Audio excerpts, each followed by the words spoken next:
God, we have so much to do. So much to do, chat. I don't even know.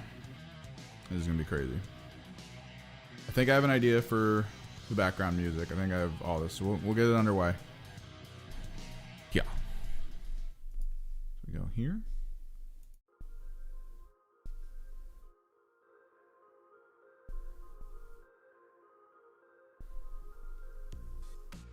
I think I'm eventually gonna have to just download a ton of the creator music off of YouTube so I can actually just run a playlist.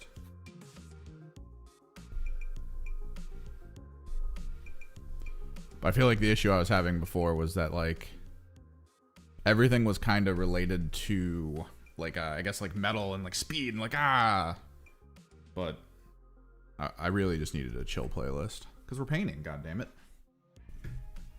Let's get Bob Rossi in with it.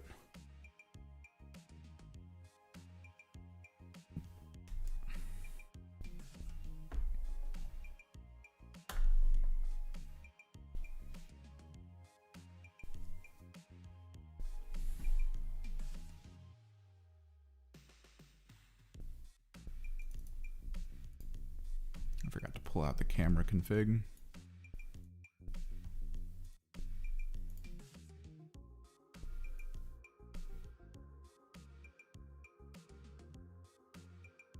Cut exposure a little, deal with the focus a little, up the gain a little, up the contrast, up the brightness. Check the hand, it's super bright. I guess that's fine.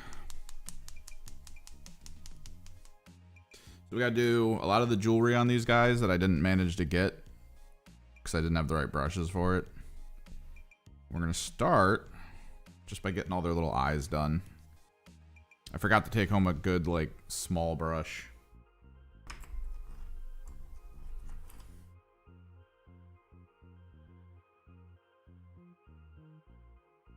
I had, like, all these big, chunky brushes, and I was just staring at all these tiny eyes, and I was like, nope, we're not doing that here.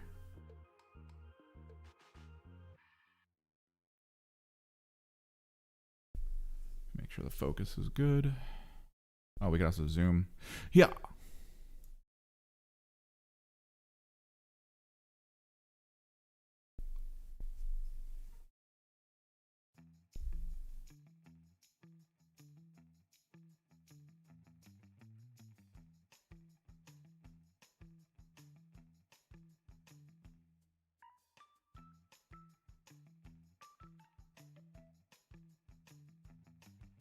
What, do you feel gypped? Should I change the title?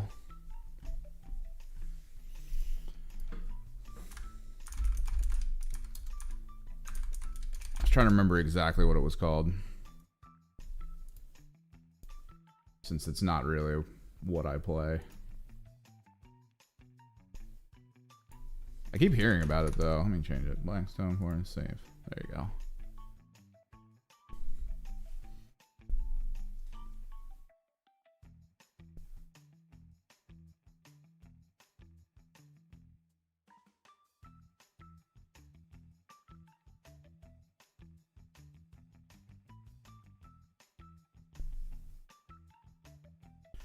Why does this brush already have one bristle that's like, I'm all the way out here, bro?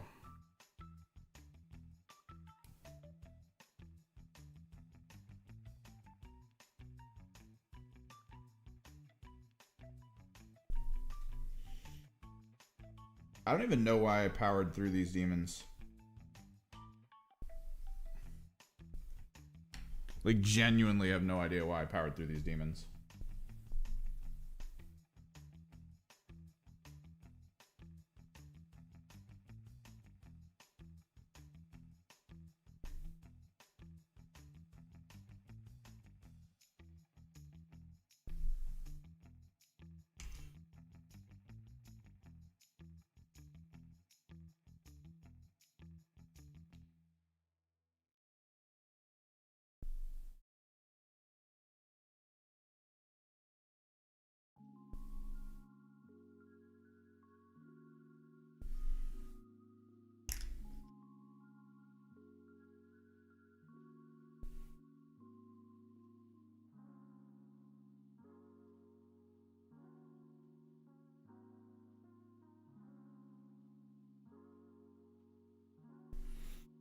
I'll try to use them the next game I play, either from my Knights or my Thousand Suns. But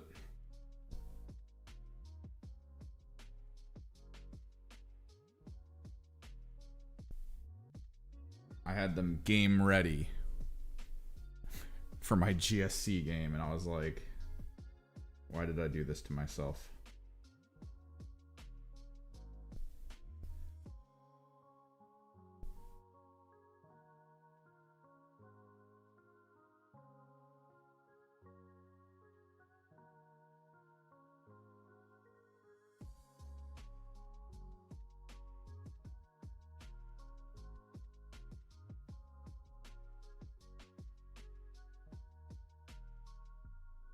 There's some good games over the weekend. I found some more live stream channels for Warhammer 40k, and they had a tournament going on one of them.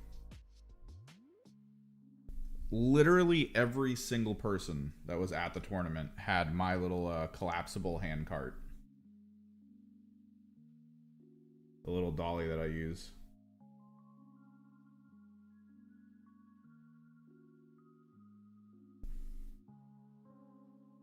It's one of those things where it's like, I didn't see a video that told me to get it. My brain just went, you know what you need? One of these things. And I agreed and I purchased it. And I assumed I made a genius play that like no one else will make. I figured we did it.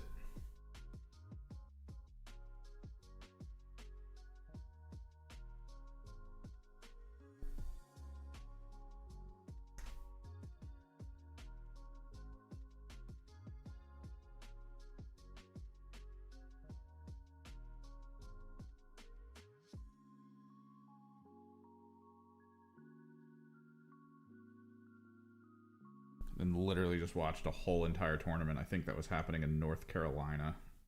And every single person at the tournament had the same cart. It looked really cool, though. It was a cool concept for a tournament, I think.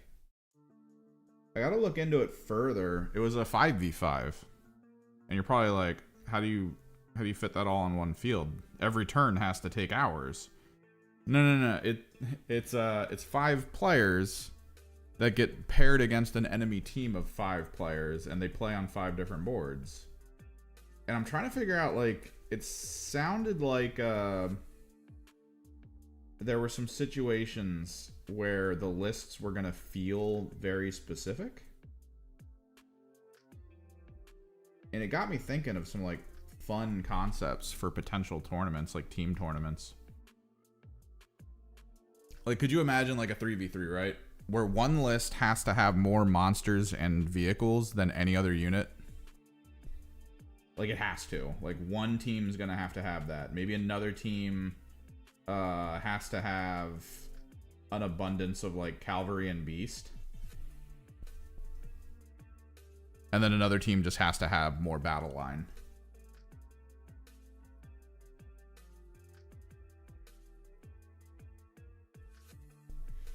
Because that's different per thing, right? Like, you could take an Imperial Guard army with the vehicles monsters list, and like that feels right. But you could also take a Tyranid list like that, and they would feel different.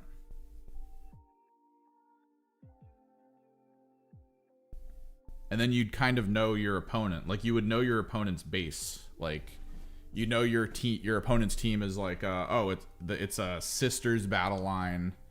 It's a Chaos Space Marine Cavalry Beast.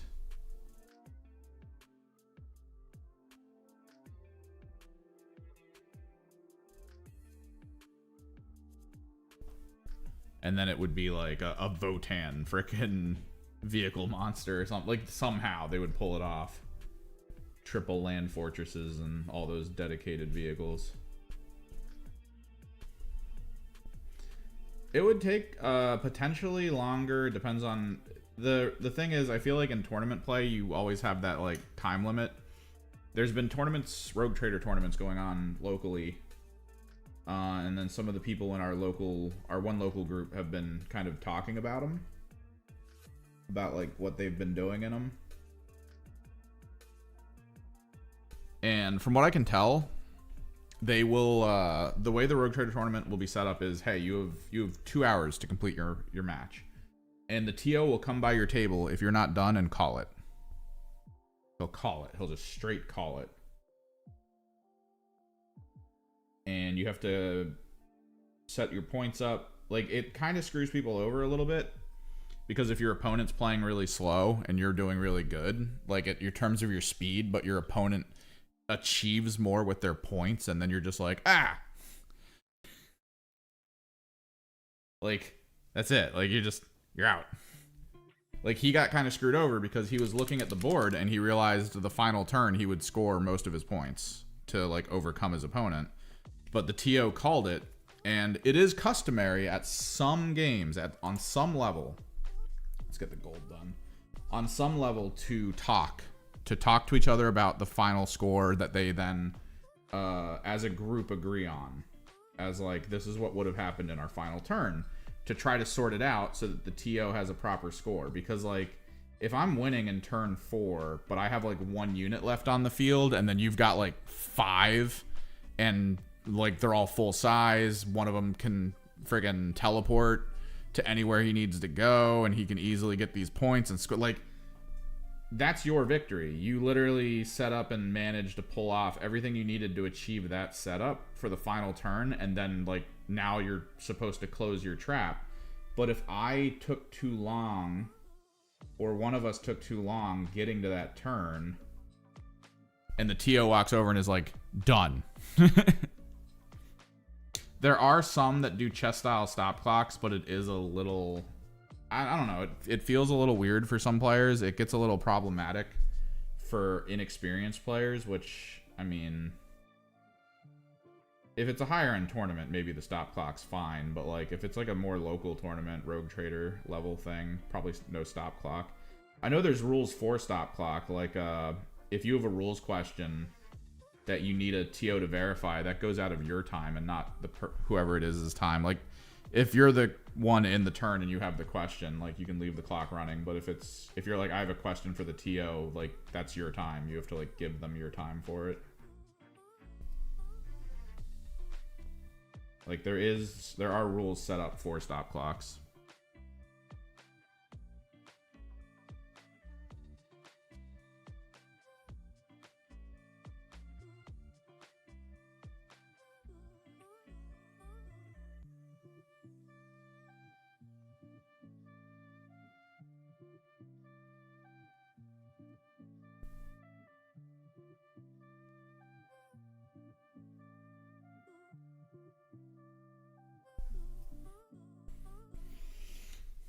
I wouldn't mind going to a tournament.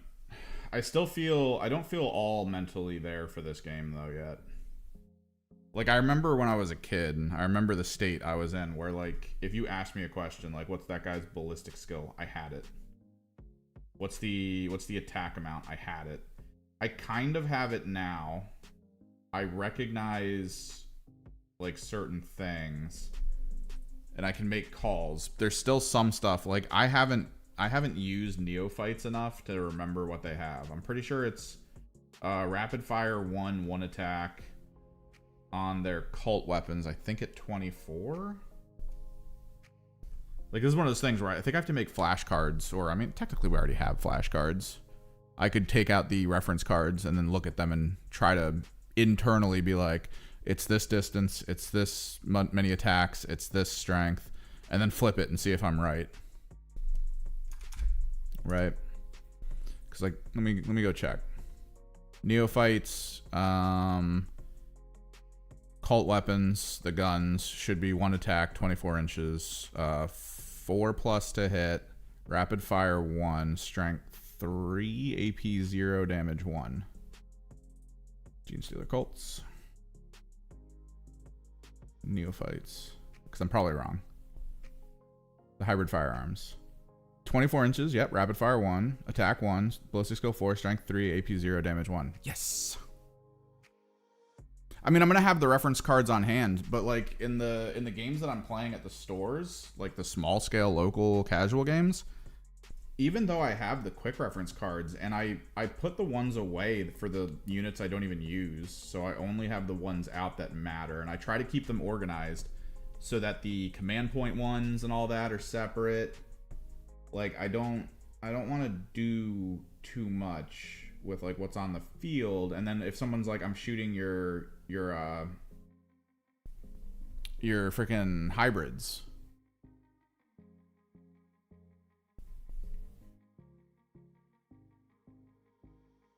If people are like, I'm shooting your hybrids, I then pull the hybrid card to remember, like, let me see. Hybrids, no, which ones are they specifically? Acolyte. Toughness 4, 1 wound apiece, 5+ save, no invulnerable. Boop. Toughness 4, 5+ save, 1 wound apiece, no invulnerable. Good. Then we go over to, like, even though the Thousand Suns are my mains, I'm still like, because the guns should be 24 inches, 2 shots, strength 4, AP 1, 1 damage, 3+ to hit.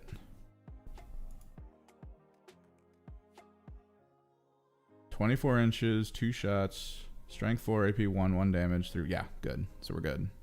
And then it's the fact that I do need to get to the point where I'm confident in that. Like, that's one of the other key things.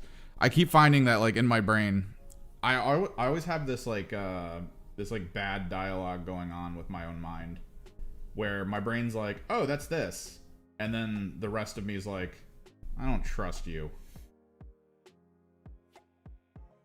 Let me double check my work.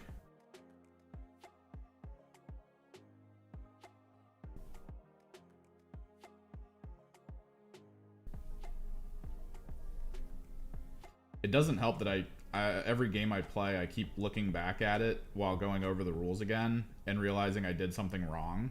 Usually in my detriment too. Like, not to be like, oh, that play wouldn't have worked, I should have lost that round.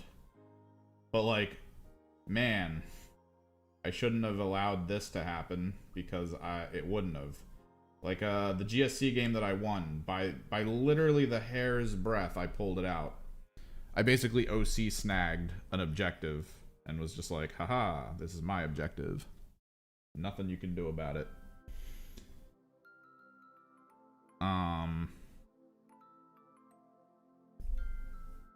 In that match, he flew his aircraft onto my side, and I measured from his aircraft to my my token, my little resurrect tokens, and I decided that it was close enough to one of them that I lost the token. And then I got home and I was looking up info and I was looking around, and then I noticed, because someone was asking if the tokens were buffed due to a recent FAQ question, so I started looking into it, and I realized aircraft don't knock those tokens. So my token persisted. I still won, so it's not like, oh, I would have won. It's more like, well, I got to remember in the future that aircraft don't matter for tokens. It'll just be hover mode.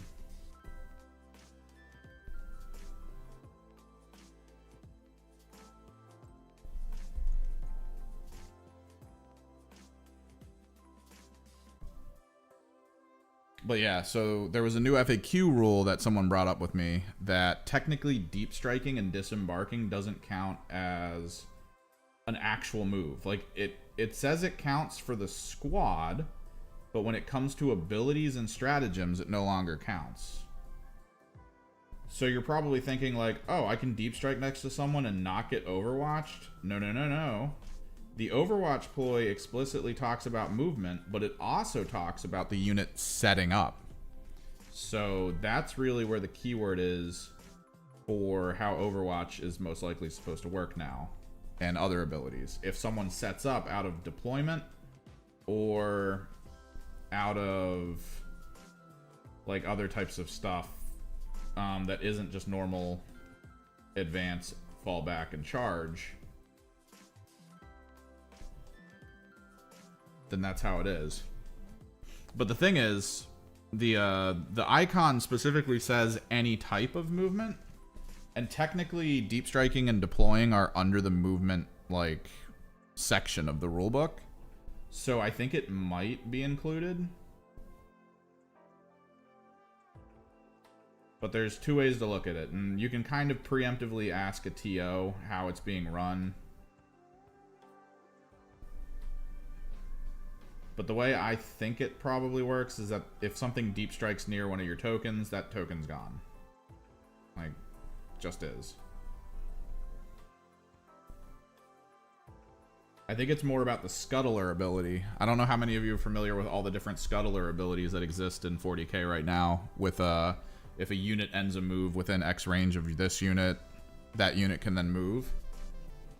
So it doesn't say if a unit sets up. It just says normal, charge, advance, I think. Like it's the specific types of movement that it can achieve outside of remaining stationary.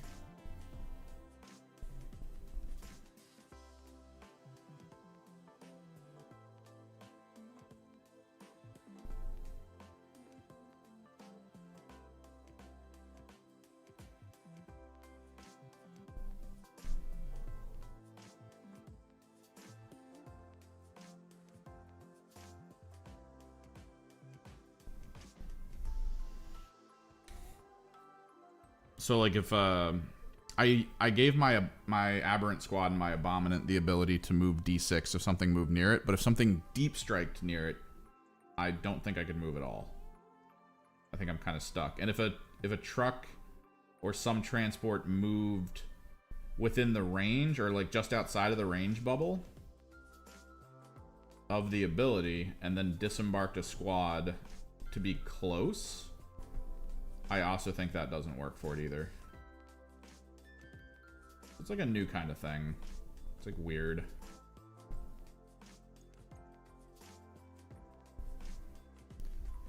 New rule that we all need to think on, try to figure out.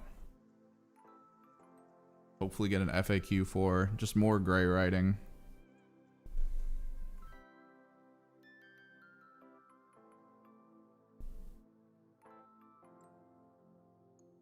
I am actually surprised when they changed how the abilities work with names to no longer stack on enemies. Like a named debuff no longer stacks. I'm surprised they remembered the Thousand Sun Exalted Sorcerer had an ability that didn't have a name. Part of me was kind of thinking like, oh no. Now I can just use this friggin'... I could have 3 Exalted Sorcerers on disc and literally make a unit no longer move. Just fly real close to it with 3 of them, have all of them target it so that it sits still, and just shoot it to death.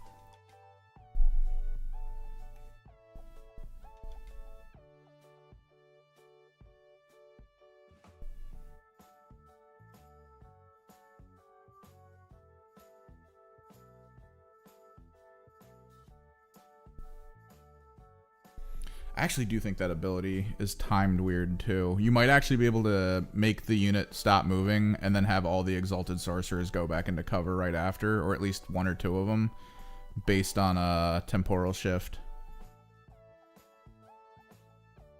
When does this happen? At the end of your movement phase. Oh yeah, it is! That was the trick with my Exalted Sorcerer. You bring the Exalted Sorcerer over to a squad, hit it with Binding Tendrils, and then temporal shift the Exalted Sorcerer away so that they can't catch him. I did that to... There was a Necron unit that was like... Their max range was like 12 inches, and their whole thing was to try to deep strike next to something and then shotgun it to death. So he deep struck it in this area to capture some points, and then he was going to be able to like catch up to some of my slow units and start shooting at them. So I flew my Exalted Sorcerer over to them, debuffed him, and then temporal shifted him away.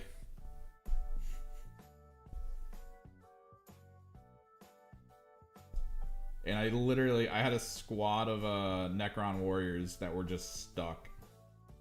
Like they couldn't do anything. I kept flying the Exalted Sorcerer over to them to hit him with the debuff again, and then fly away. It was so annoying. That's actually, Can do the Catan, are they unable to remove like stat debuffs?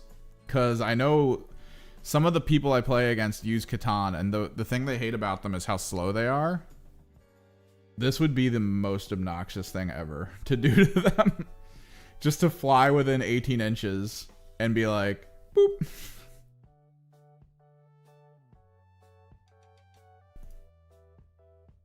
The enemy unit is bound. While it is bound, have the move characteristic. Where's the Necron stuff?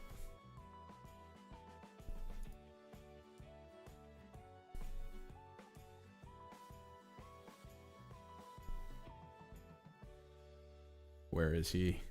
Catan Shard of the Nightbringer. 6 inches. It'd literally make a Catan move 3 inches only. Each time an attack is allocated to this model, have the damage. Yeah, that's fine. It doesn't have deep strike. Oh, dude, I want to start playing my Thousand Suns again. I really do.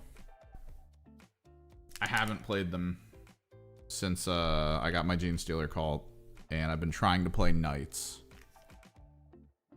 But like, the more I think about like the weird BS my Thousand Suns can do now, the more I'm just like, man, I really want to play these.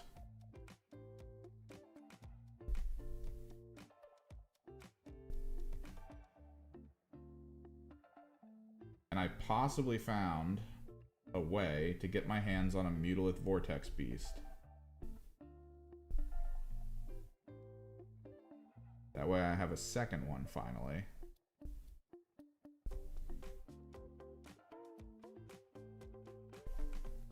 Which is kind of the ideal. Have you been seeing any, has anyone in chat been seeing any of the information that's been coming out recently about sort of like the supply scare for Games Workshop? Because apparently there was like a storm that is preventing like one of the people that get the products from getting them.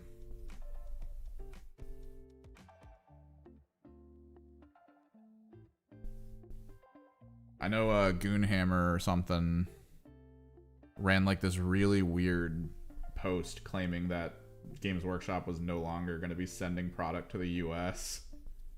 Like that was the title of the friggin' post or something. It was just like, the US is no longer getting Games Workshop products. I was like, that can't be right. My buddy also sent me a screenshot of an email I think he got or that he found, where one of the distributors for GW goods had basically been like, we're probably not going to get new GW products for a while as something changes.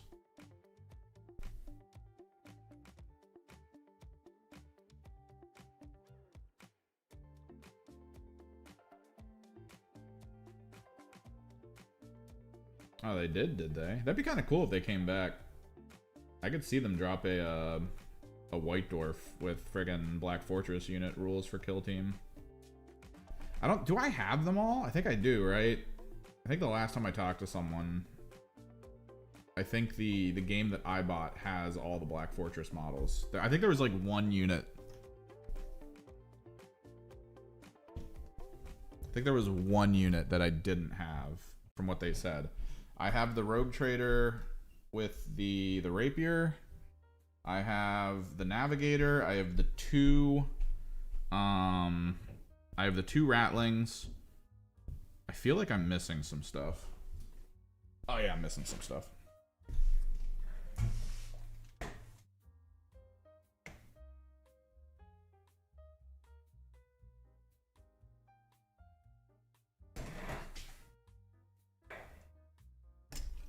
I have the Robot.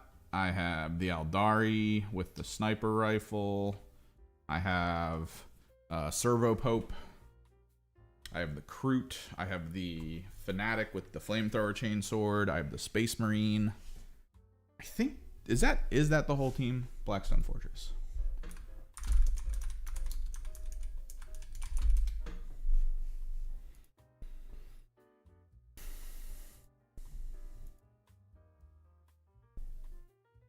That's the whole team in this picture. I imagine they might have expanded it though.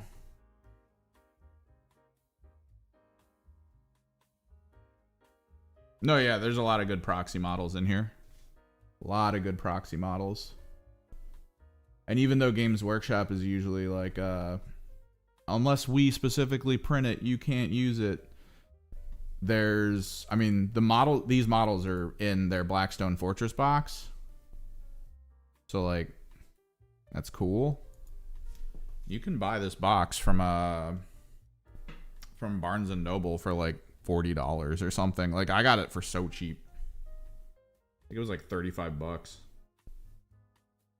I wonder if they still have it. It's called Combat Arena.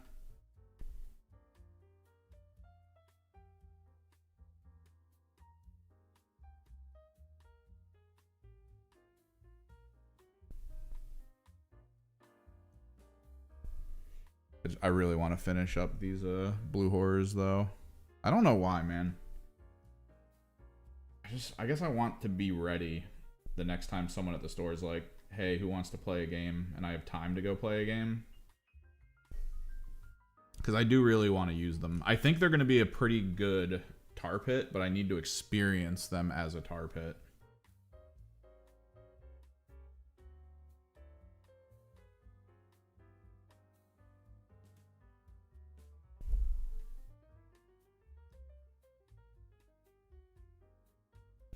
Because, I mean, comparatively, they're not that expensive. Like, to other things I could pick for the Thousand Suns. And I do really think that the Thousand Suns have a problem when it comes to getting overwhelmed easily.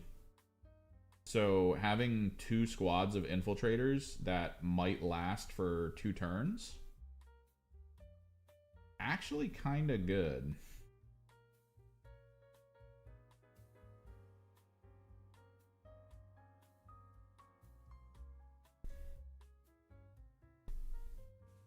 Like, kind of really good.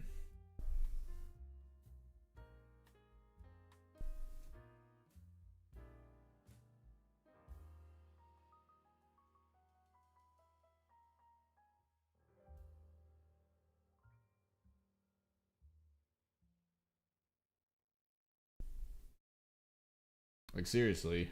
The thing I'm noticing after having theory crafted a bit with my Gene Stealer cults that have 2 Sanctuses now. Like, all you do is you ask your opponent if they have infiltrators.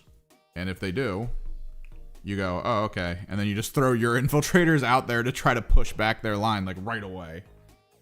Like, if the average person tends not to just put infiltrators out, like, right away, because that's, like, kind of a dumb idea. They want to see where you're going to put your units. But the entire purpose of these guys here is going to be like, hey, I'm over here. I'm going to try to tar pit you up real quick. I'm going to make you have to deal with me instead of other people.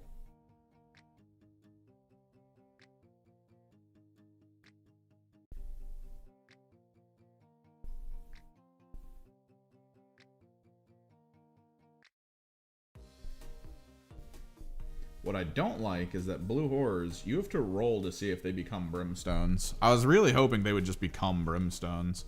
But I guess they figured out a way to try to balance the squad, is that they're so cheap. They're so cheap that they needed to be in a situation where, like, it wasn't a guarantee that you would just get 20 units out of the squad, right? Because that's 20 units with 4+ invulns is a little much. So the one thing I do fear is that I put them in front of too strong of a firepower output. Because on a 4+, I think it's a 4+ to become a brimstone. I feel like this squad will only ever see, like, every 10 blue horror squad will only ever see like 5 brimstones at most likely, on average. Because I think it's a 4+. If it's a 5+, then it's horrible. It's worse than ever. It's a 4+. Why couldn't it be a 3? 3 or a 2? They made me paint all of these brimstones. Who, by the way, kawaii AF. Like, the way I painted them, I have to, hang on. Yeah. Kawaii AF. They're holding hands. This guy's holding the other one's ankle to keep it from flying away. Doesn't want to miss its buddy. But also, you can blow them up in combat to do mortal wounds. They're basically like Zinch scarabs, which is hilarious.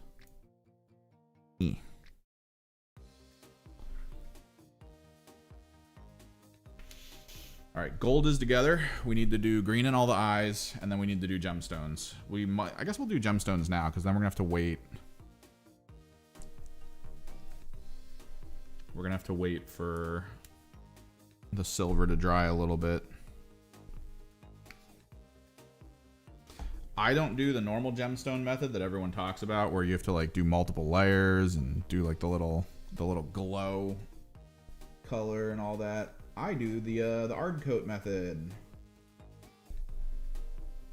of painting silver on the gemstone, which I'm going to separate the ones that actually have gemstones so I don't lose track of them, because not all of them do. This guy does not.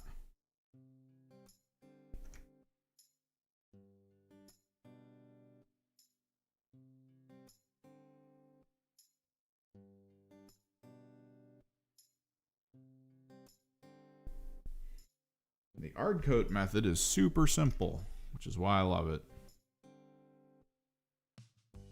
You can either do it with Ard coat, or they do sell, I think, still. Although I think they stopped carrying them in the storefronts. They sell this, I think, like 3 different colors that are Eldar themed, basically. You get Soulstone, Waystone, and Spirit Stone? Oh, I already checked that guy.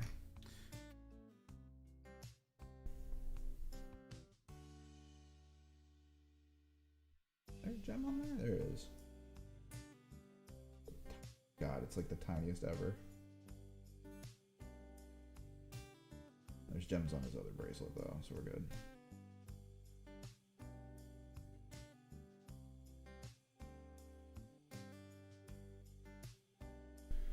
And the way you use that paint is kind of what inspired me to do the whole contrast over metal thing that makes things look a little weird when you look at them in light. So you put down a really bright silver on the surface of the gem. That way it's like way more reflective than like anything else on the unit. And then you apply the Spirit Stone or Waystone or whatever, or you do Ard coat mixed with a color, like Ard coat mixed with like a contrast paint. And it creates a tinted, see-through, glossy surface that actually makes it look like a proper like gemstone rock. So you don't get like the almost like, it's almost like non-gemstone effect from having to do like the darker middle, the highlighted exteriors, the little white dot that you have to like get the tiniest little bit on the end of your brush and just poke. Get a nice little tiny white dot. It looks so nice. You don't gotta worry about any of that. It actually physically looks like a stone. And that is all that matters.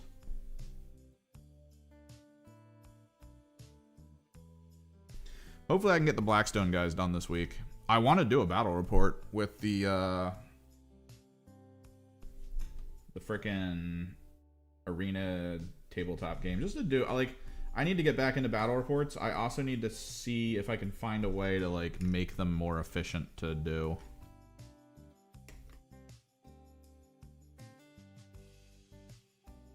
Like, my biggest issue with battle reports right now is that putting out a video for battle reports, it's like an 8-hour process after playing a game, which takes about 3 hours. It's so crazy.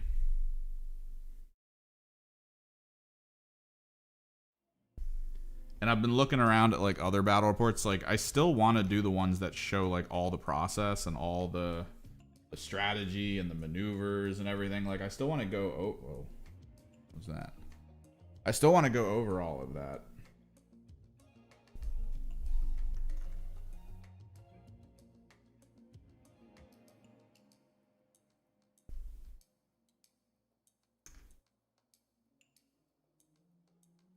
Because I think it's important.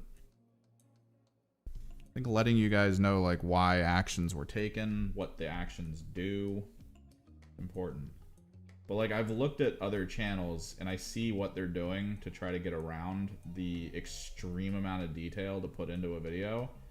And I'm like, oh, it'd be so good if I could do that. But I don't really have that.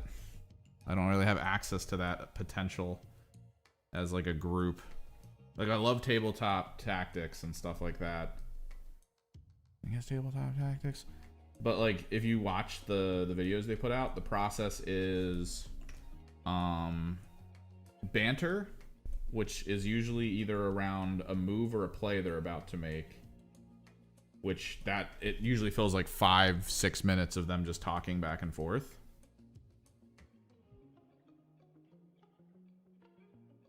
And then some B-roll of what happened in between that with some voiceover. Like you don't actually physically see everything that happened. It's like quick cuts.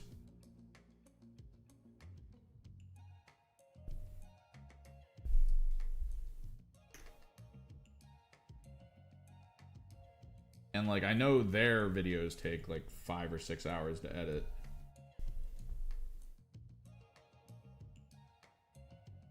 But they're also like way longer than mine at the end of the day.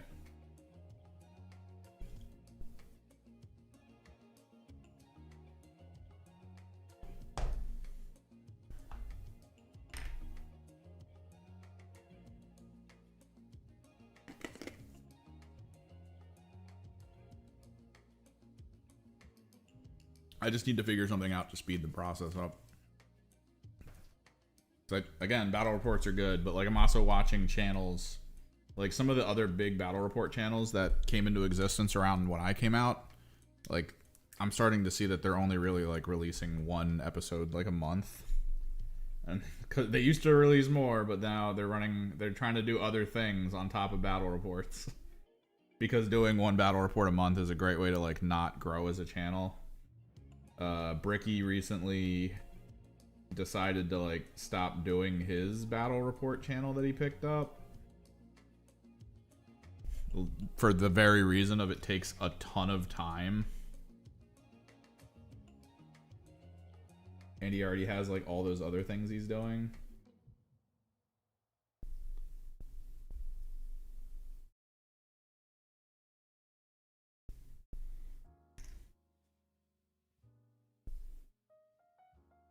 It's kind of why I'm trying to get a little bit more like flavor videos in. My next video is going to talk about,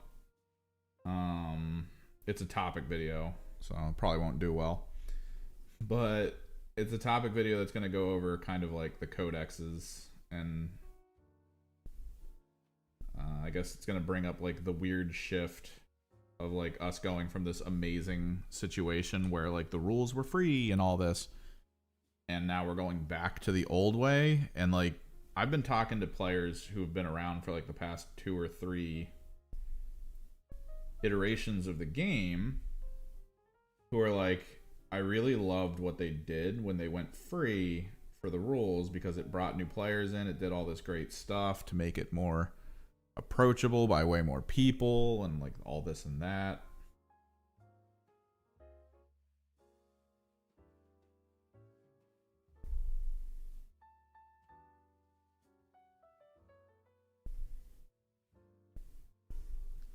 And now they're kind of going the other direction. And it doesn't feel that good.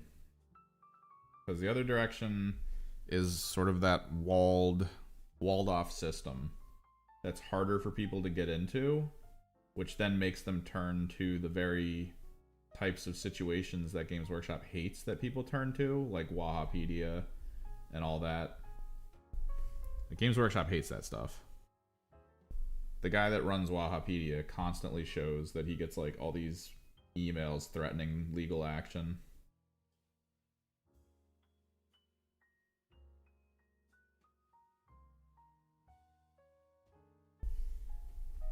So yeah, they hate that stuff.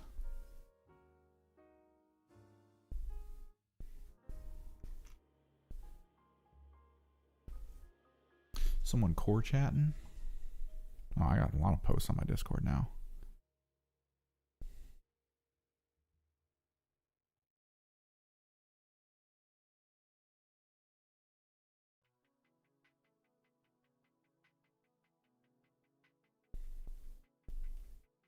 Nice.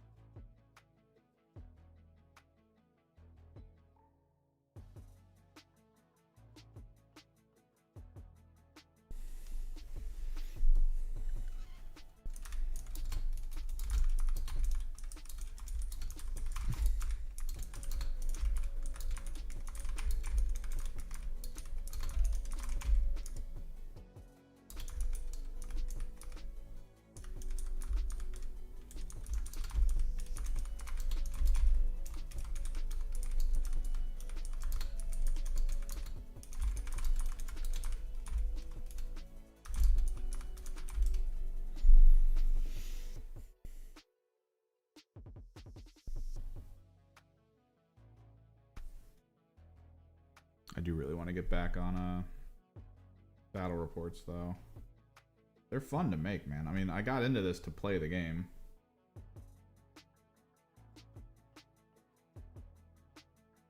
Share my love of that with you guys.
All right. The last touches. Bright green eyes.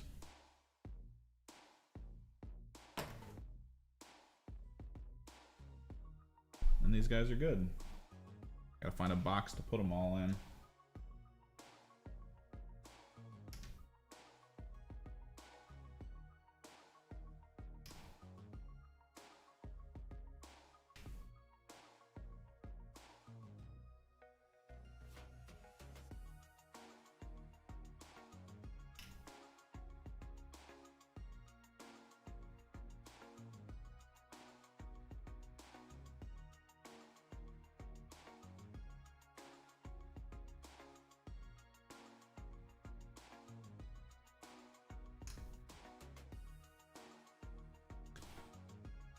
What's up, Mike? So yeah, my feeling with this squad is if I ask my opponent if they have infiltrators and they say yes, then I put these guys down as soon as possible to try to cut off some infiltration area that I can then utilize defensively. I don't really like blue skies.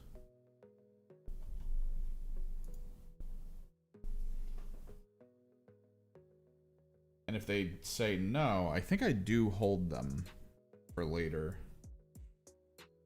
I think that's like the core, right? Like I just need to try to maintain my front line, make sure people are pushed back in situations where the opponent has infiltrator.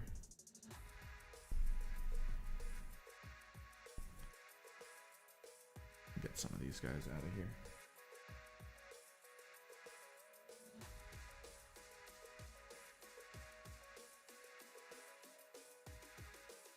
I feel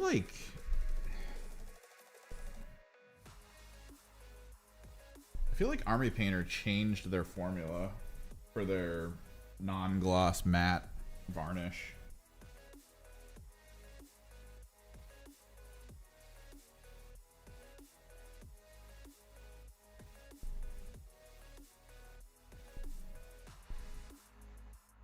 I applied it to all these guys, and I've always used their non-gloss matte varnish. Like I've gone through like 4 bottles of it, and this recent bottle has like a new cap on it, and I swear, man, I sprayed them down. I left them in the I have this container that I leave them in for a while. Like my process of varnishing is to hit them with the varnish, and while it's still cloudy, like while that cloud is just still like in the air, I seal the box that they're in, because the box has like an airtight seal, so it tries to like wash that varnish all over them a little bit.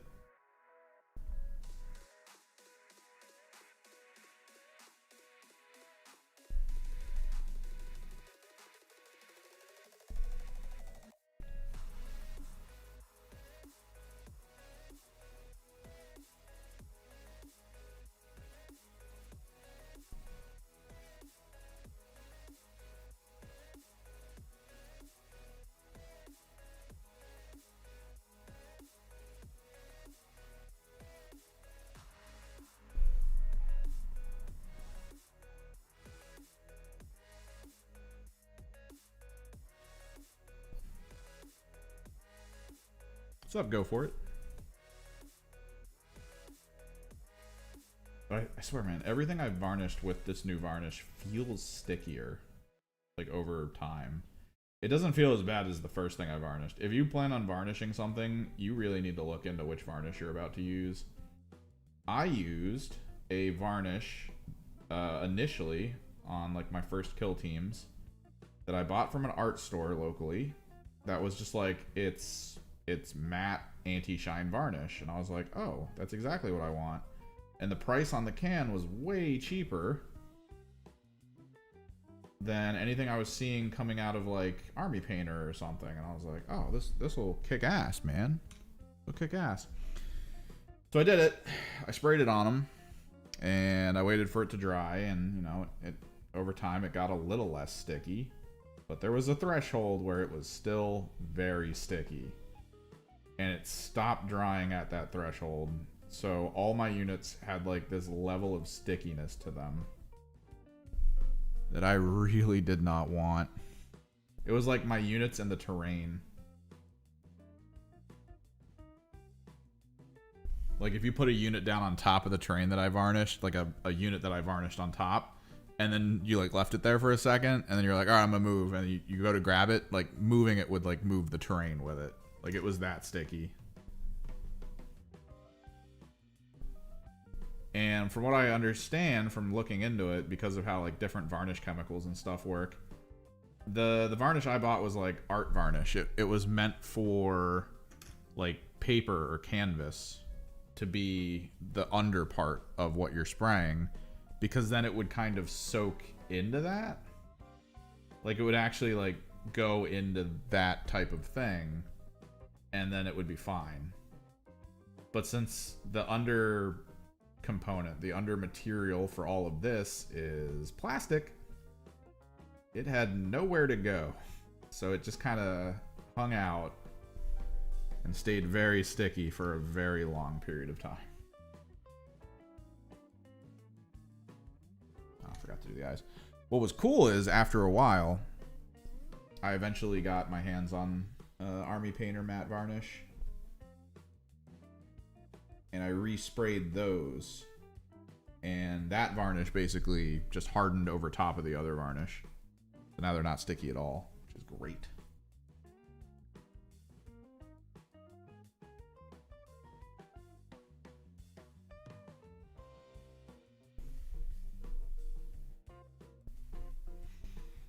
But how are you guys doing? Everyone doing good?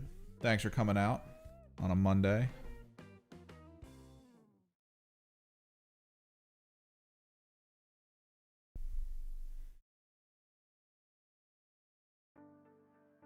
I'm glad I could still stream. My parents came back up from Florida. They're planning on moving to a new house. So I'm going to be trying to help them. So my schedule might get weird for streaming.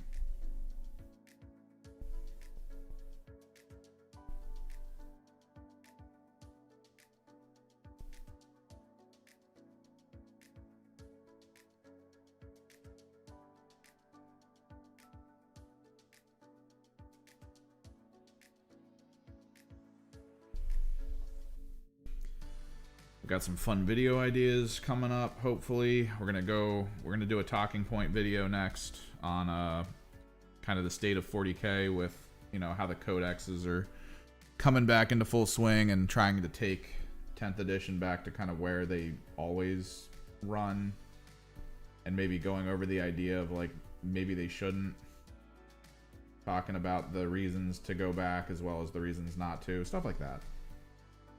Conversation piece. I know it probably won't do well. Not a lot of you guys really care about that, but I'm trying to keep the channel growing and expanding. Definitely can't do that just focusing on Kill Team.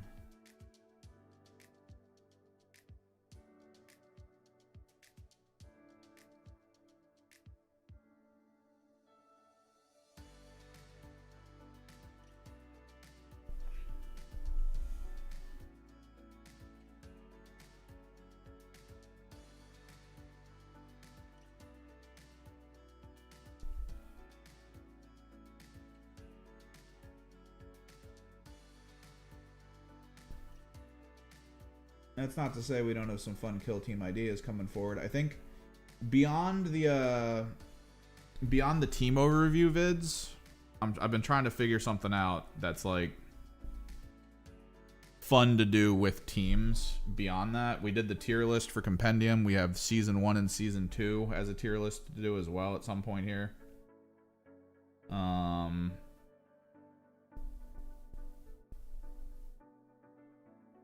And then I kind of want to...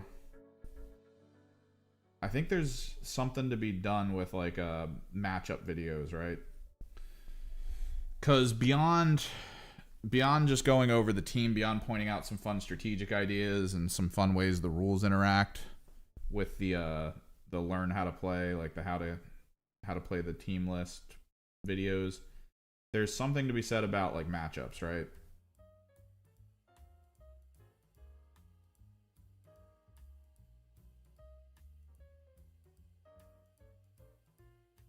I've been trying to format a video where we take, like, let's say the Chaos Legionaries, and we're like, all right, so Legionaries, they're going into this type of team. I think the format's going to be like, we separate the teams by what's considered, I guess, more of the bog standard, which is you have horde teams and then you have elite teams. So we're going to kind of move up the scale and start talking about things to take, things to think about against those teams in specific zones. Like, we'll talk about at this point, now that Beta Decima is out, and I've been looking at the rules, we can bring Beta Decima up, we can bring open terrain, and we can bring close quarters terrain into the conversation to try to go over all the approaches, because fighting things like the Kasserkin or intercessors is different depending on where you are. Like, you fight intercessors, you can kind of lean into like multiple options, melee, range, stuff like that, and you're fine in the open world, in the open map. In closed maps, you kind of want to limit most likely your ranged, so that you can be in good positions to like deal with, you know, taking control of points, holding them, achieving some tac ops. And then it's even worse in Beta Decima, where maybe you just need like one decent ranged unit to sit up top, and then you just need a ton of melee at that point, or maybe even just go like mid-range. Try and play the blocking game where you block off the jumping points and just shoot at people. Like a melt-a-gun guy sitting on the end of one of those walkways, one of those gantries where the jump happens, and then having a heavy bolter or something behind him, just covering that whole area. Probably good. Everyone else can probably just be melee. Try to get close.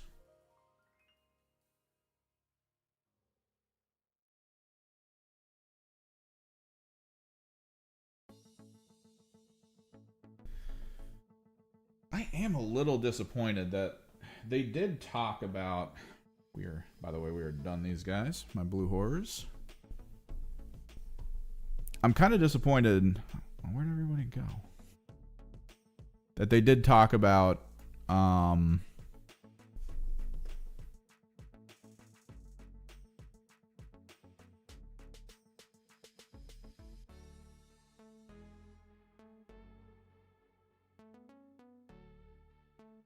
They talked about pushing people into the hazardous area in Beta Decima. Like, that was one of the things they talked about in one of the news posts. They were like, oh, you can shove people. You can shove people into the dangerous areas, cause wounds, or possibly even kill. But then you look at the rules, and the rules explicitly state that, like, you just can't go in the dangerous area at all. And I think the only character in the game with a shove mechanic is the dozer, and he explicitly says that you can only push them into places that they're allowed to go. So, like, which is it?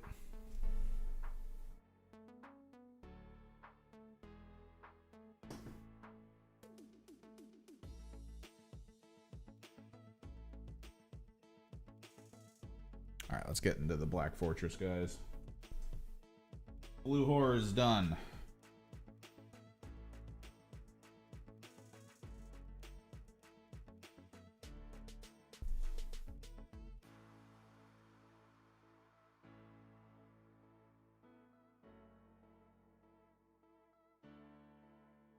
If I were to concept out a list right now, I think I might have the ability to get to 2,000 points with demons. But it wouldn't be good, because I'd probably have to pull from knight allies at that point.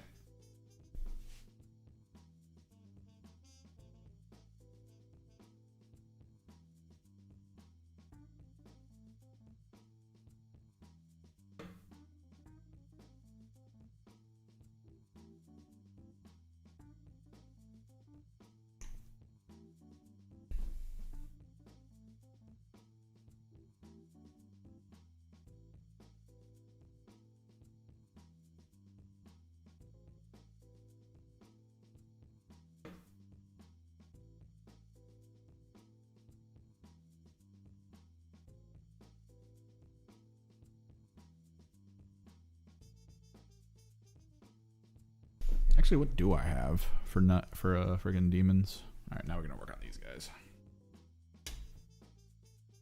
Weirdly, in the combat arena box. I don't know why they did this. The little tokens you get. Did they just reveal the Crude Hounds? I mean, they're trying to slowly reveal all the Crute stuff up to release, because they did say that the one box they showed us is, what, half what its total is? Let me take a look.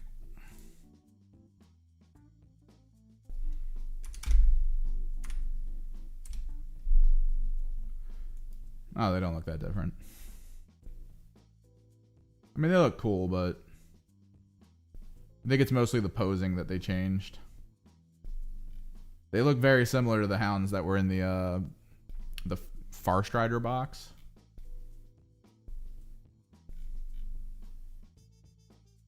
That's cool. They look like they've got 32 bases. Those are some big bases.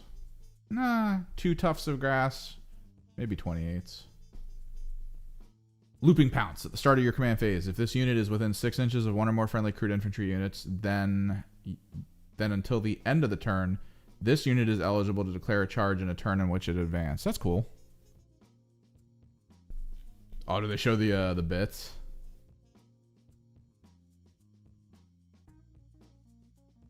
Oh, these are the ones that also change their OC based on where they are. They didn't... I'm not seeing the bits, but I could easily see the bodies being the back spines, the mid-torsos, the heads, the legs. Most likely. Hopefully it's not too much more than that. Still annoying, but yeah. Okay. So things we need to do here. Step 1. We need to glue the little tokens to the bases that actually were should have been designed for them. For some reason, the box gave me 32s to put these tokens on, but then the place in the box that's supposed to hold the tokens is designed for the tiny bases instead, and it threw me off a little bit because the little rattling dudes. These guys, these were the only ones with the right base sizes for the tokens. And that I was like, no. The Rattlings need the small bases. They need them. There's no reason to go giant bases on the Rattlings, because even the Rattlings were supposed to be put in the box using the small bases as well. Super annoying, man. What were we doing here? I was trying to add up my demon army value while deciding what to do here. What do you think we do with this guy? I've been thinking Leviathan as his base color, because that's kind of basic for him. The big bug dude. I'm thinking Leviathan. Blue is his base contrast. So what do we got? Blue Horrors, 125. Times 2, because I got 2 squads of them. Already at 250. That's fine. We have Flamers. We have a Changeling. We have a Lord of Change. We have a Kairos. We have an Exalted Flamer. I have 2 Demon Princes. And a Fate Skimmer. So currently we have a small squad of Flamers. I imagine I'd have to buy the other half of them probably soon, because I'm thinking if it's 250... 3, 4, that make it 400. Yeah, I think I need a full squad of Flamers to finish my ally brick that involves 2 Blue Horrors. Because it would be 2 Blue Horrors, 1 full-size squad Flamers, and 1 Changeling. Because the Blue Scribe is currently not on order anywhere. So plus 75. Wait, 150. No, hang on. So 75 plus.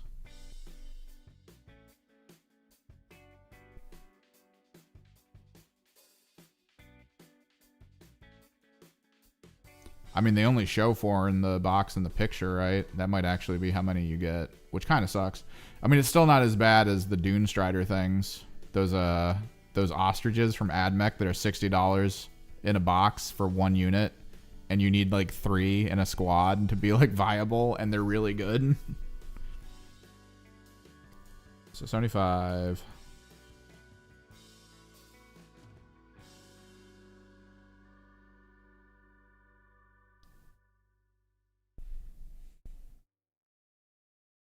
Plus 125 plus 125 plus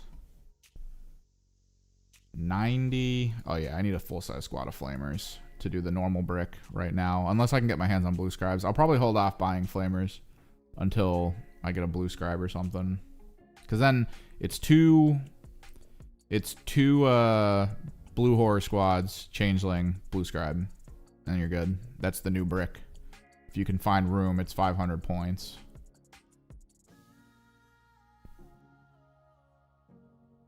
Lord of Change, which is 260. Plus, I'd probably give him the Everstav. Add 1 to the strength characteristic of the bearer's range weapon. I'd probably straight give this guy the Everstav, so I'll just put the 25 points in now. Kairos Fateweaver, 270. Plus an Exalted Flamer, 65. Plus I have 1 Demon Prince of Chaos, 200. Plus I also have a Winged Demon Prince, 195. And a Fate Skimmer at 105. I would eventually want to get Screamers for this guy, though. So I'm currently with just Demons alone with the 1 Everstab upgrade, 1535.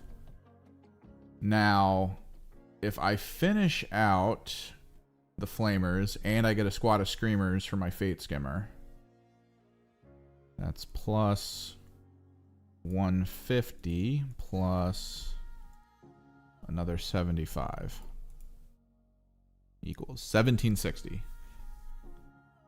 And then I don't know. So okay, in my head, one more Lord of Change, which is so bad. I really shouldn't do 1 more Lord of Change. I should, but I also shouldn't. Also, I should probably look into getting pink horrors or more blue horrors anyway, or something. Or maybe more flamers, and then dropping the demon princes, because the demon princes for Tzeentch are like god awful, right? Oh, also Be'lakor, right? We just get Be'lakor at that point. How much is Be'lakor? He is 350. I could just get a Be'lakor at that point. An enemy unit that is below its starting strength is within 6 inches of this model. That unit must take a battle shock test. He's the one that can hide people, right? He just gives them all. He gives them all the 18-inch anti-shoot. And blue horrors have 18-inch range. Okay. I think we'll go Leviathan blue for the Amble. So Screamers are like, that's like $80 to finish my to get a full SWAT of Screamers to go with the Fate Skimmer.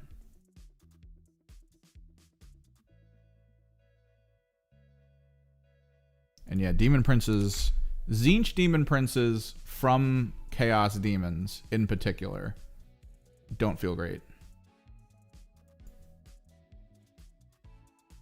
Because there's, even though the Thousand Sun Demon Princes have basically the same abilities for like their shooting, the Demon Princes from actual demons are not amazing. Once per battle at the start of any phase, this model can use this ability. If it does until the end of that phase, this model has a 3+ invulnerable.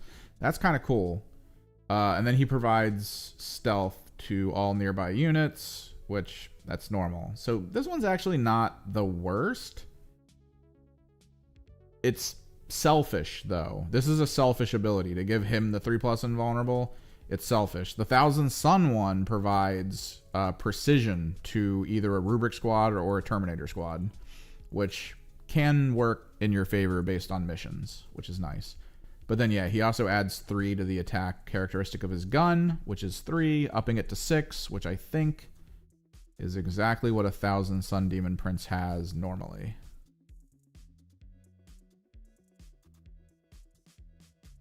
Yep, 6 attacks. So all very similar. But then the winged one is the different one. Thousand Sun winged one has the ability to re-deep strike, which is, people are finding out, kind of massive in the meta. Re-deep striking is huge. Once per battle, the start of your fight phase, this model can use this ability. If it does, until the end of the phase, add 3 to the attack's characteristics of the model's Hellforged weapons. That's kind of cool, I guess. Each time this model is selected to fight, select one of the following abilities. Until the end of the phase, this model's Hellforged weapons. So he's just mostly focused on melee. He can get precision, which is actually really good for him if you're going for assassination. Sustained hits, which is amazing when you use sweep. 14 attacks, 2+ to hit, sustained 1. Yeah. Yeah. Lethal hits. Could be good. He's okay. He's not the best. He's not the worst either. What was Shadow of Chaos? This is the thing I haven't looked at yet. Your deployment zone is always within your army's Shadow of Chaos. At the start of your phase, if you control at least half of the objective markers within No Man's Land until the end of the phase, No Man's Land is within your army's Shadow of Chaos. So it just turns No Man's Land into my deployment zone. And then if I control half the objectives in the opponent's deployment zone, which there's only ever one, then that part's my area. Until the end of the turn, your army shadow, each time that unit takes a battle shock test, add 1 to the test, so they have better leadership. If the test is passed, one model in that unit regains health, so they heal when they take battle shock tests. Or they can return D3 lost models if it's battle line, which is huge for blue horrors. That's actually kind of cool. Demonic and pink horrors. God, that is horrible for pink horrors. That's just like, rah, more pink horrors. While an enemy unit is within your army's Shadow of Chaos, each time that unit takes a battle shock test, subtract 1, and they take mortals. That's actually kind of cool. Demons could be fun. I might try to finish my demon army out. I'm so close. But yeah, let's get to it. Let's keep painting. Stop distracting myself with meta and weirdness. Leviathan blue, baby. Learn it, love it. It's so close to black in terms of its general like shade and tone, but then like the edge work. Like if oh god, I need to throw this one out. If I were to I need a big brush. That's too big. Well, no. Oh, here we go. Hell yes. If I were to paint Black Templar, right, I would try to find a way to get the thickness of Leviathan blue to like perfect proportions, because when you apply it to surfaces, that looks black. But then when it dries,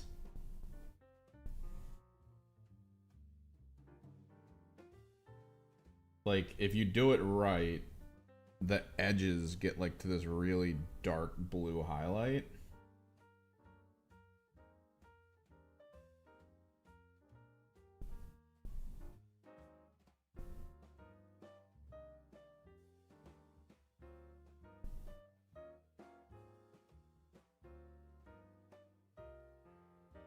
I've pulled it off on some armor and some leather. On big surfaces like this, it'll probably always show as blue. Probably don't exactly want. But dude, Leviathan blue looks so good. I'm so happy I bought it. I bought it by accident.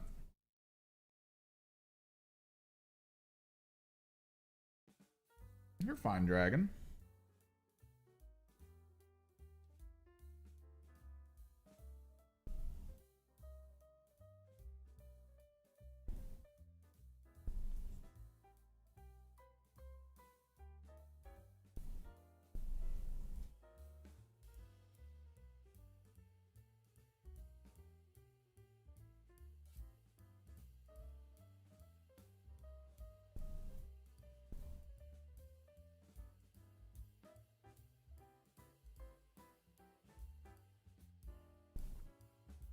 How's it going, Fionn?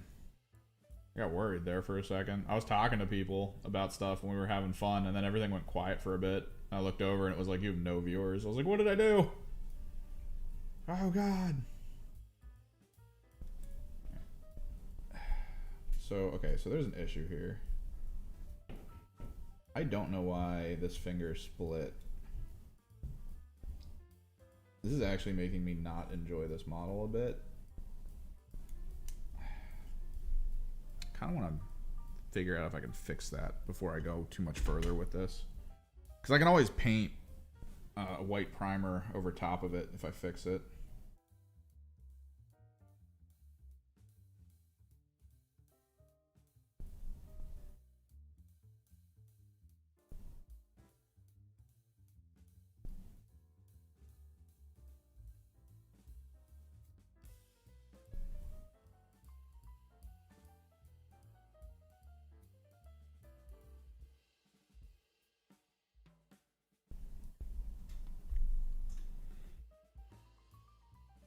Yeah, it's getting sunny. We're back to varnishing weather, which is good for me with all this stuff that I'm putting together.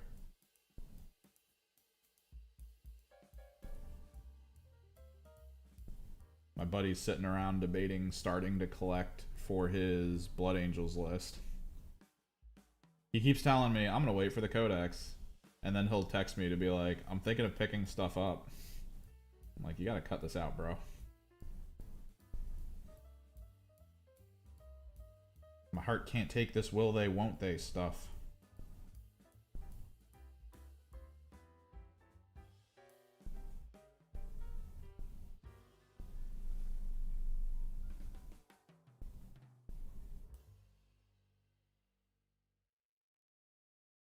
I've created a monster. I did not expect him to want to play as many armies as he is. I thought he was going to be like, oh, I'll play a little bit Eldar. I'll get back on my Eldar bus. I'd be like, oh yeah, cool, man. And then he came back at me with, so I'm done my Custodes. I'm working on my Dark Eldar. My sisters are pretty much put together. My Eldar list is a little hodgepodge, but it, you know, it works. I was like, Jesus, dude.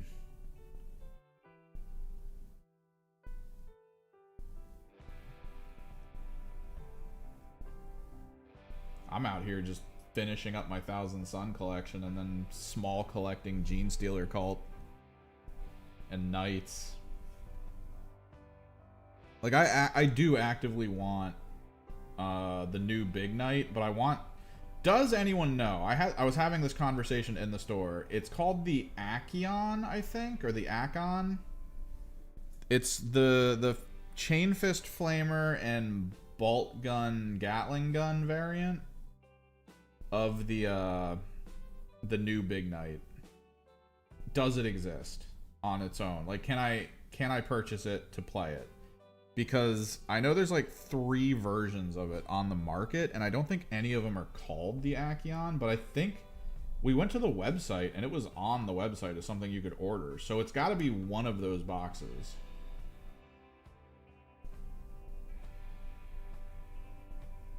Right? Like, it has to be one of those boxes.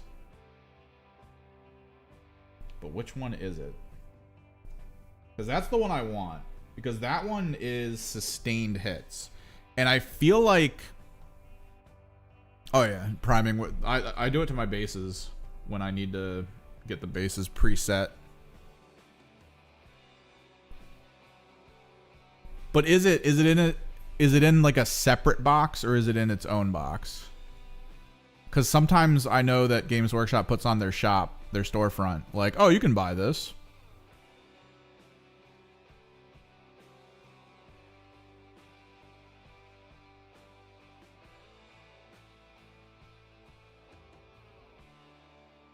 Which song is that, Dragon? What's going on here? So, where are they? Chaos Knights.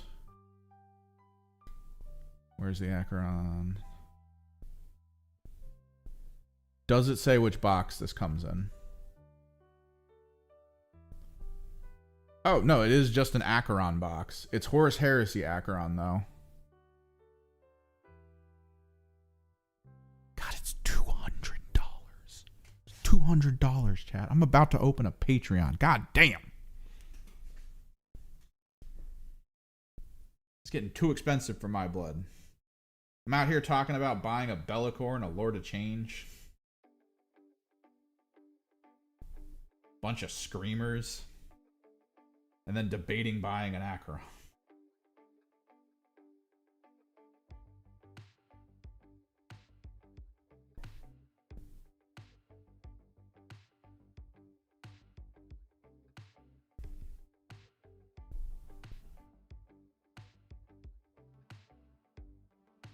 Dangerous. It's a dangerous hobby.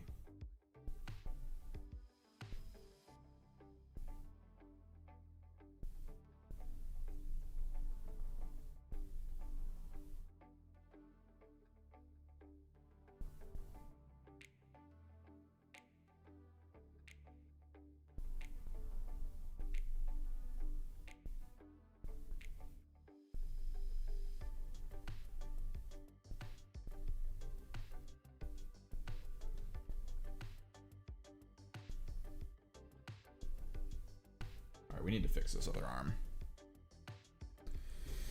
Please don't super break. I just want to fix you. I don't know why it did it this way either. Like I don't see the thing that's preventing it from going together.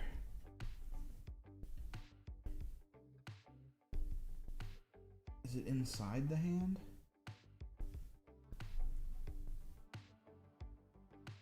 I think it is. Yeah, it's the push fit thing. It's the push fit BS that never works. I see it now.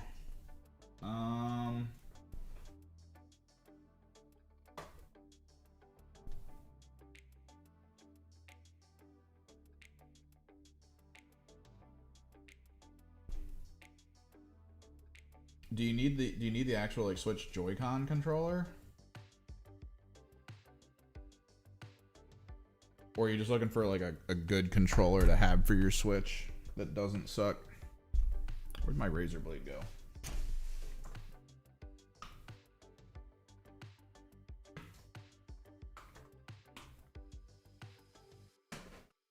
Also, I am thinking of picking up Beta Decima just to do it. Because even if I don't like the hazardous terrain, it is gantries, and I do kind of want gantries. So that I can build like better open world terrain boxes.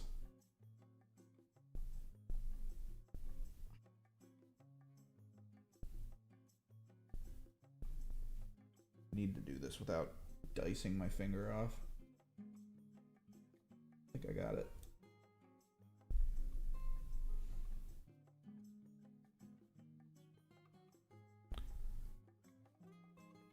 Yeah, 8-bit dough. 8-bit dough. So I'm about to say, man, 8-bit dough is now like a staple in my existence.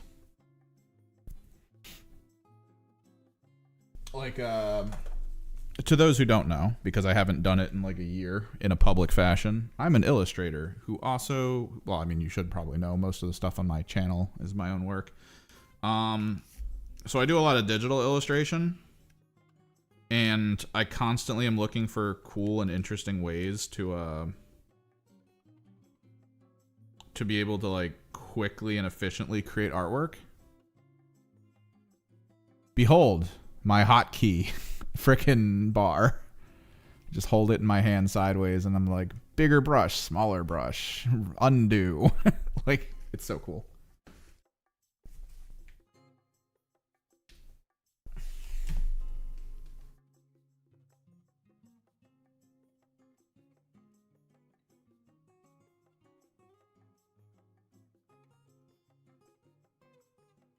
I think I found someone in oh, yes.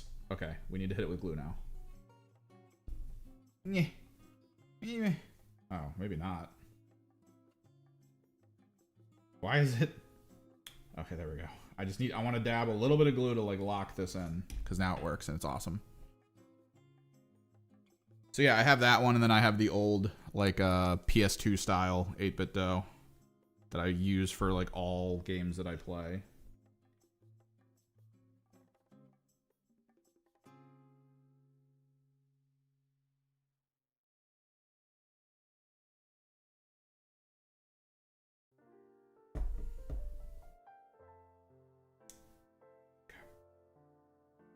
perfect. Oh my god. Yes. Fixed.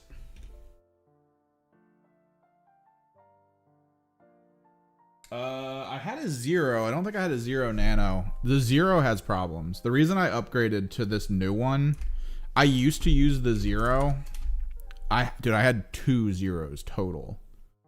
8-bit dough 0. Like, I had an 8-bit dough 0, the 02. Let me look up the Nano.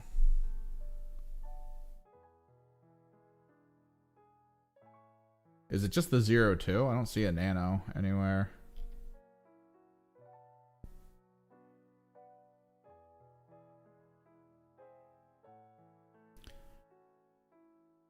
There is no one. So like they were that I had no issues with them for a while, right? But I had a teal one, and I was like, this is great because that's what I use because it's like it's literally that big. Like you're just like pressing all the buttons, doing fun stuff with them. And then out of nowhere, I was at my friend's house for my LAN party, the week-long LAN party that we do together every year. And I pulled out my tablet. I was like, let me get some artwork done. It never synced to my tablet anymore. It just stopped syncing. And I tried to sync it to other things and it wouldn't sync to it. Whatever inside that managed the Bluetooth connection no longer worked. It had power. It just didn't want to sync to anything. And I was like, all right, whatever. So I bought a new one because they were like, what are they? They were like $20. So I bought a new one and I had it shipped to the house overnight. Got the new one, synced it up. It's perfectly fine. Half a year later, I went to go use it on my tablet again. Stopped working again. Just absolutely stopped working. And I was like, all right, I don't know what to do about this. So I bought the large one that I just showed you. The one that I've had on my tablets worked for like 2 years. No issues. I actually poured soda on it once by accident, and then I opened it up, took all the buttons out, wiped everything out, put it all back together, and it worked. That's the thing though, I did sync it. I managed to sync it to I think my phone, the phone app, and then the phone was like update firmware, and I was like, yeah, do it. And then it did it. It said update successful, and I was like, cool. It still wouldn't sync to my freaking tablet. I don't know why that was.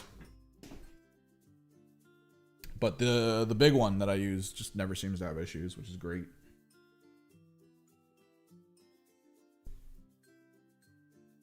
So this is sweet. We can do his arm, no problems.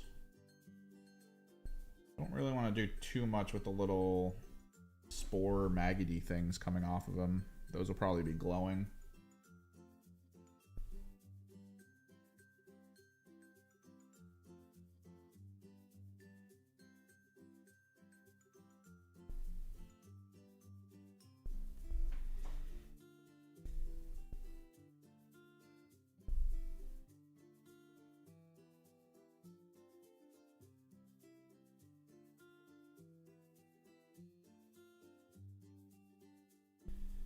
So yeah, I guess my wish list now is an Acheron. It's Lord of Change, 2 boxes Screamers, 1 box Flamer. Would a Be'lakor be useful in a Tzeentch mono? I know Be'lakor is useful in Slaanesh and Khorne. Like Slaanesh or Khorne combined or mono. Be'lakor is like god tier in that list. But Tzeentch? I mean, does he provide all demons the 18-inch you can't shoot them? Because if so, then maybe it works. You put Kairos in back with a Lord of Change next to Be'lakor and just start hammering people without being able to get shot back at.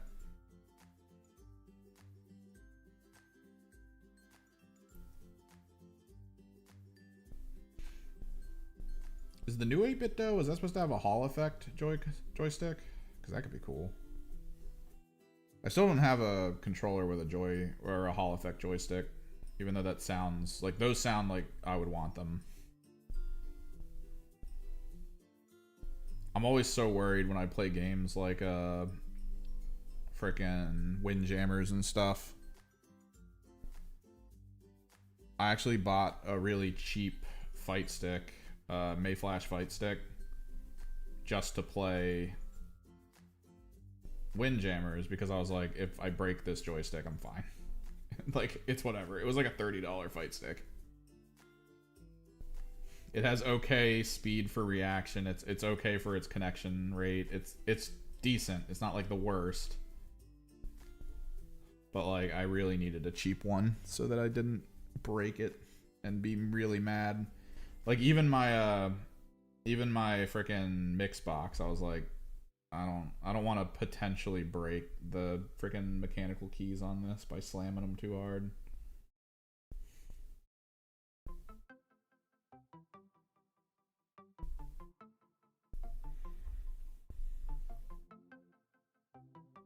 Oh no, I have a plan for a dynamic pose, right?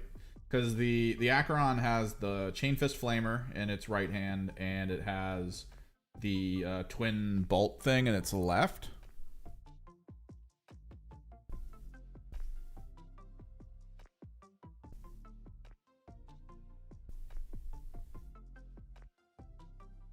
And my plan is to have him right leg back, kind of doing like the bent knee thing slightly. And everyone will be like, oh, you're building for, you're trying to build for advantage. No, I am not. So the pose is literally right leg back, left leg kind of forward, knee kind of turned in a little bit, mid waist turned slightly left, the left arm up and pointing out with the twin Gatling gun in it, and then the right arm drawn back and slightly out to look like he's kind of getting ready to swing it. So there was going to be a pretty cool dynamic pose concept that I was going to do, and I might even, depending on how good it looks for a dynamic pose, there's a chance I might green stuff the base in preparation for the application of the texture paste, which would allow it to look like, because all my knights, anything I plan on using with my Thousand Suns or have potential of using with my Thousand Suns, I paint them up to look like Tzeentch colors, and then I put them in the desert. So his base is going to look like a bunch of sand getting kicked up from being in that like crazy dynamic pose position. And that's going to be the whole thing with him.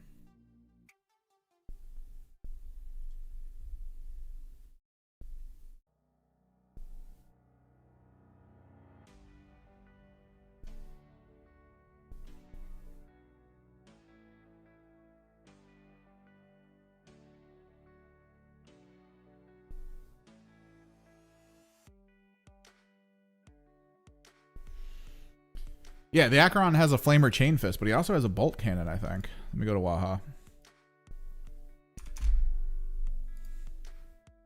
All I know is he has Sustained as an aura or something for Chaos Knights, which is what I want. Chaos Knights. Acheron. Yeah, Acheron Flame Cannon, Twin Heavy Bolter, Reaper Chain Fist. So he doesn't have the Bolt Cannon, but he has a Twin Heavy Bolter, which is... it's 3 attacks. You know, it's whatever. It's twin linked. Sustained. It's got AP. It's strength 5. You don't really care about it as much, honestly. The Flame Cannon's really nice. It's strength 8, AP 1. But, like, again... where is it? So Searing Flames gets rid of benefit of cover, which is just generally good in a lot of situations. And then, while a friendly War Dog is within 6 inches of this model... at the start of the fight phase... oh, what does he get? Oh, it's not the Acheron. Which one is it then? Okay, I'm going to click through them. Atropos, Castigator, Lancer. One of these gives Sustained. This guy gives the Battle Shock test. That's not the one I want.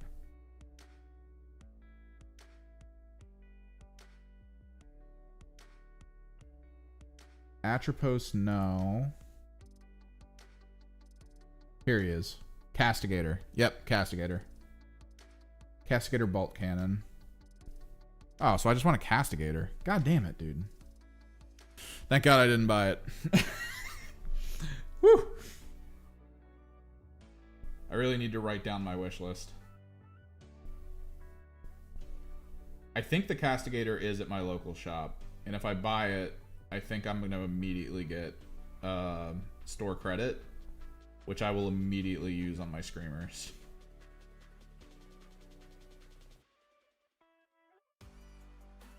But I need to be budgetarily minded.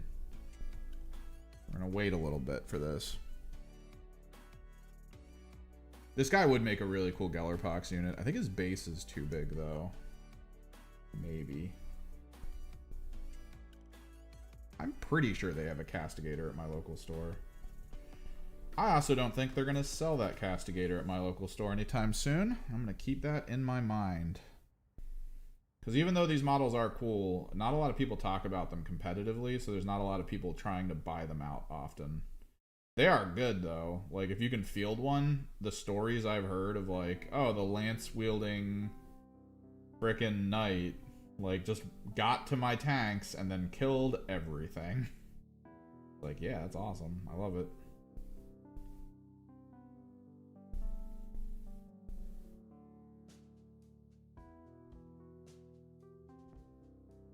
I kind of want to do I want to do a blend. Hang on.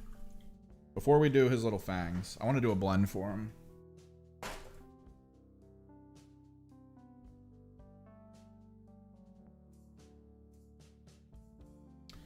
Phone call.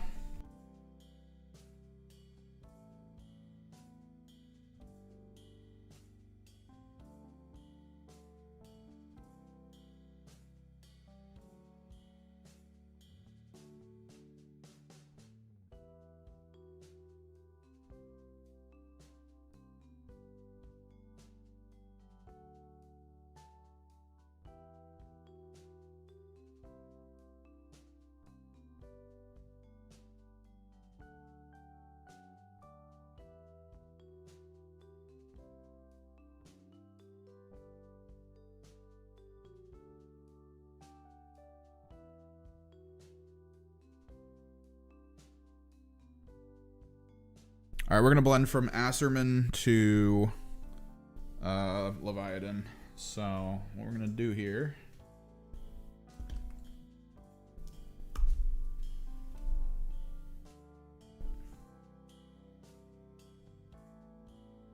Let me check my salad dressing. Hang on.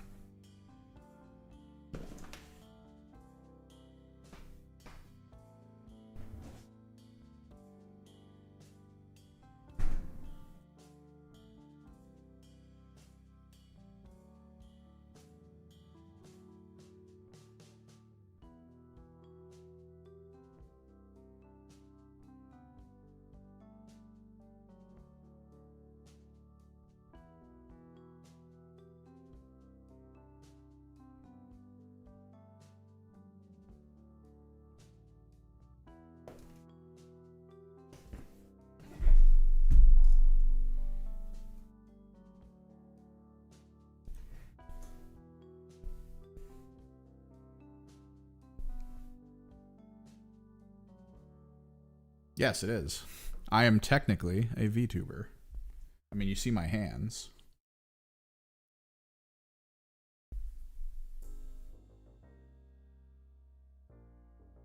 What you do is you drop on a color, and you got to do this kind of quick. Drop it on the other side as well.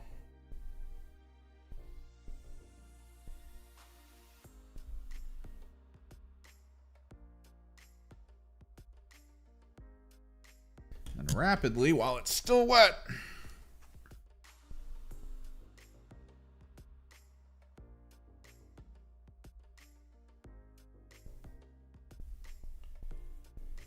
Sort of pull and blend it into itself with the other color.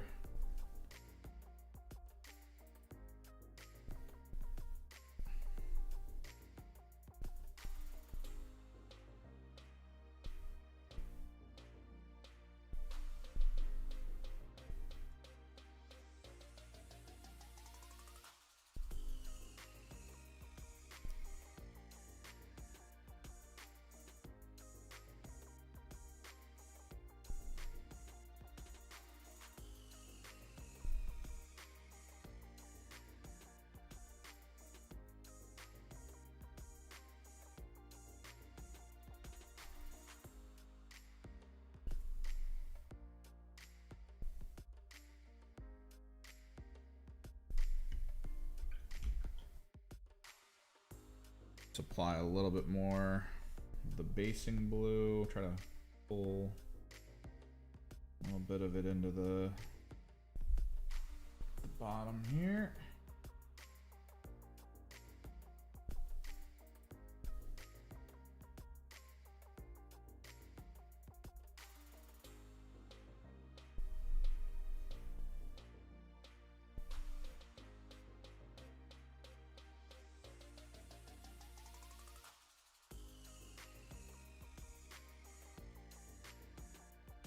Sweet.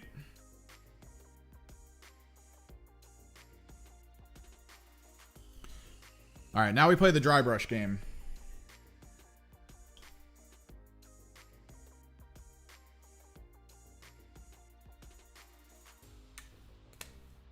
Because Leviathan Blue is a really good base. I do like it. But now we got to figure out something fun to do dry brush wise to maybe pull out some areas.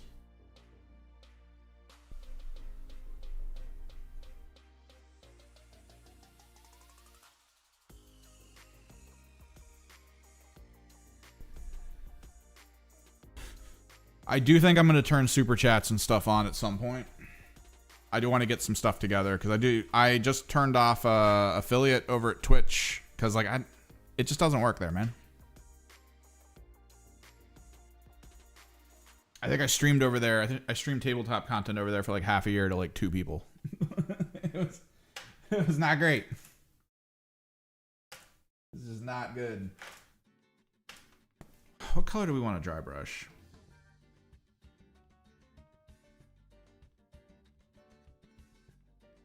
I think I'm going to dry brush Necromancer Cloak, or do I have a darker gray? We'll try deep blue, actually. Deep blue might be good.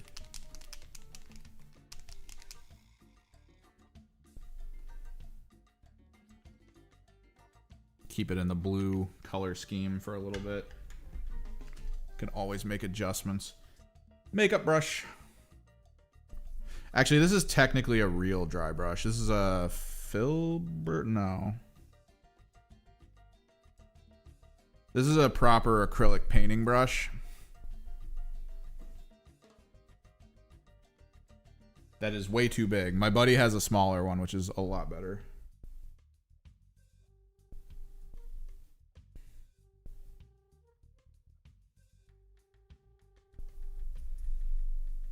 But on a large model like this,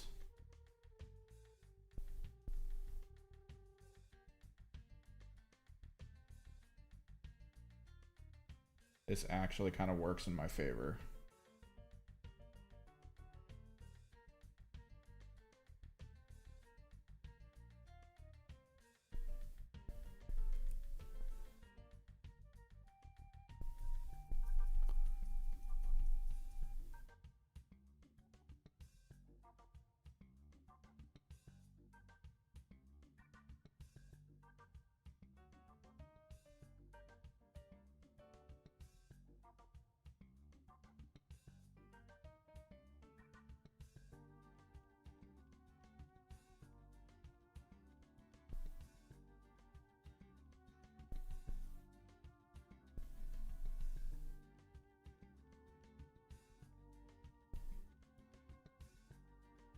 I think we'll push highlights as well. I might do one more dry brush of blue, like a slightly lighter blue, just to try to make the top of him like really bright.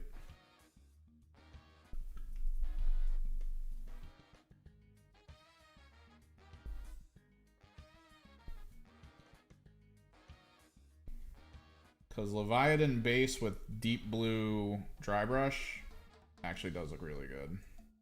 I'm liking it. IFs with it.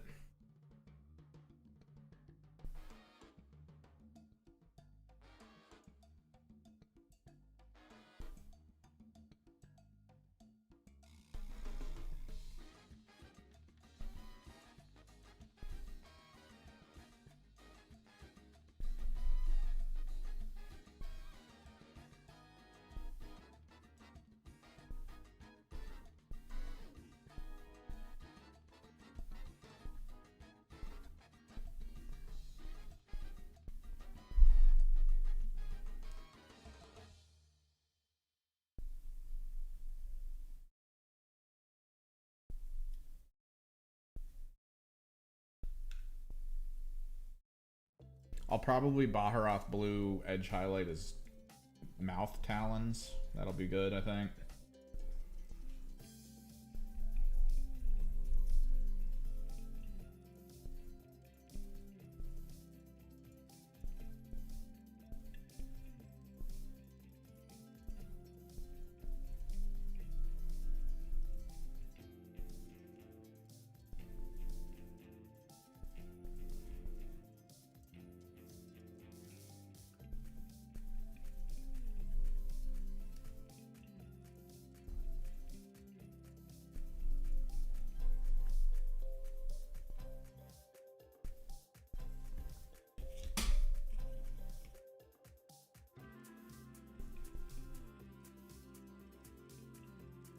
Decently toned.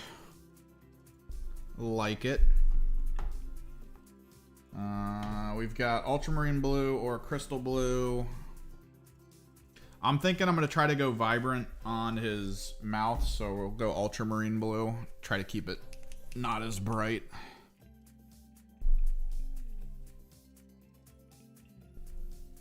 Don't need a lot of this. We're going to try to peak highlight his back a little bit. Might need more though. This brush just straight soaks up paint and I hate it.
Kind of want to leave the black spot that's on his back. It almost looks like a beetle mark of some kind.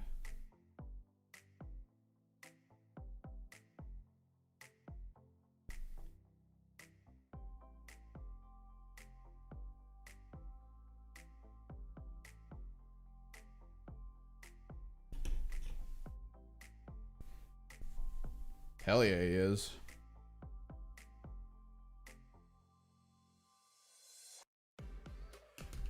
And I think what we'll do,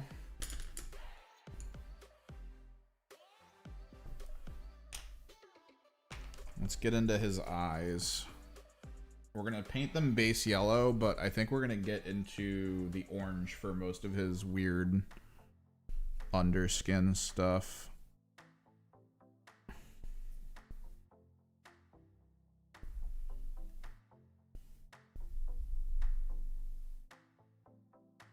We might do, okay, so we can do orange for his eyes.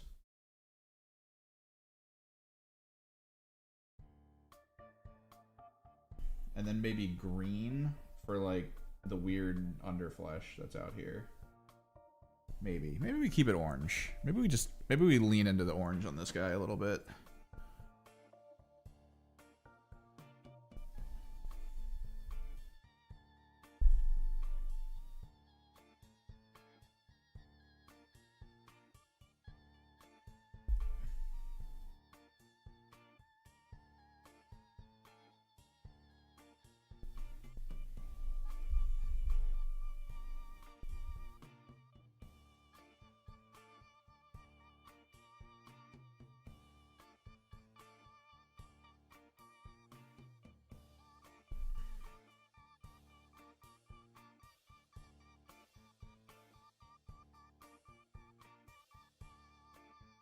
Nice, Shammy. Wait, which Termies? Which Termies was it? Was it Dark Angels? Were you going Dark Angels? Try to keep track of all you people. You people and your projects.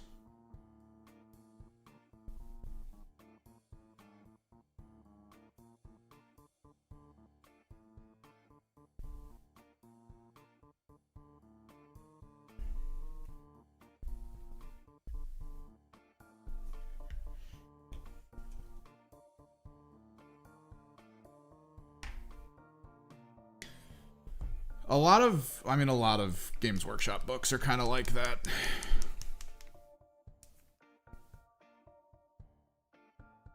For the longest time, they didn't really attract the best talent, I guess, and it's getting better, to my understanding.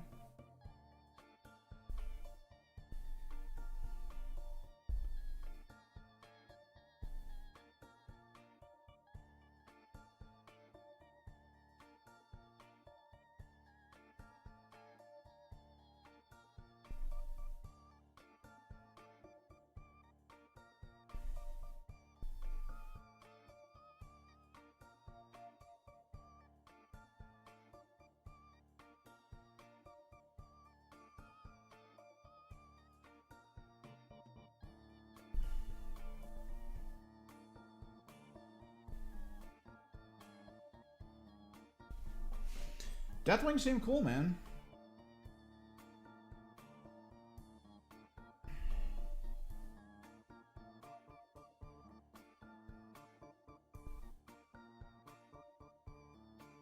All right, I am gonna do glowiness on the little creatures coming off of him, 100%. But debating at this point, I kind of think for like his undertone flesh stuff, maybe I actually just tone it like proper flesh. Or like proper like musculature flesh. Not like glowing. I mean, I love doing glowing stuff. You know me.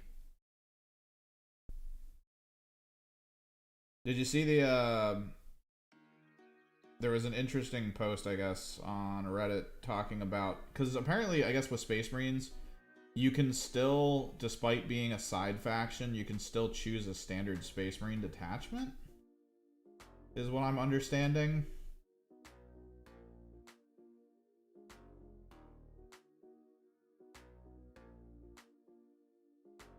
And I guess Gladius, or whatever the more basic detachment is, allows you to take an enhancement that gives you, I want to say, it's like sustained critical 5.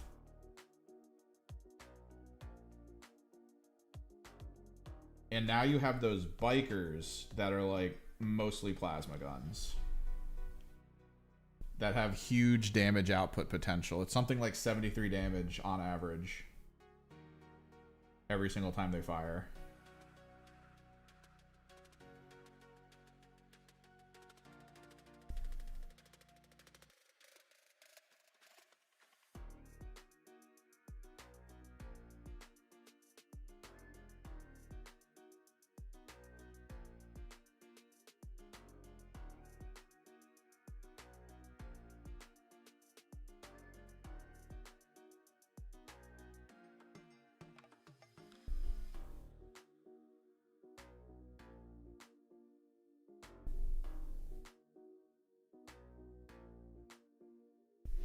Yeah, it's the problem with the books. Like, the people who read them will tell, like, they'll be straight up with you usually.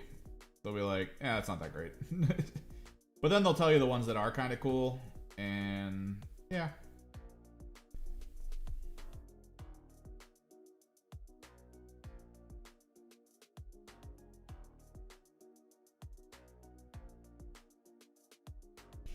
Part of me does sort of want to get audiobooks of most of the Warhammer 40k stuff, and just like when I'm doing work and editing and stuff, just want to sit there and listen to them. I do feel like I need to catch up to like the general lore of the game. I never wanted to get caught up in the lore though that much, because the arguments, all right, so when I'm at the store and people are talking about like upcoming rules and lists and things, the system always leans over to, man, but it's not lore accurate. And I'm like, okay. At some point, there needs to be a contention, right? Between lore accurate. Because lore accurate knights wouldn't die as easily as they do on the tabletop.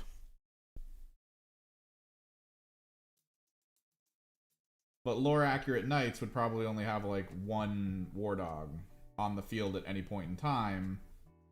And whoever picked that army up is never going to win ever. Like a lore accurate knight shouldn't have a 3+ save.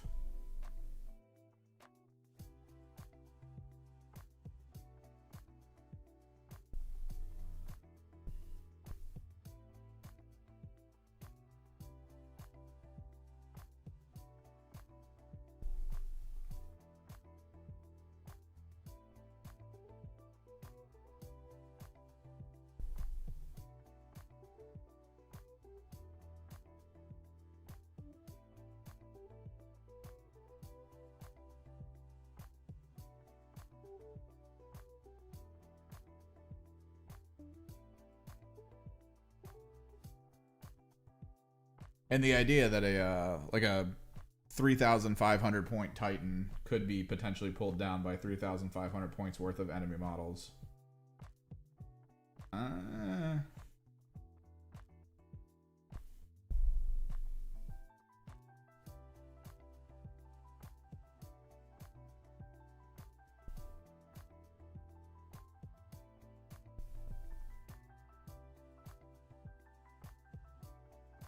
Yeah, but I feel like a lot of the people that tell me about the stuff coming up is like, man, this tank or this unit should be able to handle whole armies by itself. And it's like, yeah. But you're supposed to score points. And if you have one guy on the field, you ain't doing that.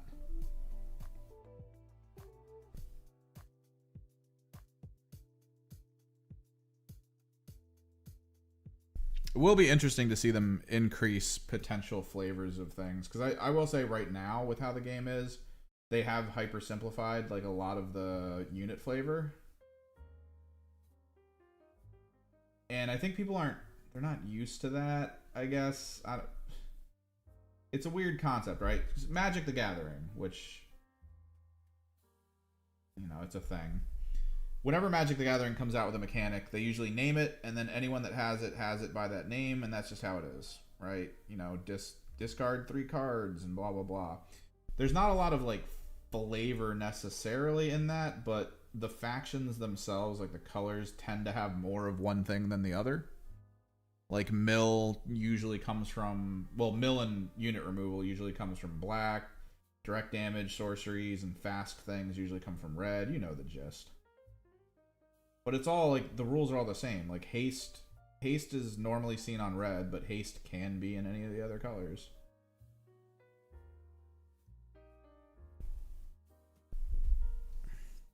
I get a text.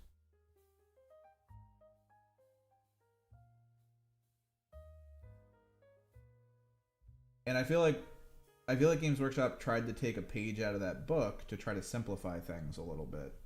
Because, like, the average person... Like, in the old system, when I was reading through all the old system rules, I would see rules that, in my head, in my Magic the Gathering brain, I would be like, oh, I'm going to create my own overarching wording for what that is. Because these 5 different units have the exact same thing. It's just one involves the word corn. One involves the word for the Emperor. It's like... It was all the same thing.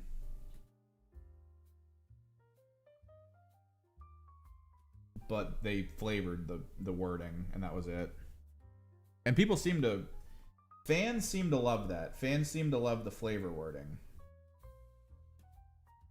But as a person trying to get back into the game, I absolutely hated the wording. Because if somebody was like, oh, I have this ability, and I have to be like, what does it do? Every single time, and then they describe it to me, and then I look down at the field and I realize 2 of my units have the exact same ability by a different name, that's going to annoy the hell out of me that I had to ask.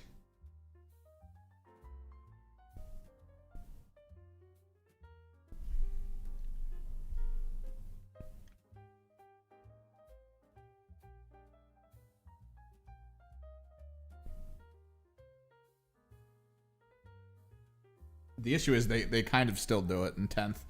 They tried to move a lot of the terminology over to Universal, but they did not.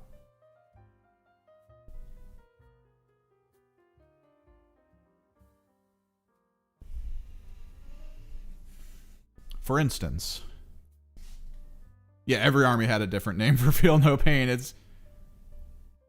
This is the Beetle, possibly from the old 40K tabletop, but he is also from the technically in America new one, which is the Combat Arena. Combat Arena was released last year late, even though it was supposed to be released years prior, but the distributor, to my understanding, and this would all be rumor. What was I about to look up? Oh, okay. I know what I'm looking up. Gene Stealer Cult and Thousand Suns and Tyrannid.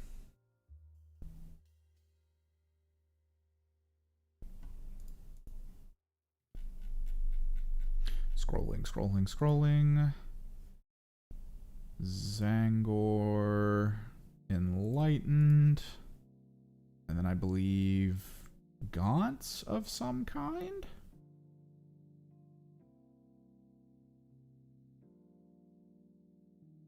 Yeah. To my understanding, rumor-wise, there's a couple different distributors that do things for Games Workshop products. This is technically not a Games Workshop product, though. This is a product that is shipped from Barnes & Noble.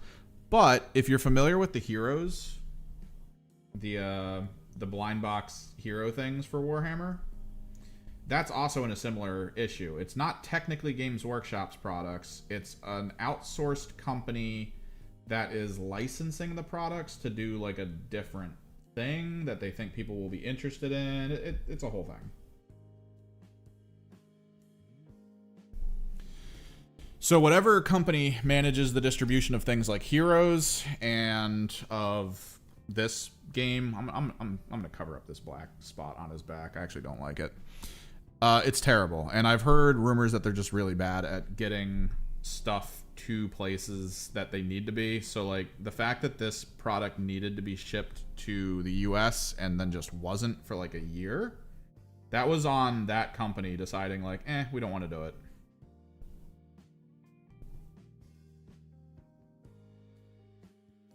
We'll do it later.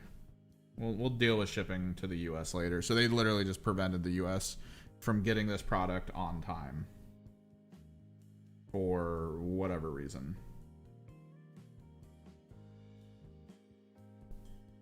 And apparently they do that with Heroes as well, which is why Strike Force Justian for Kill Team is also a problem. This is for a board game box. It was really cheap too. I know a lot of people try to buy the Black Fortress models because of like how cool they are and they're good as replacement models for things. This box was like $35, dude.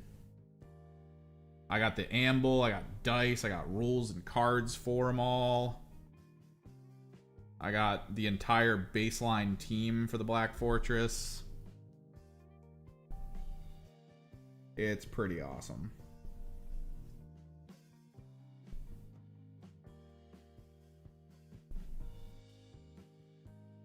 But it's called Combat Arena, I believe. But yeah, on to the concept of them trying to make rules feel more universal, but not exactly pulling it off. Tyrannids. Tyrannid, Termagants, Skulking Horrors. When an enemy unit ends a normal advance or fallback move within 9 inches of this unit, that unit is not within engagement range of one or more enemy units. It can make a normal move up to D6 inches. Gene Stealer Cult. Enhancement. Prowling Adjutant. Once per turn, when an enemy unit ends a normal advance or fallback move within 9 inches of the bearer's unit, the bearer is not within engagement range of an enemy unit. It can make a normal move up to d6 inches. Zangor Enlightened. Malign Trickery. When an enemy unit ends a normal... See where we're going with this? They tried. But they didn't exactly do it, like, completely. I'm probably going to edge highlight this with Crystal. So we're still kind of there where flavor exists. It's just a little obnoxious that it's still there. Because when they first were like, oh, we're going to make Feel No Pain like universal. We're going to make all these rules universal. So when you're playing a game, speed of the game goes up. Because if someone goes, what does that do? And you go, lethal hits. Everyone knows what the hell lethal hits is. So they all go, oh, cool.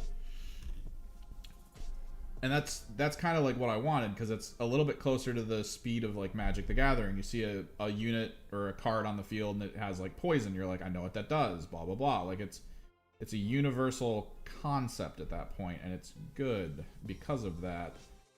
But they still have so much in 40k right now that's like, if I move my unit near Termagants and they're like, I'm about to Skulking Horror, I'm like, what the hell is Skulking Horror? Meanwhile, I have Zangor Enlightened on the field with the exact same ability. And it's like, son of a bitch.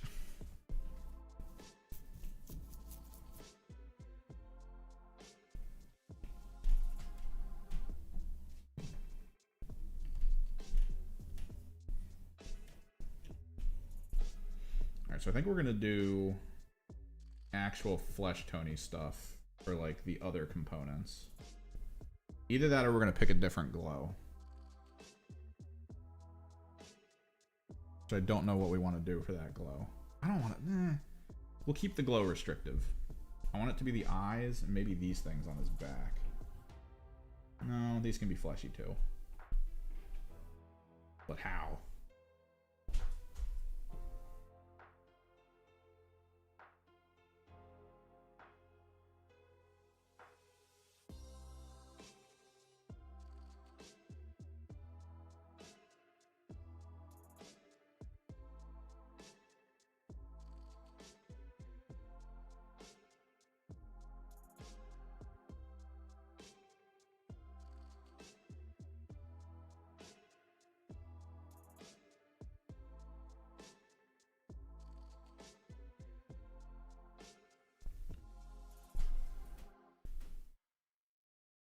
So I think I know what I want to do with these. We'll start with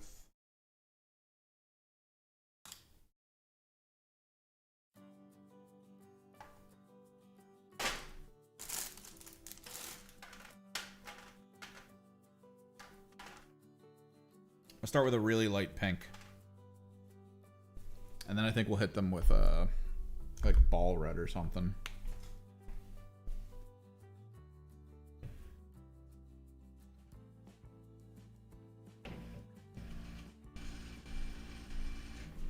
One game on Saturday, and I won. It was a nail-biter victory. It was against Black Templar with my Gene Stealer Cult, which we are still learning. The list that I finally had was my completely adjusted list that got rid of one of my full Aberrant Abominant squads and replaced it with a truck, 2 Sanctus Assassin snipers. What else did I get? 2 Achilles total, and a Clamavis, and another Reductus Saboteur. So I had a lot of champions on my team, and I got to get used to like trying to protect them. That's going to be a big thing going forward. Because I told him what I had, so he saw all the vehicles that I had, which they're not strong, so I don't have to worry that much about them. Because Bring It Down against simple vehicles like what the Gene Stealer Cult have, isn't that really good for scoring?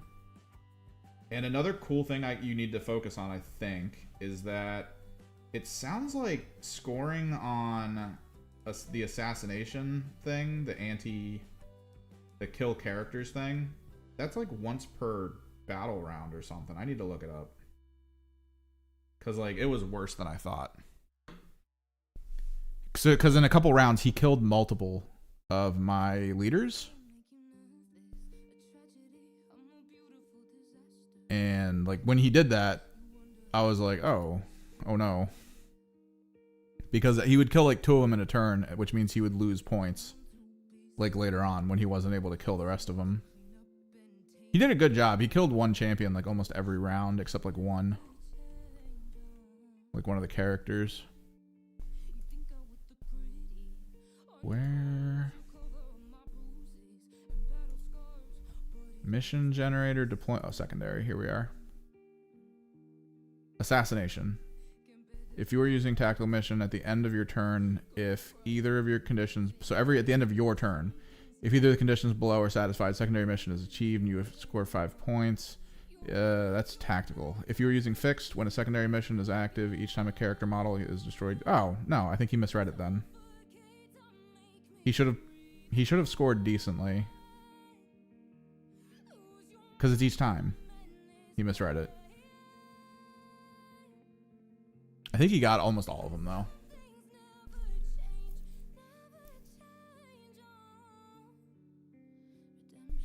But it was good. The come up from it was nice. And I was able to achieve most of my tactical missions, like, right away. Which is good. I'm starting to learn the flow of how to play them. You always want something in Deep Strike when you're playing tactical, because if you ever get the mission that's like, oh, go here and do this real quick. You can do it. 1 command point. Frickin' drop that thing within 3 inches of an enemy in that area if you need to, and you're good. I missed a spot with Leviathan. No.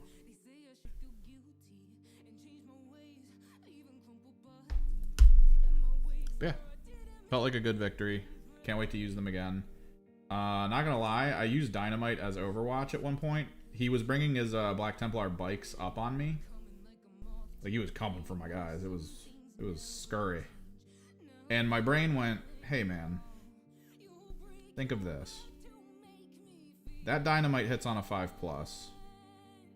Every time you've used Dynamite, it has been an incredible amount of attacks. That is a 5-man squad of bikes. So at the very least, you have 5 attacks per the 2 Dynamite you have. So 10 attacks. You could roll higher and roll more. You're already hitting on 5s.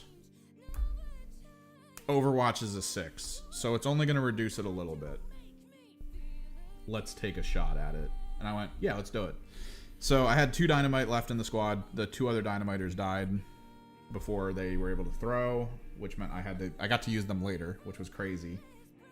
I chucked the Dynamite, and all in all, I think it was D6. I think I rolled like a 5 and a 4. So 9, 8, so 17 attacks, and then I landed 5 hits. I actually pulled off 5 hits, and then it's strength 12 against toughness 5, so anything but 1. So I got the wounds. AP 2, damage 3. Every single fail he made killed a bike, basically. I think bikes are what, 4? It almost killed a bike. Are they 4 wounds or are they 3 wounds? It's damage 3 or 2. So this is where we were talking earlier about my need to start remembering this crap. Like, passively. Damage 2. Which I think the bikes are 3, so for every 2 he missed, a biker died. Pretty much. He never got his feel no pains on him. So, literally in Overwatch, I killed 2 of his bikes. Which was nuts. And then he wiped that squad out. Then they came back. And chucked their other 2 Dynamite at someone else. And wiped them out. But yeah, he deep struck Terminators on a point near me. And then I went ham. I measured my truck to go up, dropped my units out of it. And then friggin' I did it. Like, I hate the amount of admin Gene Stealer cults have. It makes me really pine for playing Chaos Knights. Because for those who don't know, the way you play Gene Stealer cult is you actually do kind of need a blend of trucks and Achilles Ridge Runners on the field at all times. And the purpose of this is that your Achilles Ridge Runner or your truck. It depends. Depends on what you think you actually need first. Either your Achilles Ridge Runner or your truck fires on a unit, right? If it's the truck, from that point forward, after it hits the unit, you're re-rolling all your wound rolls. And then the Achilles fires, and after it's done, everything you then fire on that unit has an extra pip of -1 armor pen.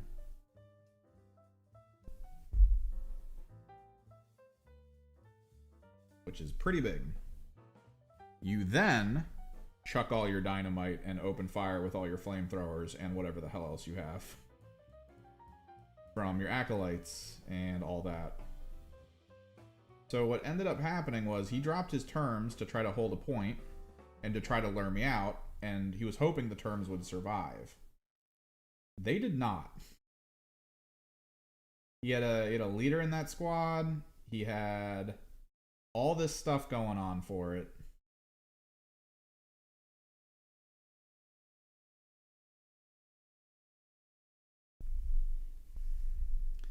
And when I drove over there, dropped the 4 guys out of the truck initially opened up, and the autocannon missed, which kind of sucked. The autocannon's actually really good if it can hit. That's a big if. I think I gotta move the playlist forward finally.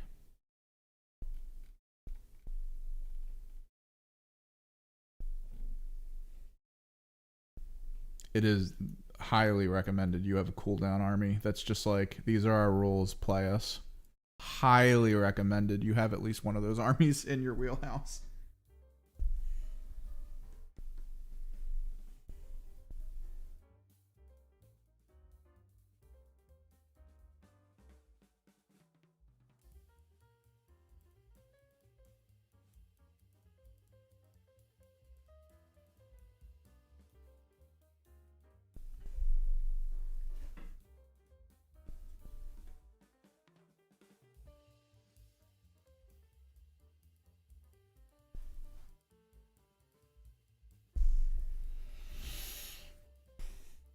So yeah, the truck opened up, missed with its autocannon, hit with its stubber, and then its dynamite killed 1 Terminator. The moment the dynamite killed 1 Terminator, he was like, this is going to end poorly for me. I was like, probably. I then shot at them with a mining laser, which I should have done actually no, I killed 1 term, so he still had 5 units. So my mining laser still had the +1 to blast, which was good.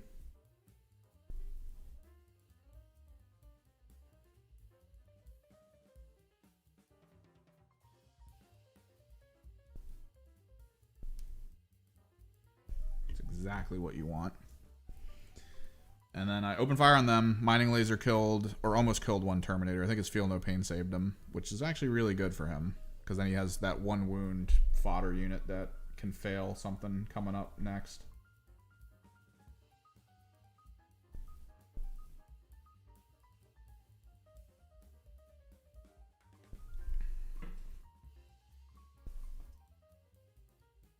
And then the squad inside dropped, I want to say, 37 dynamite attacks before the flamethrowers. You have to disembark. I can no longer one-shot from inside a vehicle, so I had to get out. But I got out, I rolled all the dice, and then I had to roll 37 attacks, which I think like over a quarter of them hit, which is insane. Actually insane.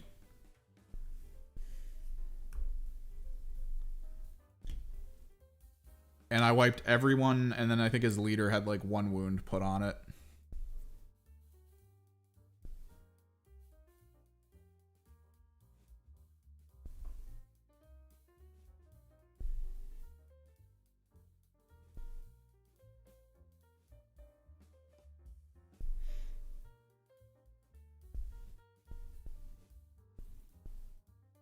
You think we're going to be getting more big demons when the demon codex drops? Like, what if every demon faction gets another big demon, or like a middle tier demon, like something on par with like a Mutilith Vortex Beast? but for demons. I feel like they have a lot of... They've got most of like the small stuff covered for everyone. They've got like fast attacky feeling things. They've got like the fodder stuff. They've got like the general foot soldiers. They all feel fine. I feel like the variation between greaters and lessers is too wide of a gap.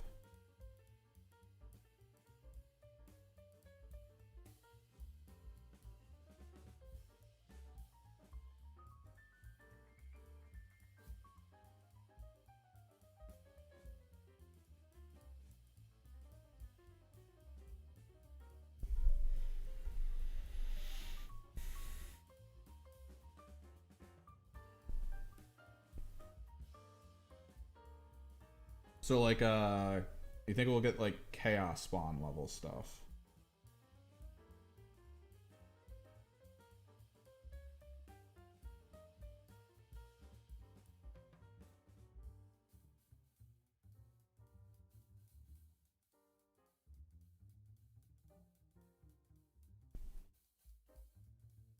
That's actually a good question. Are chaos spawn even in demons yet? Like, they're not, are they? They're only meant for the factions that use them. And they are really strong for like a cheap unit.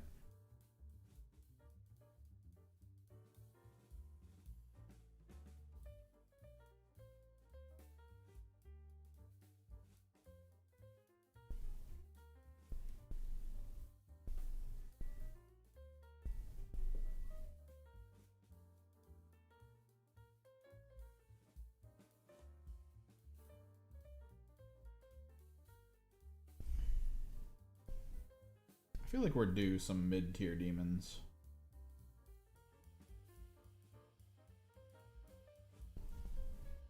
It'd be cool.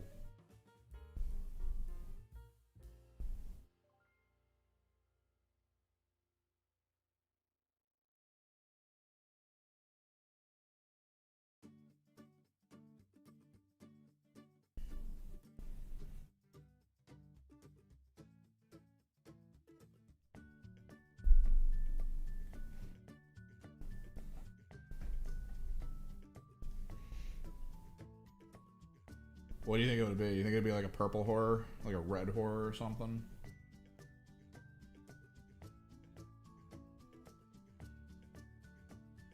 Actually, if we follow the schematic. Color wheel. Yeah, it'd be an orange horror. Red or orange. I think.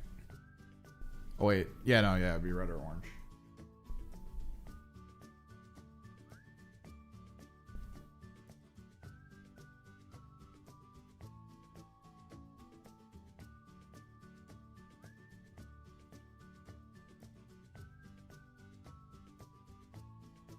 Could you imagine the amount of stuff people would have to buy if they dropped like a red horror? And it's just like one really big model. That's basically just like tons of wounds, big toughness, very mobile, great with ranged and melee. And then if the enemy kills it, it becomes a full squad of pink horrors. Just like, blah. It's like instantly just pink horrors. Embers, kind of, but that makes it weird. So if that's the end, well, because I painted mine like this.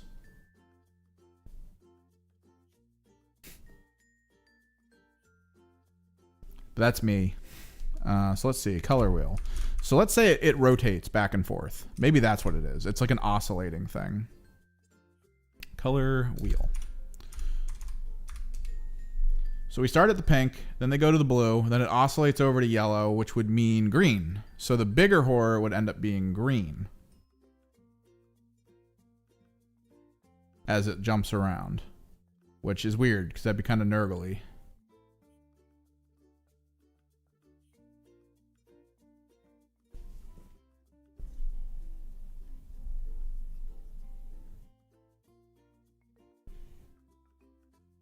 I think every Demons player who plays Zinch would unanimously hate like a next tier up horror being the next unit.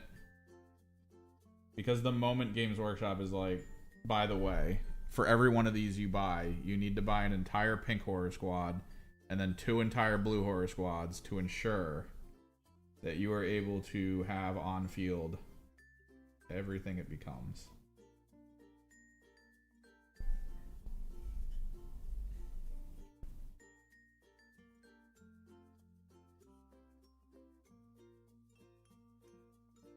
I think everyone would look at that and just be like, God damn it.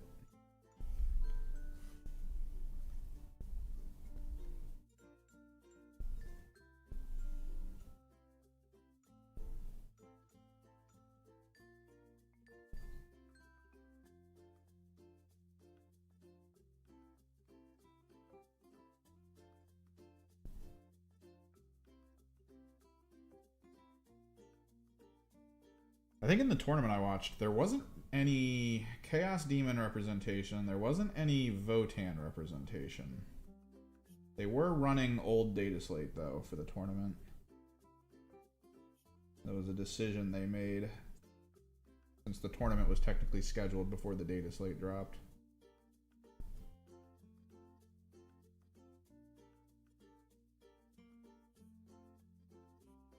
I do love the idea of it. Think of this, because I think this is kind of what they described to me for the tournament. It's a team-based tournament, right? What's up, Gut Grinder? Yeah, if they just put a big box together with like if you could buy a Pink Horrors box for, I would say $60, and it's literally Pink Horrors, 2 squads of Blue Horrors, 2 squads of Brimstones. Just like, here you go. I'd be like, all right, yeah, okay, I'm fine with this. Wait, how many Pink Horrors come in a team? It is 10, right? I'm not wrong about that. Chaos Demons. It's not just like 5 to make it okay and not crazy. It is 10. Yup, it's 10. Split. So it's still, you have to roll. Like, you can almost risk not having to double up Blue Horror squads for all of your Pink Horror squads, because it is a 4+, which is technically 50%. So technically you should only ever be getting 1 squad of Blue Horrors out of every squad of Pink Horrors. But the day you roll well, the day you just don't stop rolling 4s is the day you're going to be really mad.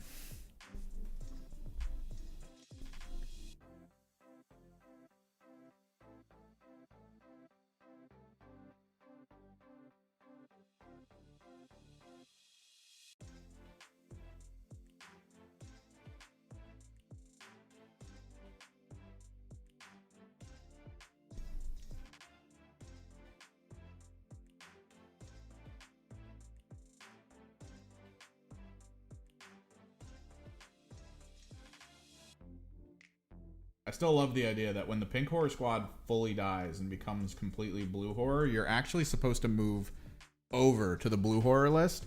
So Pink Horrors only have Split. That's all they have. They have the Instrument of Chaos as well and Demonic Icon for whatever reason, leadership benefits, charge roll benefits, blah, blah, blah, blah, blah. But that's it. That's all they got. And then they become Blue Horrors. And the moment all the Pink Horrors are finally dead and only Blue Horrors and whatever is left, then you get access to the Cackling, which is reduction in enemy leadership. And yeah, like you don't get this otherwise, which is really weird. No, yeah, there's 3 giant Wrecking Ball Red Horrors just running across the field. Then they become pinks, then they become blues, then they become brims.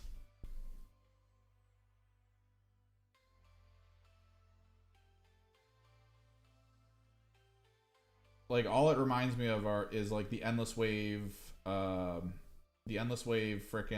Imperial Guard concept, the Endless Wave Tyrannid concept, Gene Stealer cults. It's finally there for demons in the form of a next tier horror that just becomes all the other horrors.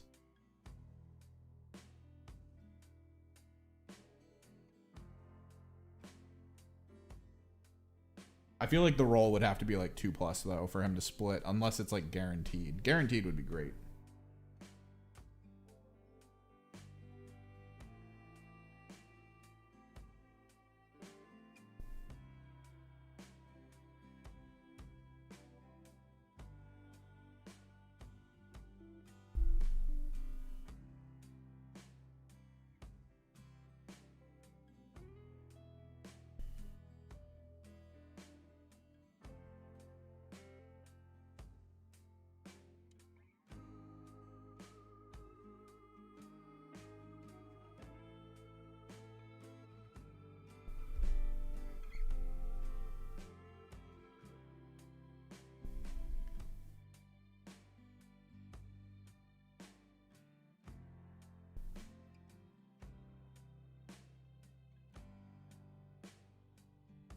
So now the question is, do we leave?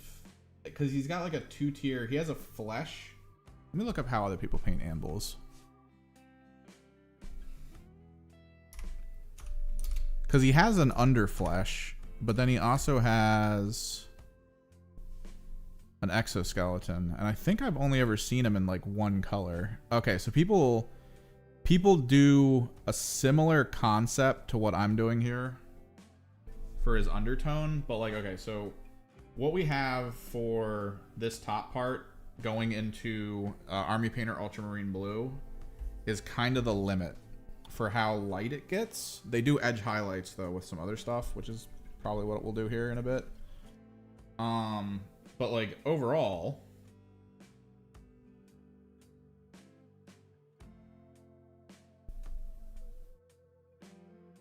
the rest of his skin tone that isn't, I guess what we would call, let me get this guy done.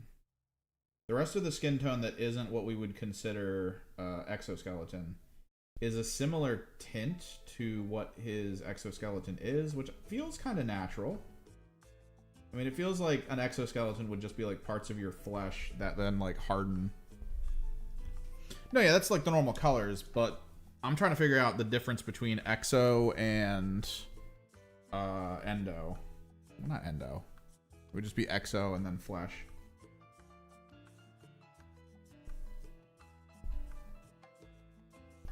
So what we're going to hit on now, once we get this pink done in this arm, I think that's it for pink for him.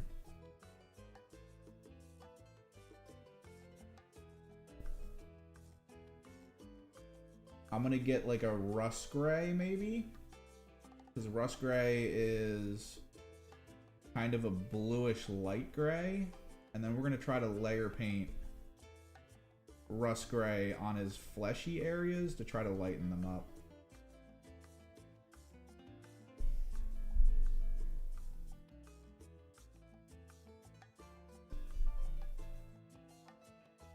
I really hate working with this pink, Fulgrim pink. I hate it. I hate it so much. It's so liquidy. It's just, you have to apply like multiple layers. I'm mostly leaning into the idea that I'm going to be putting either Bale Red or Flesh Terror Red over top of it, and then we'll be done with it.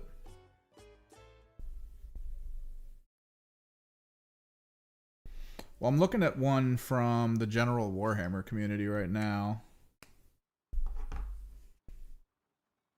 For him, they did the orange glow on all of his components. They do different talon colors. We might retint the rest of the hooves and talons. Maybe. I think I'm okay with them being the color they are. The little creature coming here.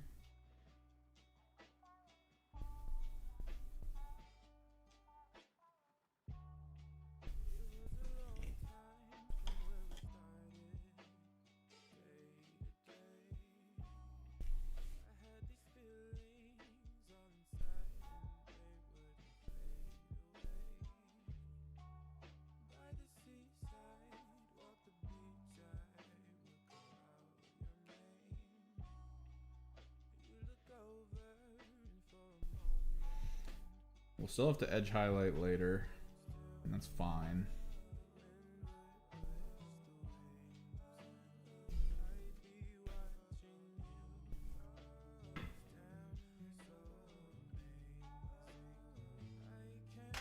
Russ Gray.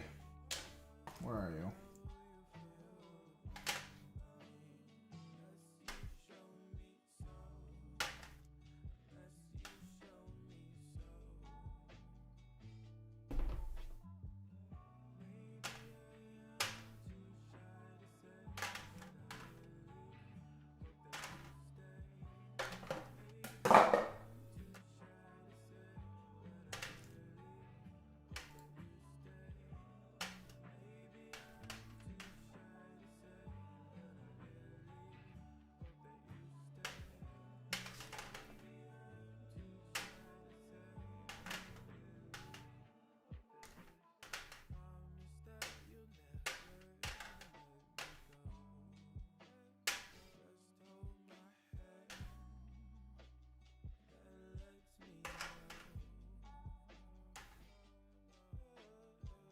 I know for a fact I have Russ Gray. Where the hell is it?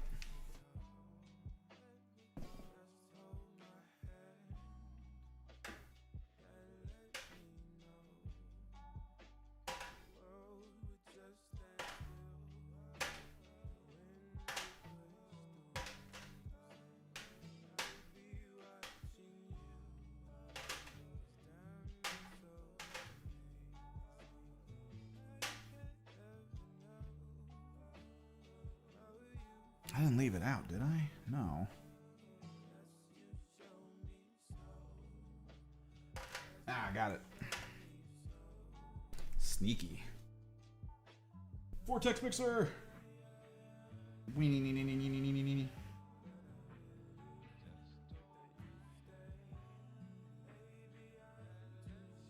Sweet.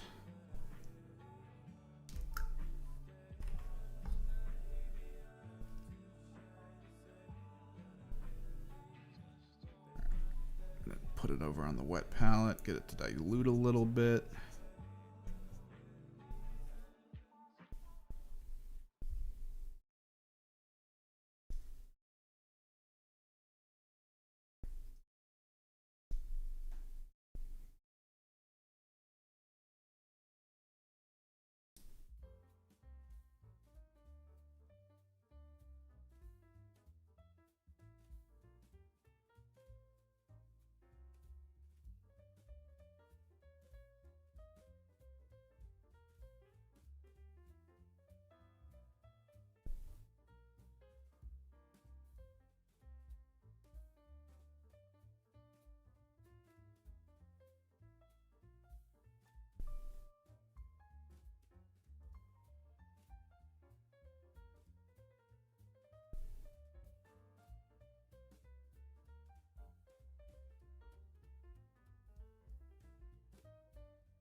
It is all. I have a wheelie tray. Like I have a wheeling art tray behind me. I do eventually want to get like a stand, but I also don't know where I would put it. Because the art table next to me is one that I can leave flat or like use as an actual illustration table at an angle. Kind of when I start going back to illustration stuff, try to get some work done there. Gonna have to go back to that shape.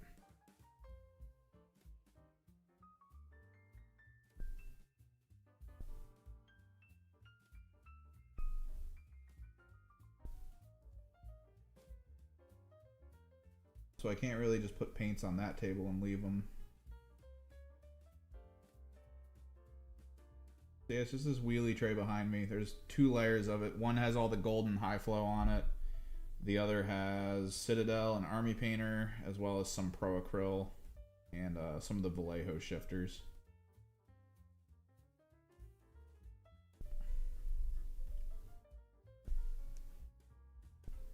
So I mostly know what I have by looking at the cap.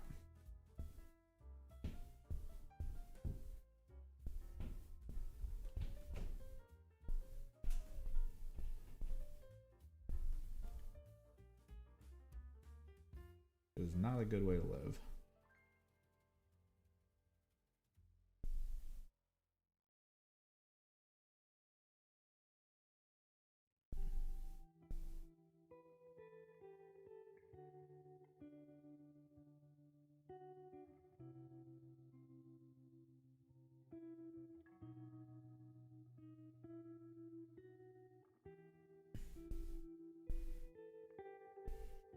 Yeah, spice racks are good. The art store near me has those pretty cheap paint racks that fit pretty much any paint type, any bottle, any tube, anything, that are highly modular.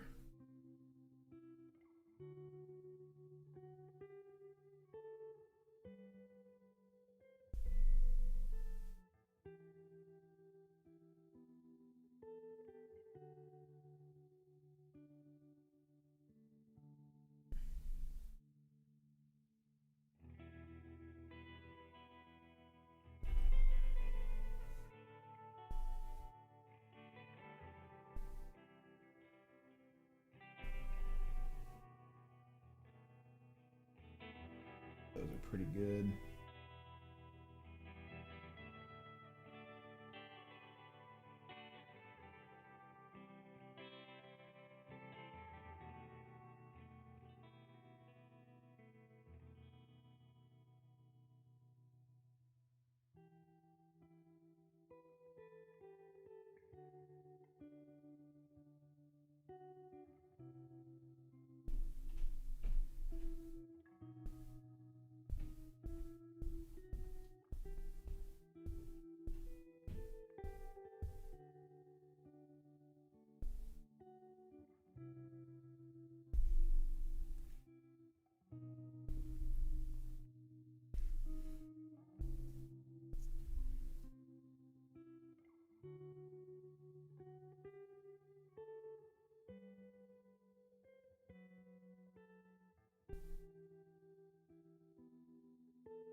I am thinking of getting into Warhammer Underworlds.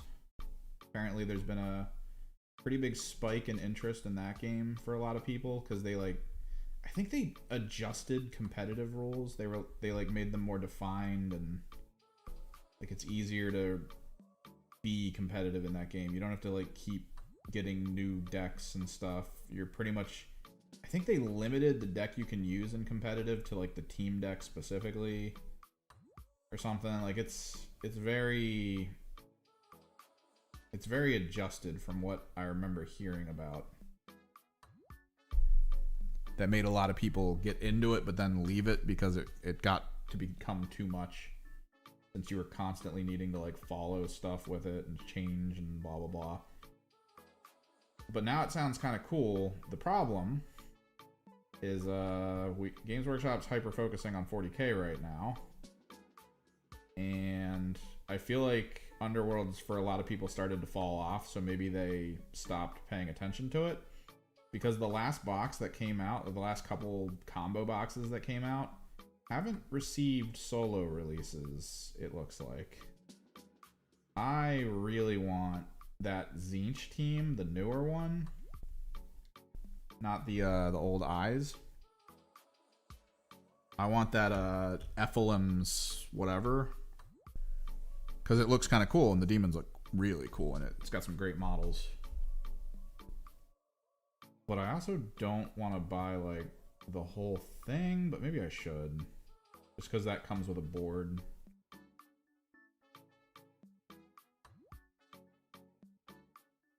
And I think that was the one that had the opposing team that had the I gotta look at it. I don't think that had the opposing team that everyone was freaking out about on the announcement, because it had the cutest friggin' squid pet thing of all time.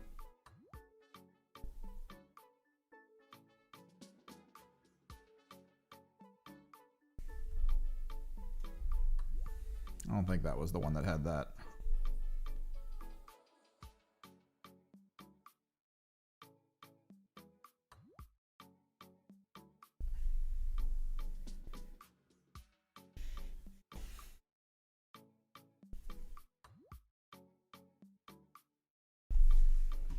look it up.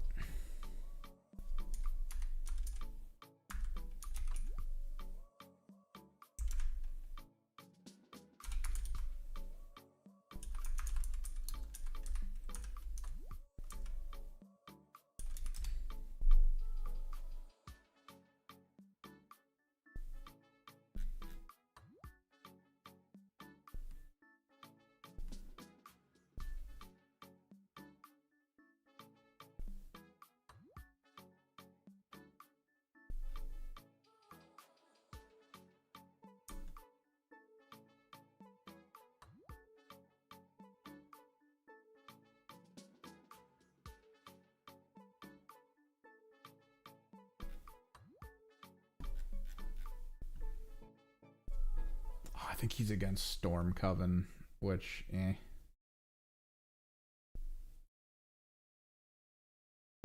Let's check it. Shop. Other games. Underworlds. They have the starter set. Underworld's Death Gorge, which that team is from. Are they from Weird Hollow? I think they're from Weird Hollow. Yeah, they're from Weird Hollow. 95 bucks isn't bad. And get the decks, all the tokens. It's not the worst. That's probably a better place to go than trying to complete my demon army. I gotta keep in mind that, like, every army I kind of add to the pool is another army I'm gonna have to, like, 100% learn. And try to, like, play properly. And I don't know about that.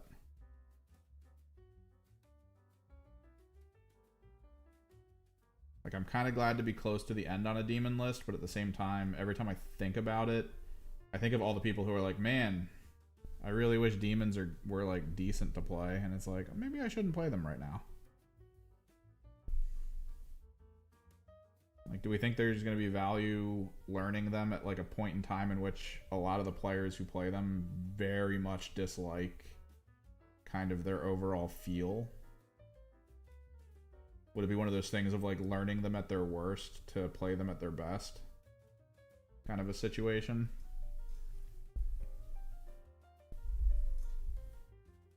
Because if I'm not going to take advantage of a Be'lakor-led melee heavy army, then am I doing like really poorly? Would I not do that at all?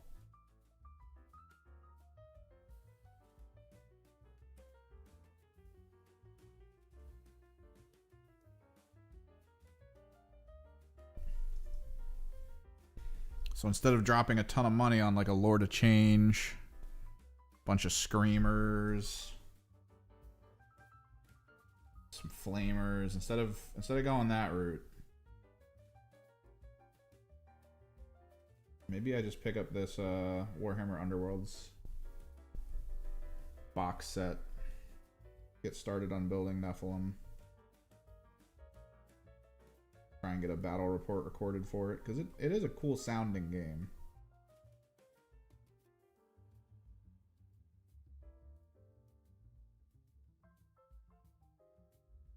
Tabletop with cards. Like the halfway marker between Magic the Gathering and Warhammer 40k.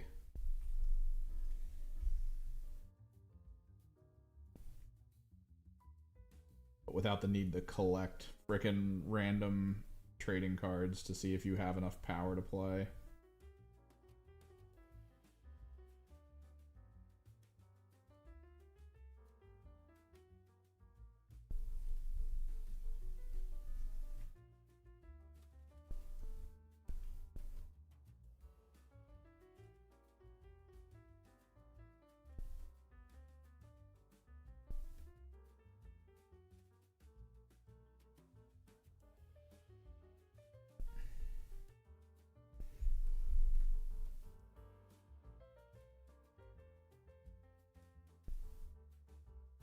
I'm gonna try to get another game in this coming weekend.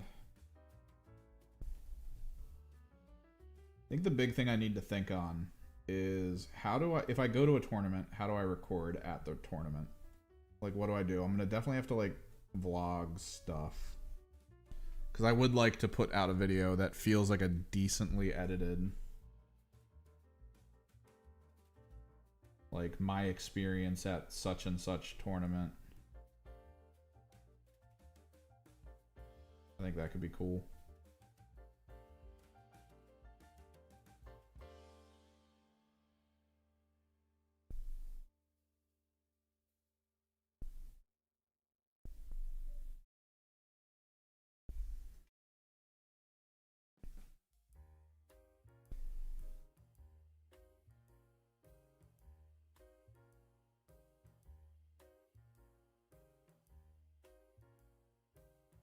I have a camera that I'm still trying to learn how to use that could probably do really well to help with the B-roll recording. It does time lapse. It actually does time lapse like video type situations. And I'm wondering if I can program it to slowly zoom over time while it's doing a time lapse. Because then, like, in one of the days, I could, like, talk to one of the people running it to try to, like, leave the camera somewhere for, like, an hour or two. Taking a really quick time-lapse recording while slowly zooming in. Some good B-roll shots.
We'll still have to do a highlight color for the flesh tone as well.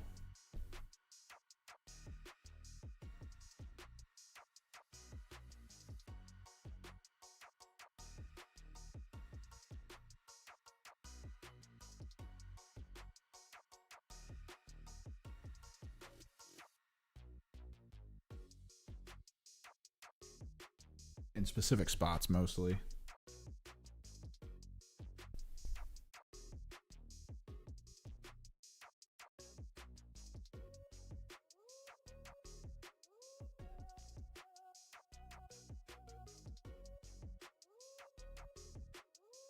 Amble looking good, though. So I still haven't found a Warhammer Heroes Kill Team Justinian box yet. Haven't seen it anywhere, man.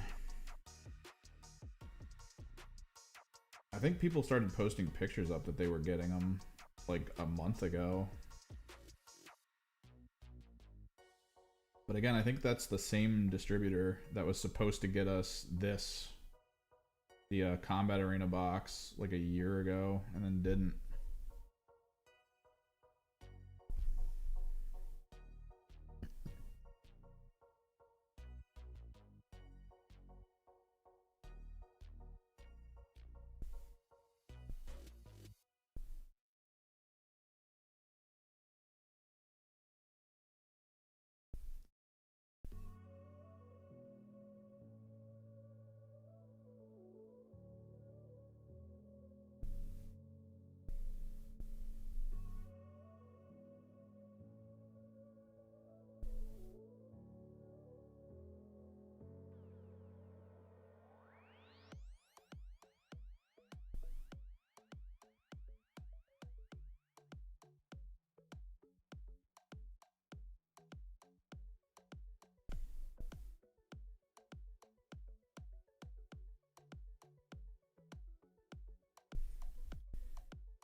Hopefully you guys are doing alright in chat.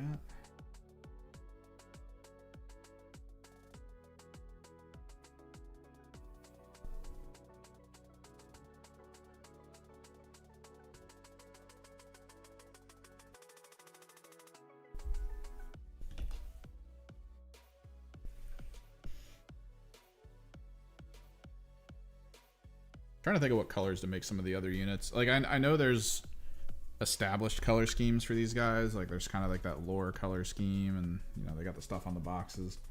But I kind of want to put the Servo Pope in burgundy, right? Burgundy is such a good color, and I think his like weird churchy Pope outfit would look awesome as mostly burgundy. Like burgundy with gold friggin' trim. Would be great. He might be the next one we do after the Amble. I have more ideas on how to paint him than like most anyone else on this team. I think the Space Marine, doesn't he have the Blood Angels symbol on him somewhere? Oh no, he doesn't.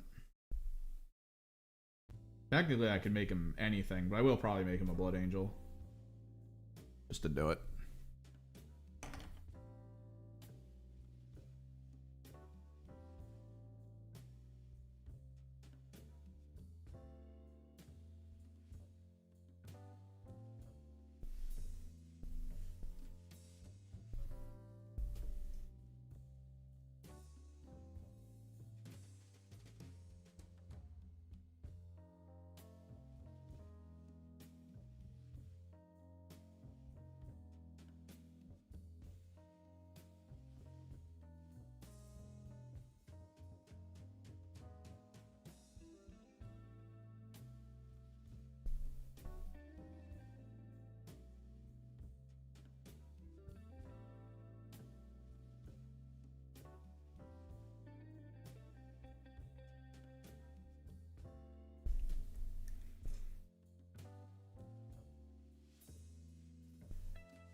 Still trying to figure out how to handle the live streams and the VODs, because I know I can monetize a live stream, but I don't think what we do. I don't know. I don't know if it's worth monetizing during the live stream, let alone, or more or less just doing it after. I don't know, man.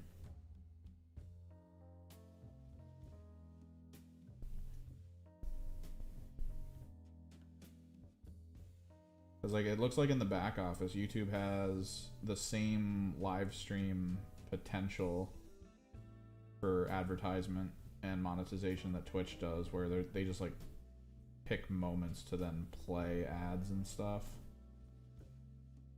Like if there's like a slower time, or maybe I'm not doing as much or saying as much, and it's like, oh yeah. And there's like a button I can press if I want to go on a break.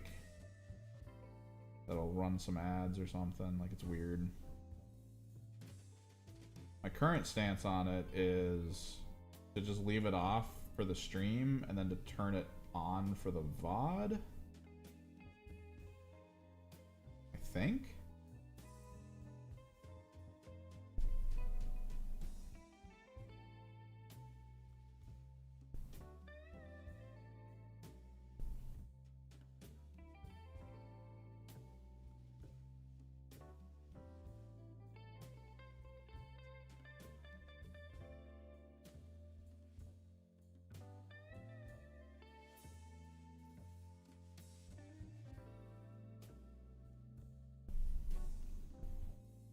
Not sure.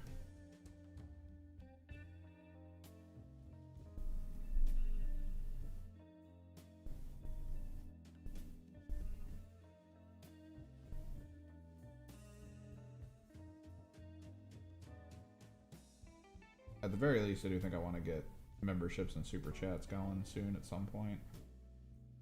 Gotta get all those badges done. Gotta get some emotes moved over.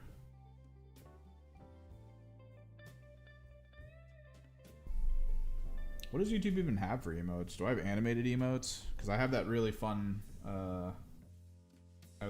Greg one.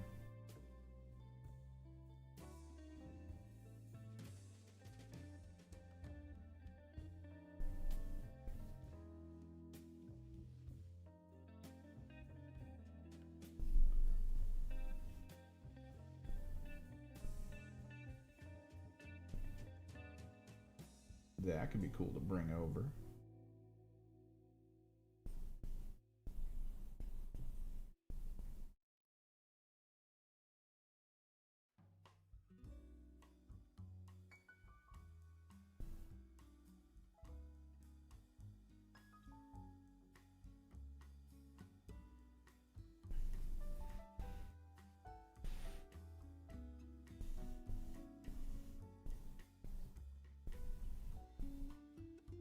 Ugh, peak highlighting all this flesh tone. Super obnoxious.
Phone call.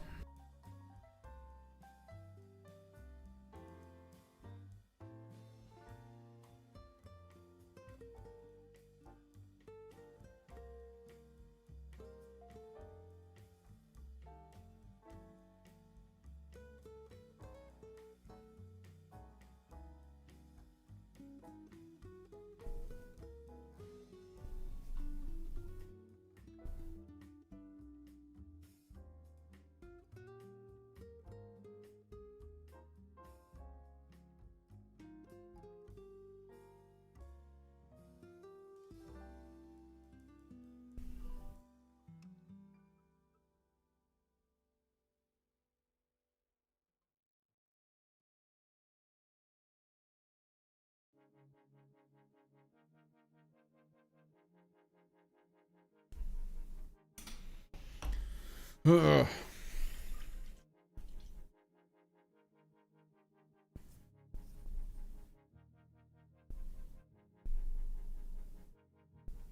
I'm painting while hungry, chat, but I really want to get these flesh pony stuff done.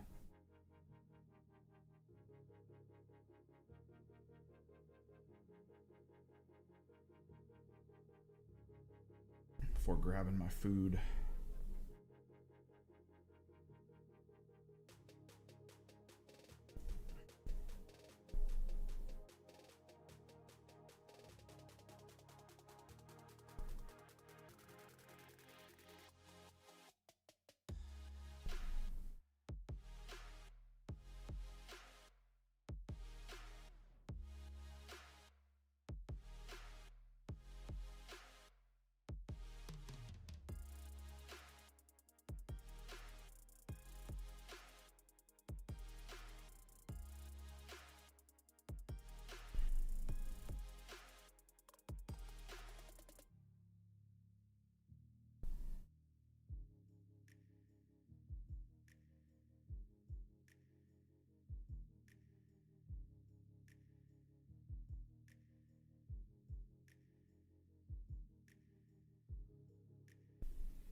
Always gotta paint the amble junk.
Also, I gotta look into functions and features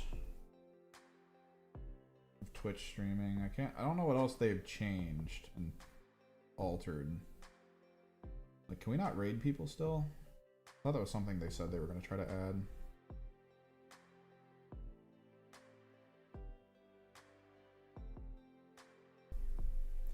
It's not really a big YouTube function, though. Streaming still feels like an afterthought for the most part. It's just them trying to compete and take advantage of a bad situation that was coming out of Twitch for a lot of people, with Twitch constantly changing things to make it worse for new streamers while making it even worse for big streamers as well. They were biting themselves constantly.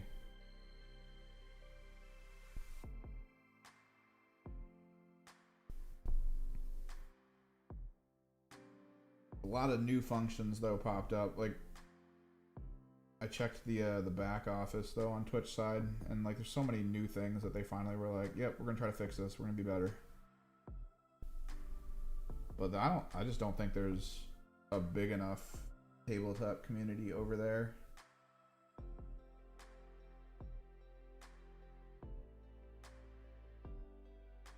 To at least give me a spot to like kind of work my way in.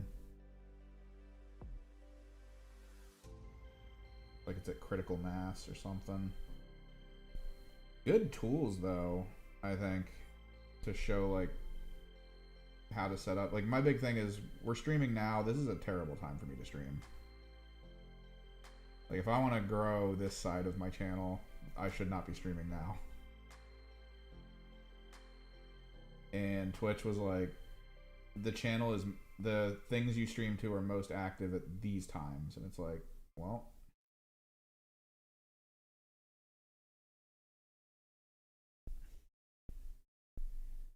I do not stream at those times, so kind of brutal.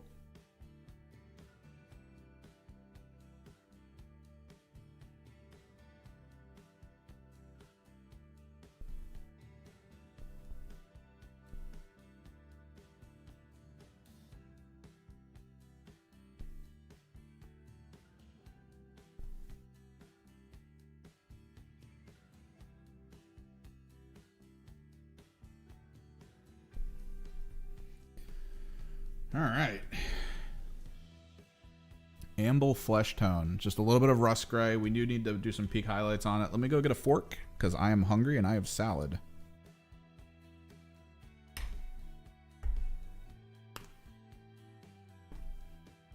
So I will be right back.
Salad. I mean, it's kind of hard to grow anywhere if that's your only approach, is like just doing like the one thing. Like I need to start thinking this year on where else to post, like that I'm live or that videos go live.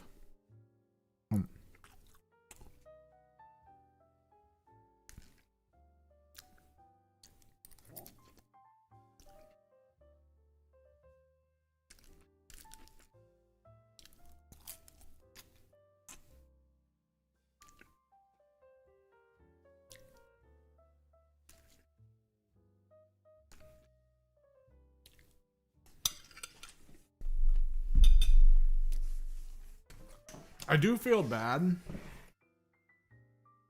doing that though. That's like a personal thing. Like I've enjoyed going on Reddit and seeing people in the Kill Team subreddit. Like someone will ask a question and then someone will answer with like a video link for me or something. And I'm like, oh, that's awesome. And it is. It's actually really cool.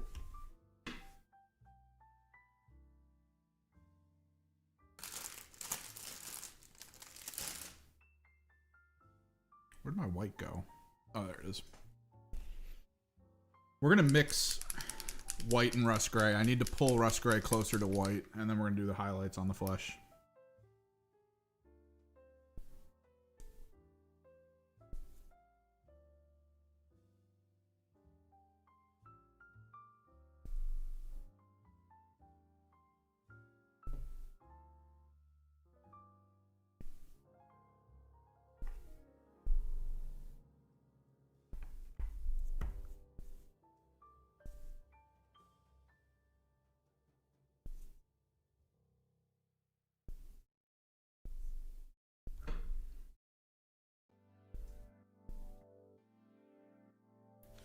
Yeah, with anything, Twitch, anywhere, I need to figure out how to expand.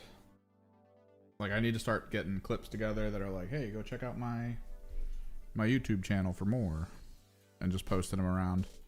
The wide net approach. Try to get more people interested.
Thank you, Dragon.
you know, little highlights here and there.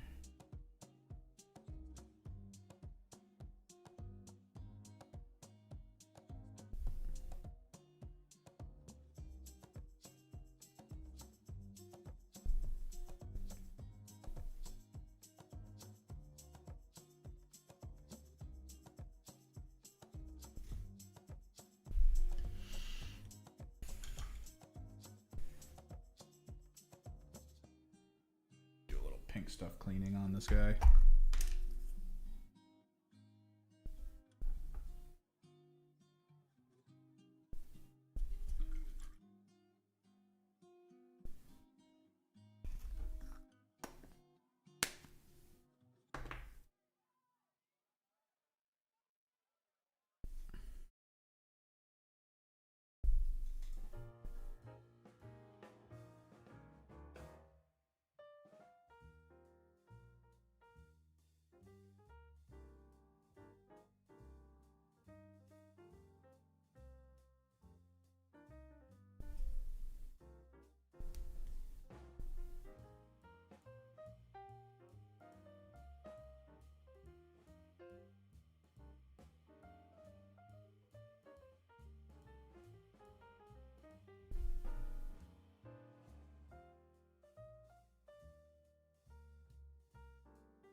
Hell yeah.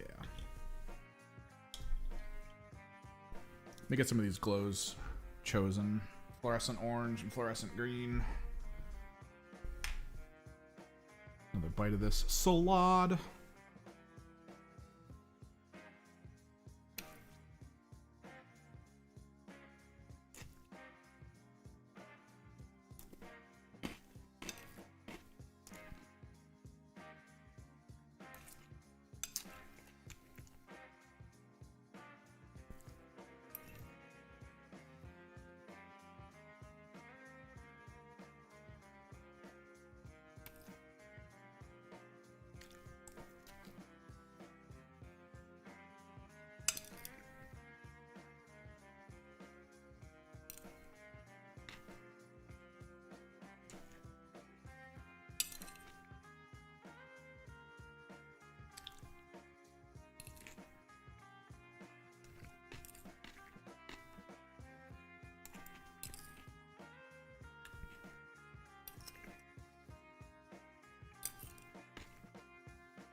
Blacklight reactive eyeballs.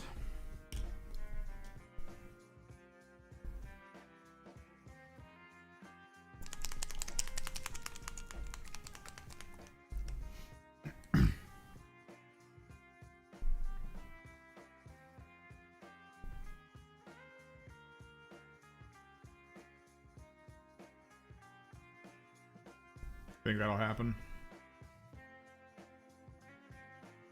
So you're banking on? I wouldn't mind doing it. My buddy has a High Fleet team. He just has to finish putting it together or painting it. Because, like, alternatively, I'm going to need to buy and build one. Is there a way for me to set up, like, an Amazon wishlist thing? I think there is, right? If I can just do, like, an Amazon wishlist on this channel. And then I'll just fill it with, like, all the units for kill teams I don't have.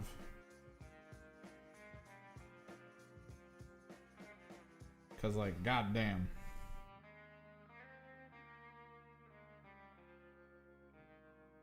Maybe I'll get the super chat set up so you guys can dono to try to get me to the point where I'm like, alright, I'll buy some warriors. I wouldn't mind buying Gene Stealers. I have Gene Stealer Cult. So getting some pure strains together could be useful.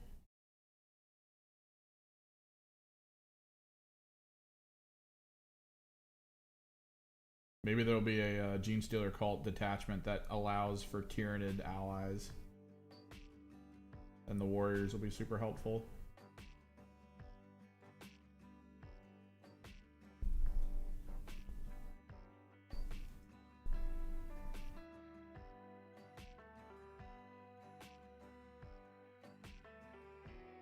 I do have a Streamlabs.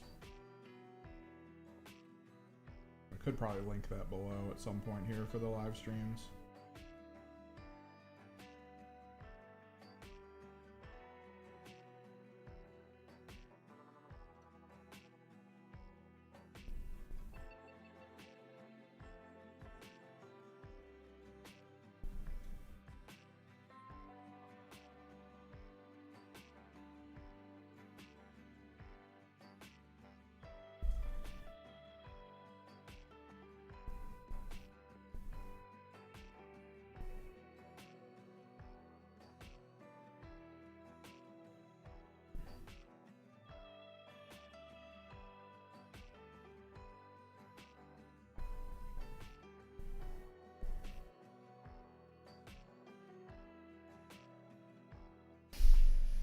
Well, like, okay, so pure strains are weird. You can't take them with a Patriarch in a truck, and that's like where you would want them. Right? I'm trying to think of how to use them with a Patriarch. Not only that, but trucks don't have assault ramps, which assault ramps, when you get out of a truck, you're not... What was the limit? You're allowed to charge after a truck moves, or did it need an assault ramp for that? I haven't really... Transports are still a mystery to me, because of all the armies I play, Thousand Suns, you don't really necessarily want to transport. You can. You can use them if you want. It's not, like, a super big deal. A lot of people talk heavily about a Rhino with Ahriman and a squad of Flamers in it. That's pretty cool.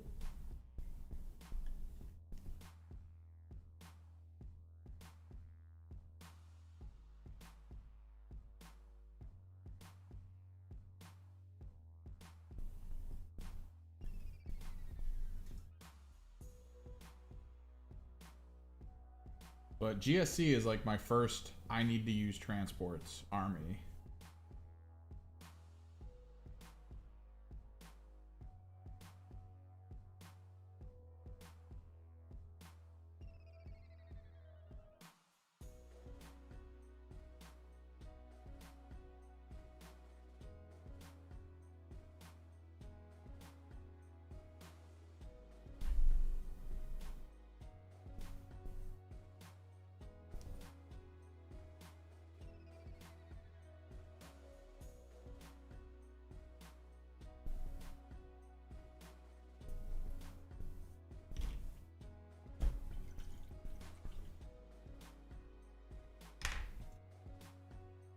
So, like, how does that work?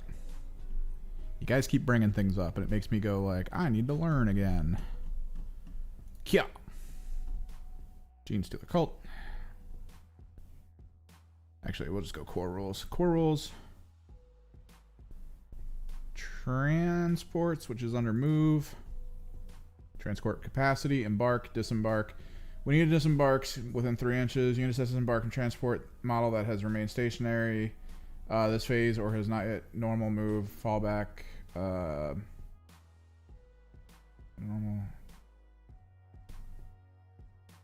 In the remainder of the turn, such as disembarking units cannot choose to remain stationary.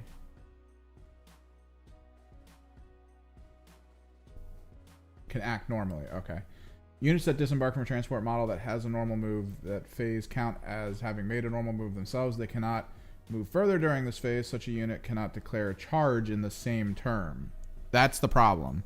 So you get pure strains, you can put them in trucks, but they can't charge because none of the Gene Stealer Cult trucks have assault ramps. So they have to be on foot. Which, where are they? Infiltrators, I guess that's probably the thing, right? You want 150 points, you get infiltrators. Maybe that's the trick, because if you put them into a... oh no, you only get the scout move with a truck. You don't get infiltrators with a truck. So this doesn't help the truck. They can declare a charge in a turn in which they advanced. So having one of these with a Patriarch is actually really good, because you just need to position it in a way in the open field where in a turn you're basically in someone's face, because he gives them all dev wounds and then he himself causes problems he just causes battle shock. Never mind, he doesn't cause other problems. I thought he caused something else, but no. So he gives everyone dev wounds. He has twin linked. 5 attacks, 2 up to hit. They're all 2 up to hit, which is insane for melee. They're all decent for AP and okay for damage. They're not great on strength. But yeah, dev wounds are really nice across the whole board, especially since you'd have 10 models, 4 attacks each. 40 attacks in melee if you can get everyone in. That's so crazy. 2+ to hit, you're practically never missing. I feel like oh, this is actually rough.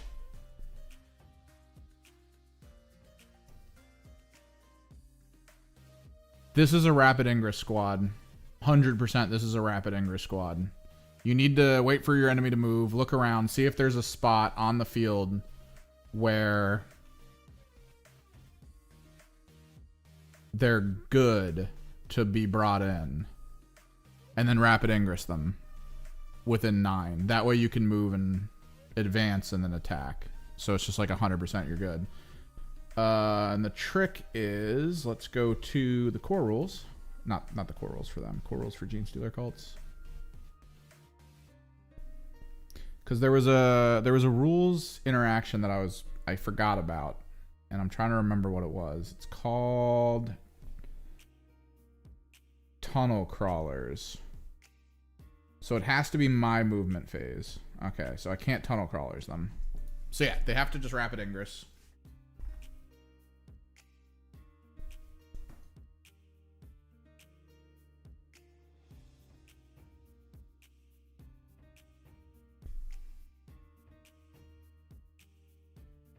I feel like I need to get some crackle paste on this surface.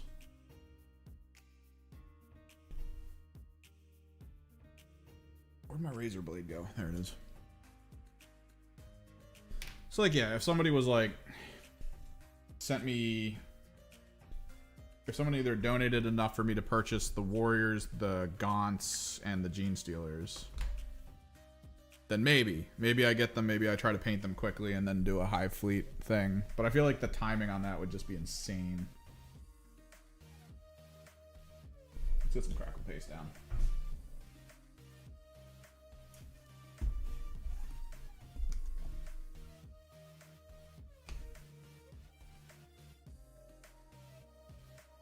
And then we'll start doing some carapace highlights.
I'll get that together, because like I do need to start offsetting how much I'm spending on all of this. We're out here thinking of picking up a Cerastus like a fool.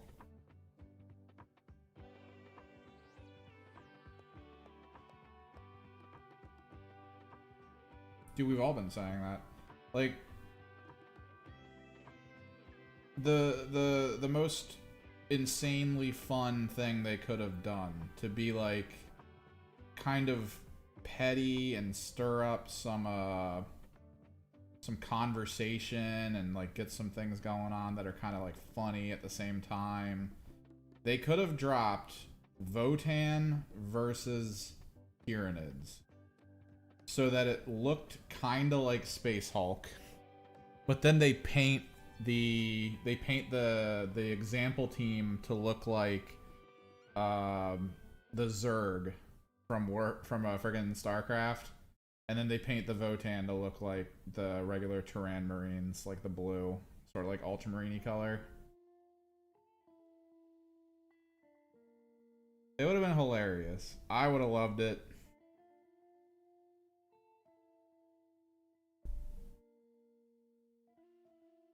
It would have been great because of all like the conceptual tie-ins with like Space Hulk and all the other stuff, and it would have been it was just perfect, man. It would have been so good.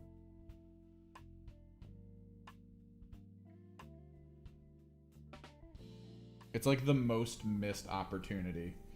And then to see like the aftermath, everyone's like, oh, we're crash landing on a planet. And then there was a rumor of Jungle Train, which everyone was like, oh my god, the next train set's gonna be Jungle Train, it's gonna be great, blah blah blah blah.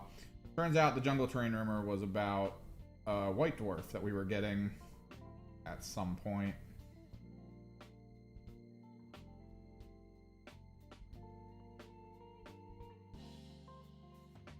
But like everyone got super excited because not only was the rumor Jungle Terrain, but there was a book coming out that was Catechins versus Nids in a jungle, which made everyone assume all at once we were gonna get a box of Catechins versus Nids based on the book for big crossover potential.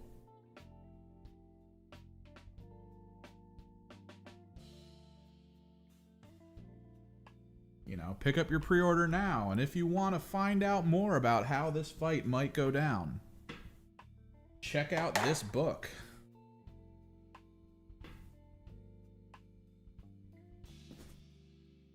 Dude, they need a better business strategist. They really do. They need a much better business strategist than what they're rocking. All right, let's get some highlights going. Let's do Lothran.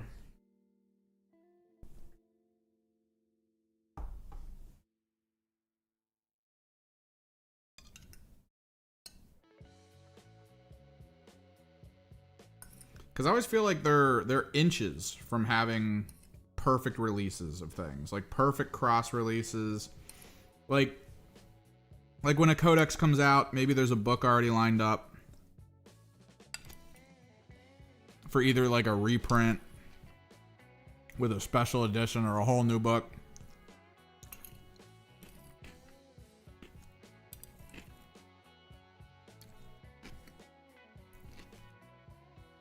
Like Dark Angels came out.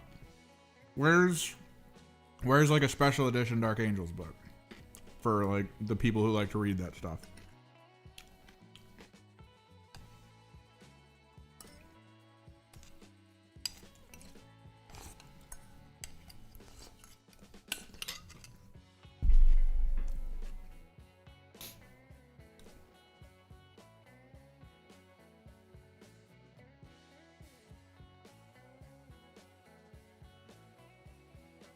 Community hype is at an all-time high for almost every faction they release a codex for. Gotta have the tie-ins, man. Business 101. Make me think, oh man, I can't wait to spend money on my Thousand Sons codex. What's this? There's a new book about something Ahriman did? Poggers. Let's go.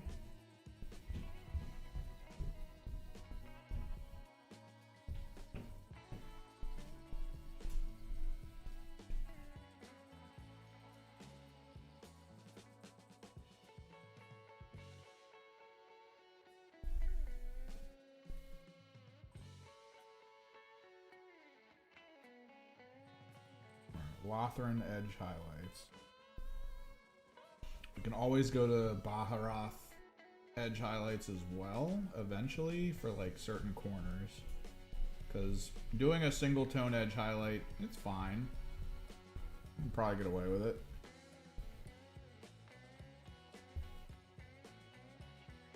But there is kind of a level.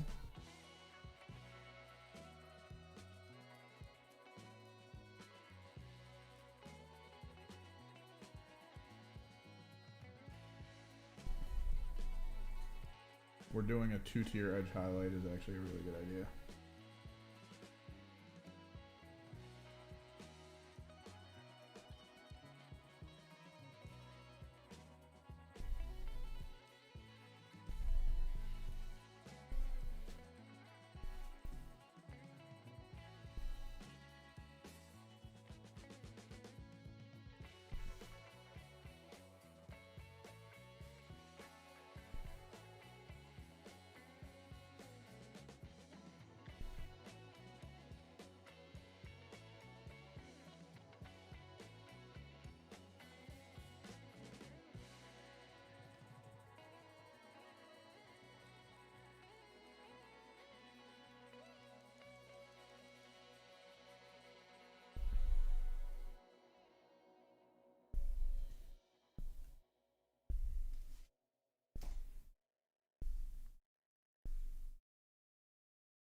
many missed opportunities.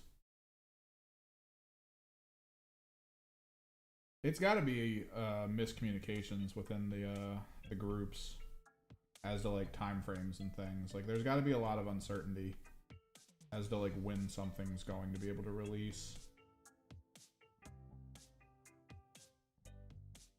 It's got to just throw it all for a loop.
I'm gonna hit this antenna with shifter.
Hell yeah.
fun trick if you always find yourself having a mildly shaky hand while painting.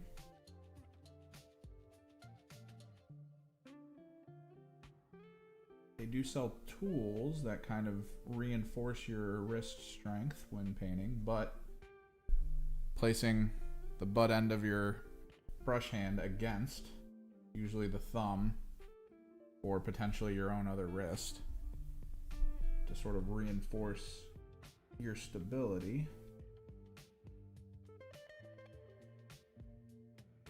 show drastically improved control overall.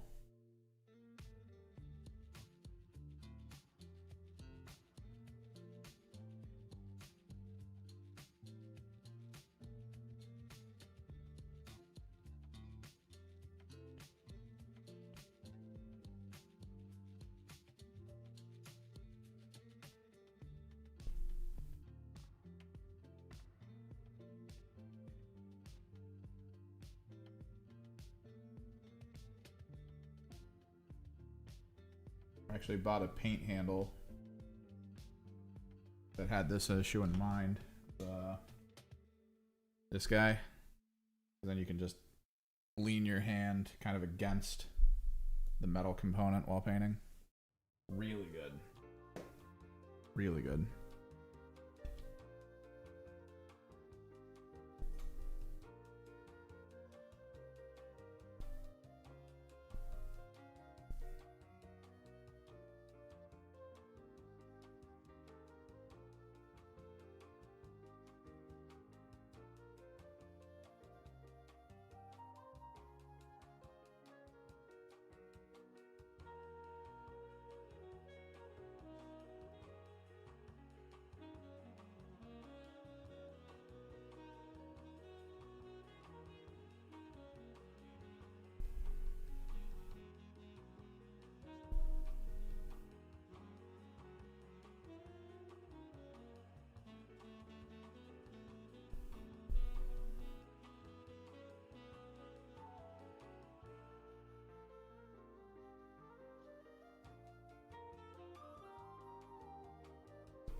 image highlighting.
Oh, I gotta clean this brush up.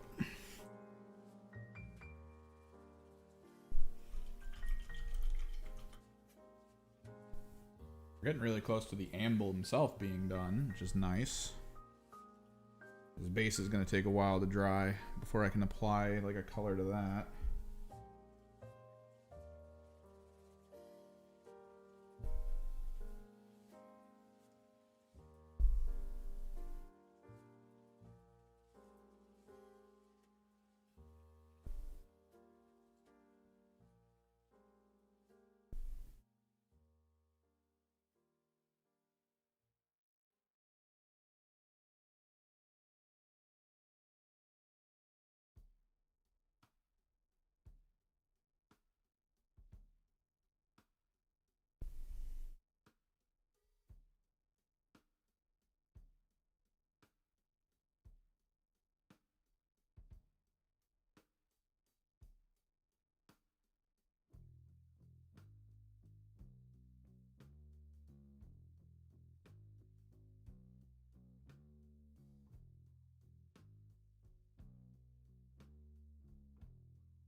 No. I don't think they'll remaster Dawn of War. Because that's, Dawn of War is frickin' Relic. Relic's mostly focusing on Company of Heroes, I think. I don't know. It's weird. I don't know what's happening with Relic right now. Relic is an oddity because we're in a boon right now for Warhammer 40k, and they have access. Oh, this is Temple Guard. Where's Baharoth? They have a history with it, although they were kind of chewed out for Dawn of War 3. So like, maybe, just maybe, there would be a reason for them to maybe make Dawn of War 4, especially with all the new models and things going on and factions and whatnot. Because like people are interested in the game now more than ever. Space Marine's coming out.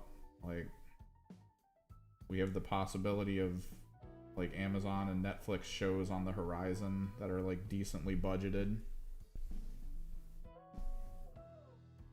You'd think they'd be thinking of it, but they were doing better with Company of Heroes, I think, is the problem. Like, they wanted to stick to what was making them money at that point. It was Company of Heroes, but I thought the last Company of Heroes people were really annoyed with. I think, like, the company itself, maybe their process or policy changed so that they were more about, like, DLCs and making people want to buy, like, cosmetics for, like, RTS games and stuff. I don't know what happened to them, man.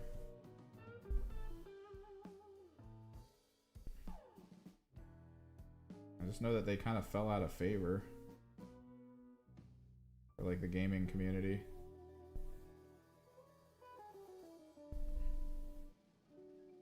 Because they were a good one, man. I loved the old Dawn of War games. Absolutely loved them. They were interesting to play. The, like, world destruction and all that was, like, genuinely really cool. The notion, like, when I started to really learn how to play that game, like, knowing that retreating was actually a really good idea. Like, don't stay in fights you're not going to win. Try to keep those units alive and get them leveled up. Because I started to find out that leveled up units were able to handle, like, the harder to kill, like, tech units, right? Like, if I kept a tactical squad alive for the bulk of the game, there was, like, this level of just like being able to do whatever you wanted with them. Like, they were so strong. At the end of the game, I wasn't worried that I didn't have, like, the highest teched stuff. I had things that survived. I had veteran tier squads. Those veteran tier squads could easily handle, like, tanks. Like, I was handling predators and dreadnoughts with vet squads of tactical marines. It's such a cool concept.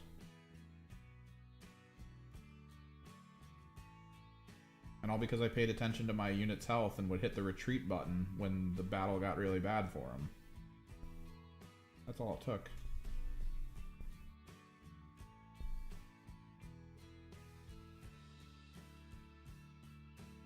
I guess, but I mean, I loved Company of Heroes too. That's the thing. Like, I don't really care that if it's Dawn of War or not. I really miss Relic, like, being a good RTS company, because they really were at one point a really good RTS company, and now they're just awkward, I guess.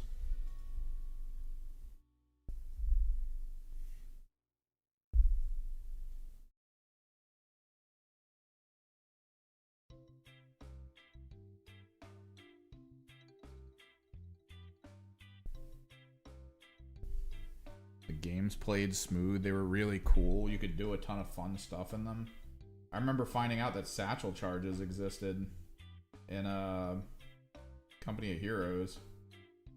And like most of my strategies when I played started to revolve around building and maintaining satchel charge units.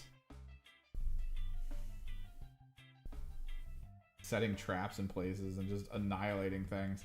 Because when you play that game online and everyone starts getting heavily into tanks, like the tank control in Company of Heroes was just so cool.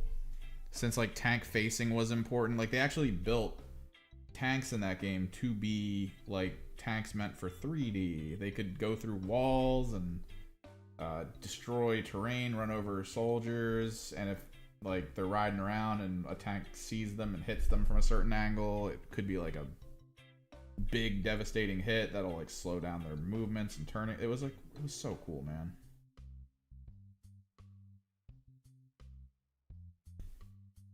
I miss it. And then all I've heard is bad things about their recent game.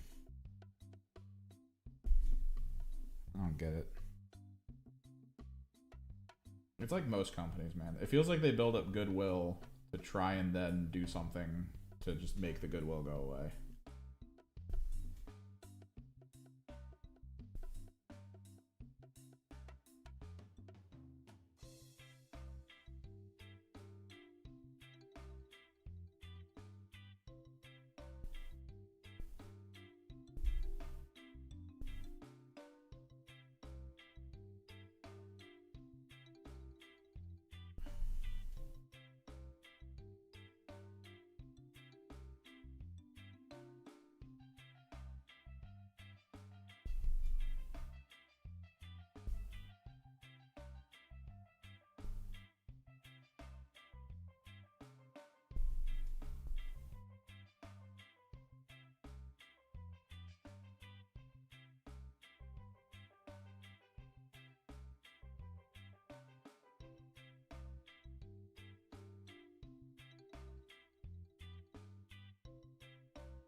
Alright, let's get these little pink things shifted. Let's do, well, change to whatever color I want. Let's do the shifter on the antenna.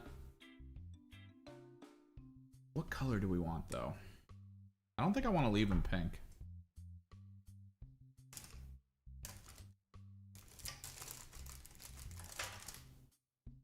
Question is, will Bale Red be too bright? I think it will. I think we have to go Flesh Terrors.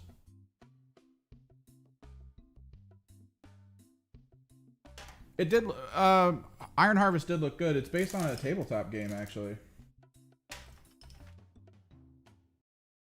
And the tabletop game does look really cool. I think that one didn't take off, though. RTSs are hard, man.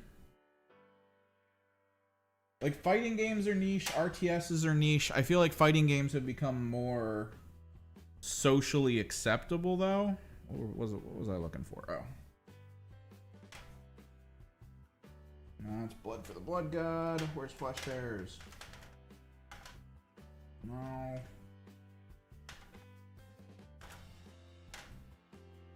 No.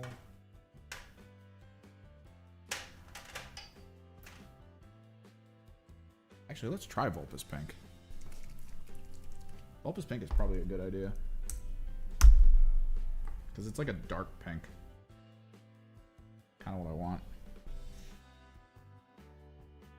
Man, now I'm trying to figure out what Relic's actually been up to.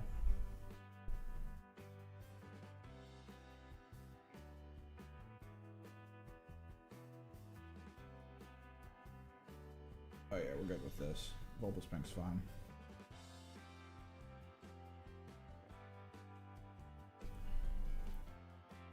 It's darkening it up just enough.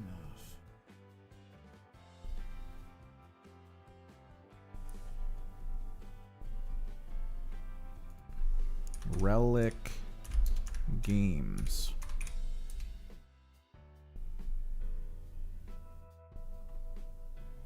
I wonder if they're just running support for other companies now.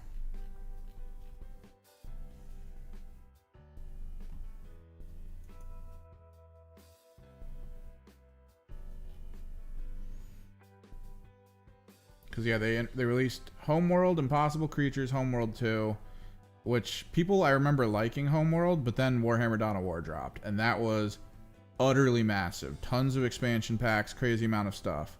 The outfit, which I think not a lot of people were interested in, but then that kind of cycled into Company of Heroes, which again, smash hit. Dawn of War 2, I think smash hit, right?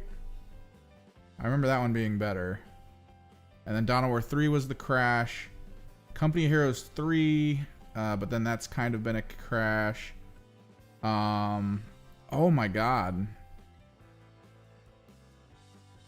Relic actually... Wait, was Relic? Oh, no way. Okay. So yeah, then Relic made Space Marine. Relic made Space Marine. They then started Space Marine 2. Oh, this is the problem. Okay. So this was all when Relic was part of THQ. THQ had the rights to video game IPs for Warhammer 40k. That was the problem. Or that was the trick. That's why we haven't seen anything. So Relic was actually the company working on Space Marine 2 until THQ liquidated.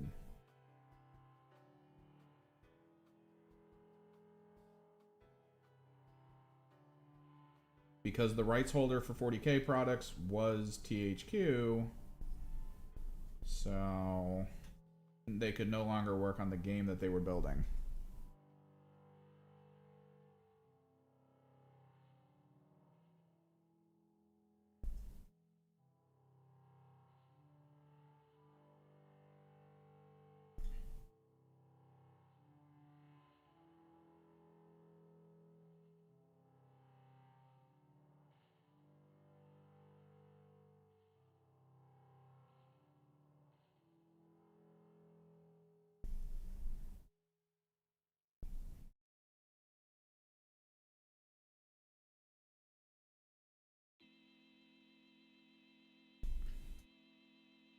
So yeah, their last game was released February 23, 2023. That was Company of Heroes 3.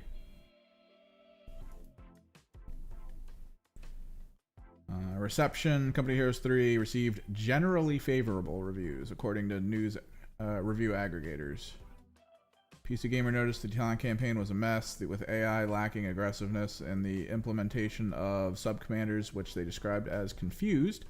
Felt that although the gameplay lacked innovation, it lived up to previous entries. So, sounds like universally, Company of Heroes 3, meh.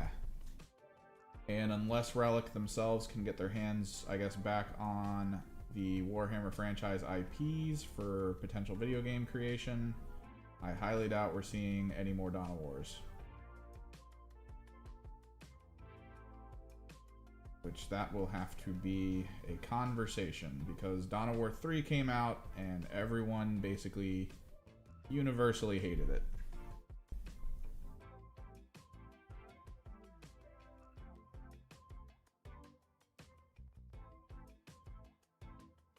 Although I will say, there's this issue in video games that I keep seeing pop up. A lot of the times people that hate video games that come out like after prior ones, the ones that come out after are like, they try to imitate the prior game's release, and that includes things like total amount of stuff launching with it, leaving a lot to be desired for people who are like, well, the last game got to like 80 characters or whatever.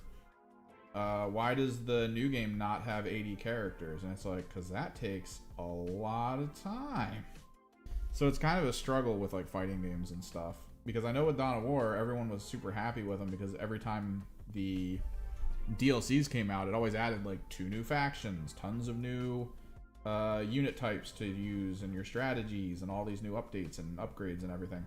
And then the new one comes out and it's all of that stripped out with better visuals. And everyone's like, well, I miss my units that I liked. It's like, I don't know what to tell you. It makes developing games really difficult nowadays.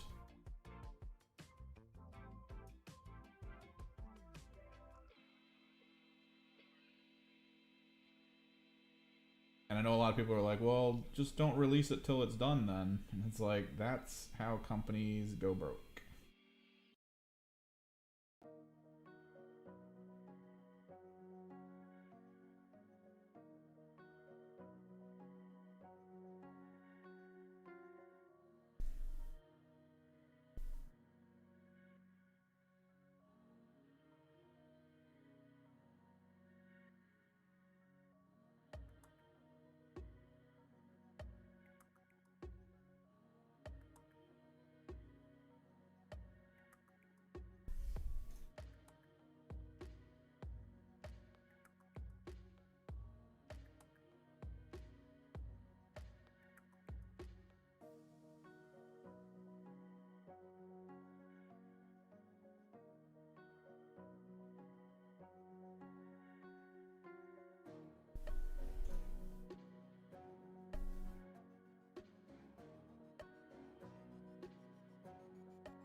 Yeah, I mean, we're all kind of spoiled to a degree. This is entertainment, so like,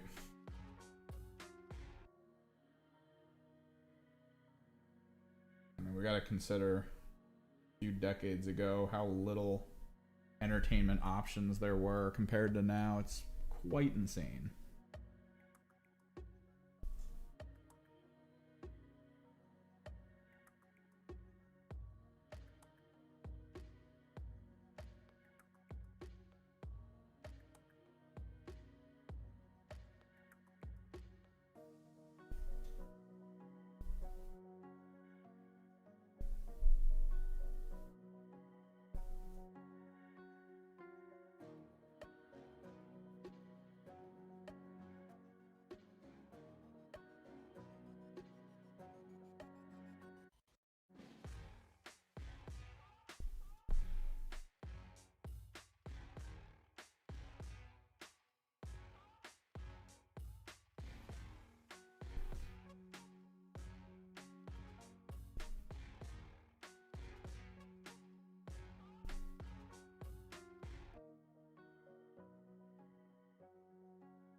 Slowly, but I don't think there's enough people to really make indie games like that impressive. Like you will have standouts always. Like there's always going to be that one game that comes out that blows people away. Pal World, PUBG, like they hit and they hit hard. But in a lot of instances, indie games have to be developed at a smaller and faster pace. But they also have to be released sooner than they should, which that is probably one of the most dangerous things for an indie company, is the day they realize we need to release now to try to recoup money because we're gonna run out before this is over. Like the moment they realize that, they're just like, uh-oh. Let's see if people are happy, because that's the day you pull the band-aid off. And if not enough people liked your game, well, thanks for buying it. But we can't continue to support it because, you know, we need to eat. And we now have to find new jobs and liquidate our company and blah, blah, blah, blah, blah. That's got to be horrifying, man. Especially in a marketplace where more and more people are able to just make indie game companies. I mean, consider that the Power World devs, there's like 11 people. There's other indie companies that are like 17, 20, 30 people trying to make it through, and they're not even, their games aren't getting noticed because for some reason like the algorithm didn't put them in front of enough people, or they didn't have enough budget to be like, hey, check out my game, market it and stuff. Like, it's brutal out there for kids.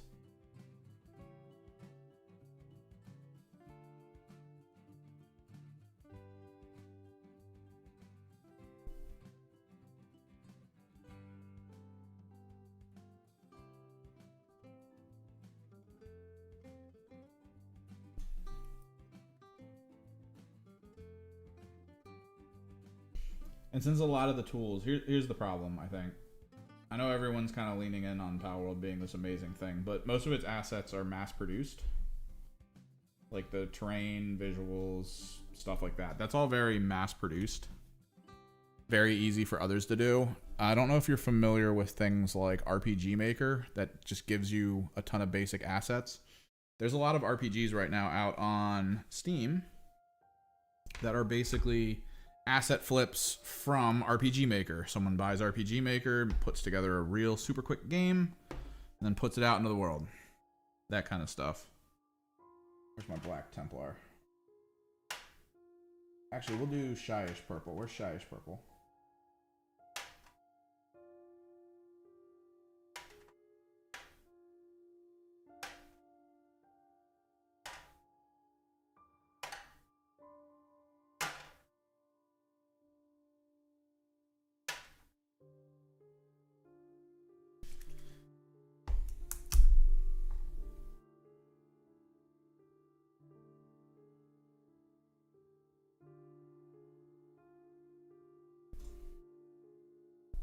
And the few games that come out ahead of the curve utilizing these methods of like super simplified, just mass produced packets of like, oh, trees and grass and dirt and randomly generated maps that aren't really worked up, or, you know, too much thought went into it. It just needed to come out.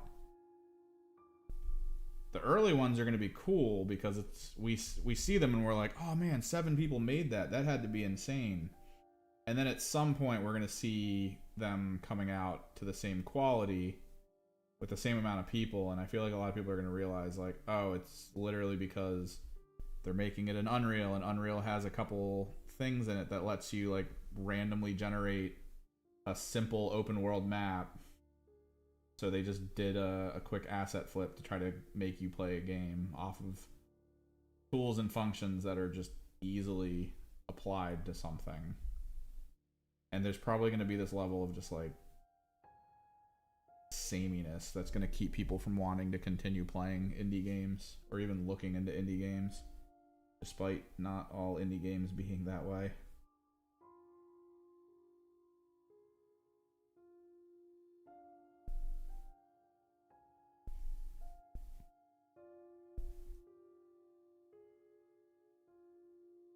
It's kind of a dangerous slope. We'll see what happens, I guess.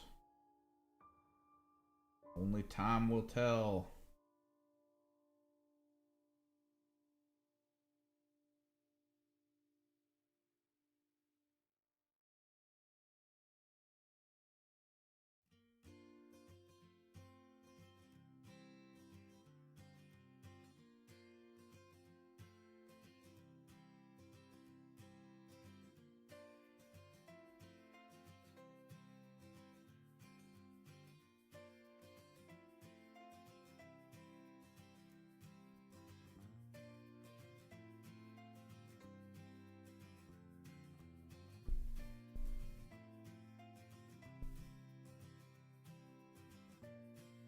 Because we were already kind of getting that. So when Genshin dropped and everyone was like, they stole from Breath of the Wild, and there were all these videos dropping showing abilities in Breath of the Wild and how they matched up with abilities in Genshin. The thing is, nobody went, wait a second. What if Breath of the Wild, in an attempt to speed up its production, to try to meet the timing to be able to come out on the new console that was dropping, what if they themselves, like many video game companies, went to a sort of asset seller who has whole libraries of animations and abilities and all this and that, and then the engine they're building it on has a lot of built-in things to make the animations work properly that, you know, you can default to and not have to build your own. And then they cut a lot of corners to try to maximize what was in the game while having enough time to put it in the game. And then both companies just happened to pay for the same packet of mass-produced standard animations.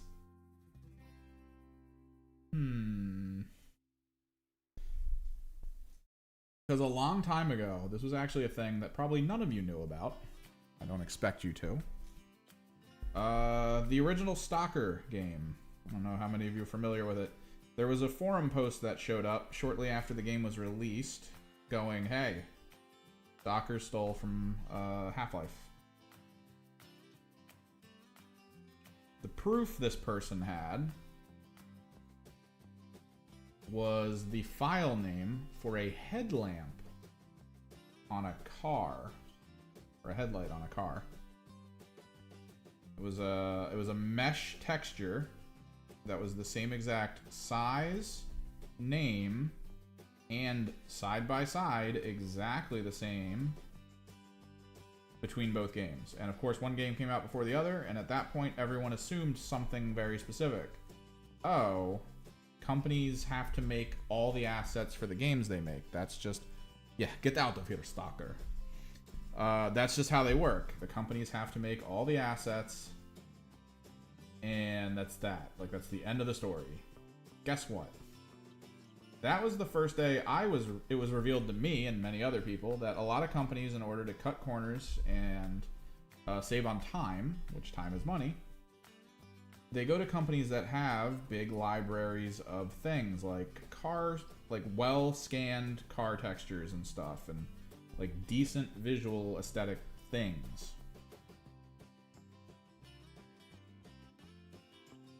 Yeah. And then they just buy them. And then they use them. And they don't even really change them, because changing them would take time and you'd have to make sure everything's good, blah, blah, blah. Just don't do it. Don't do it. So everyone found out at that point that both GSC and Valve went to the same company to buy the same textures. And the thing is, the companies they buy these textures from, they don't normally demand the company that bought them to be like, hey, put us in your credits. So like, no one ever knows, right?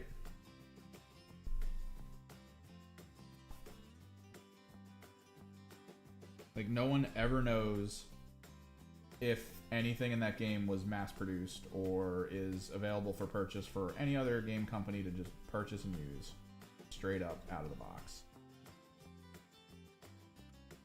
So it creates weird discourse.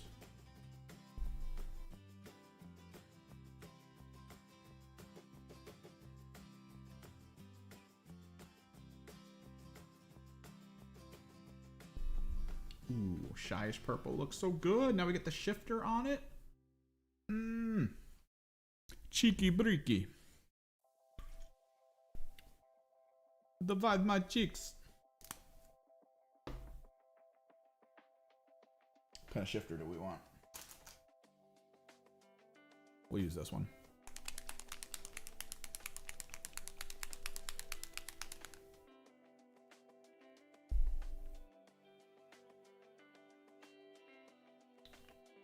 So we'll give it a slightly different tint and flavor than the rest of the model.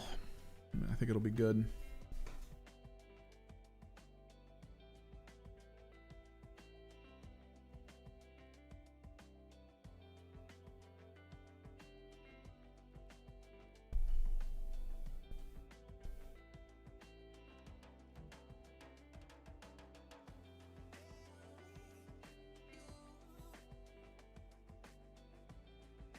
Stalker had a massive community behind it. That was another big issue from THQ. The thing is, it was a big issue from THQ, and then it kind of continued as GSC being the core of that issue. So I know a lot of people are like, dude, the new Stalker game. And I'm like, dude, wait for it to come out and actually tell me if it's good. Because like all these people, I'm like, were you around for Stalker Shadow of Chernobyl? Were you around for frickin' Call of Pripyat? Were you around for Clear Sky? I was. Let me tell you. The day one of those games, hot garbage. GSC was very much like the Bethesda of the Slavic nations.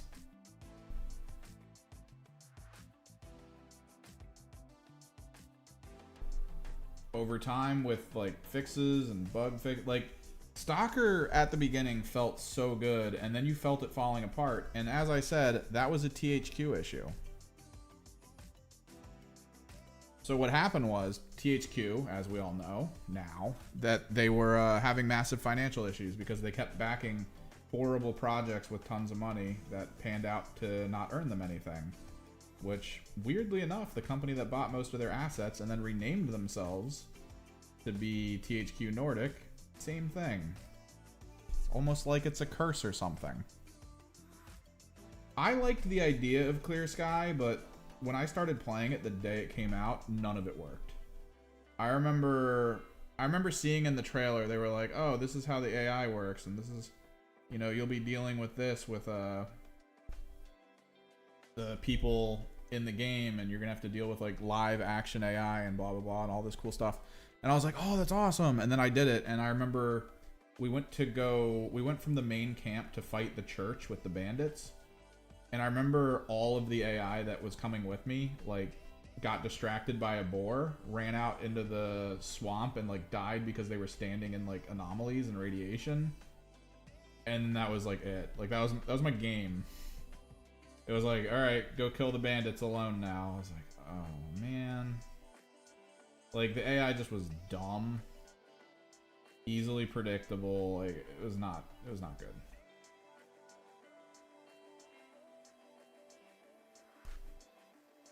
It looked cool, and I loved that they finally got the blowout mechanic together. That was the whole big thing for that one, was like, hey, the first game we wanted the blowout mechanic where every time the blowout occurs, like things in the map would change and you'd have to deal with where enemies were in different locations and all this and that. And I was like, dude, that's amazing. A game that constantly shifts, lives, and breathes. Let's go. Pog. But then, yeah, that didn't happen in the first game. Because, again, THQ ran out of money. And that actually resulted in, I can't remember which guy did this. I think it was, because I looked into it. THQ sent someone to GSC. They sent someone to force them to finish the game out in like a month or something. The only game this person who was sent to them had under their belt was like a Ninja Turtles game on the Game Boy. Like that was their storied history of game development, was a Ninja Turtles game. That was all they had. So they got sent to GSC to finish Stalker. That's why the entire ending of that game is linear. There was supposed to be this whole big thing. The act of getting to the power plant was supposed to be this big, like, dramatic fight. It was supposed to involve tons of really cool stuff. Yeah, that didn't happen. Literally because he was just like, just finish the goddamn game.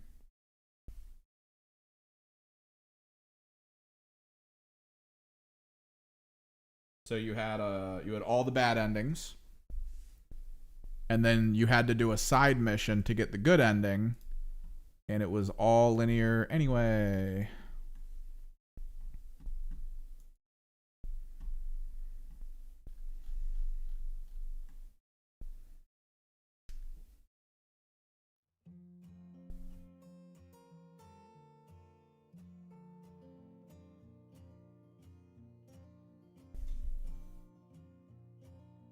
Did you ever play the multiplayer in Stalker 1?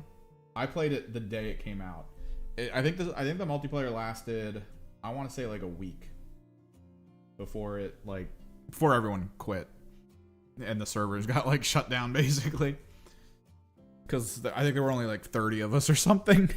It was on GameSpy servers. I don't know if you remember those. Back then, GameSpy tried to sell its server space to video games for cheap so that they could run stand-up server games. And that was how they made some money as GameSpy. Dude, the online for that game was so good. I loved it so much. So all the shooting mechanics, how into this game are you? The shooting mechanics in Stalker are incredible. The bullet trajectories, the ricochet, everything was so good.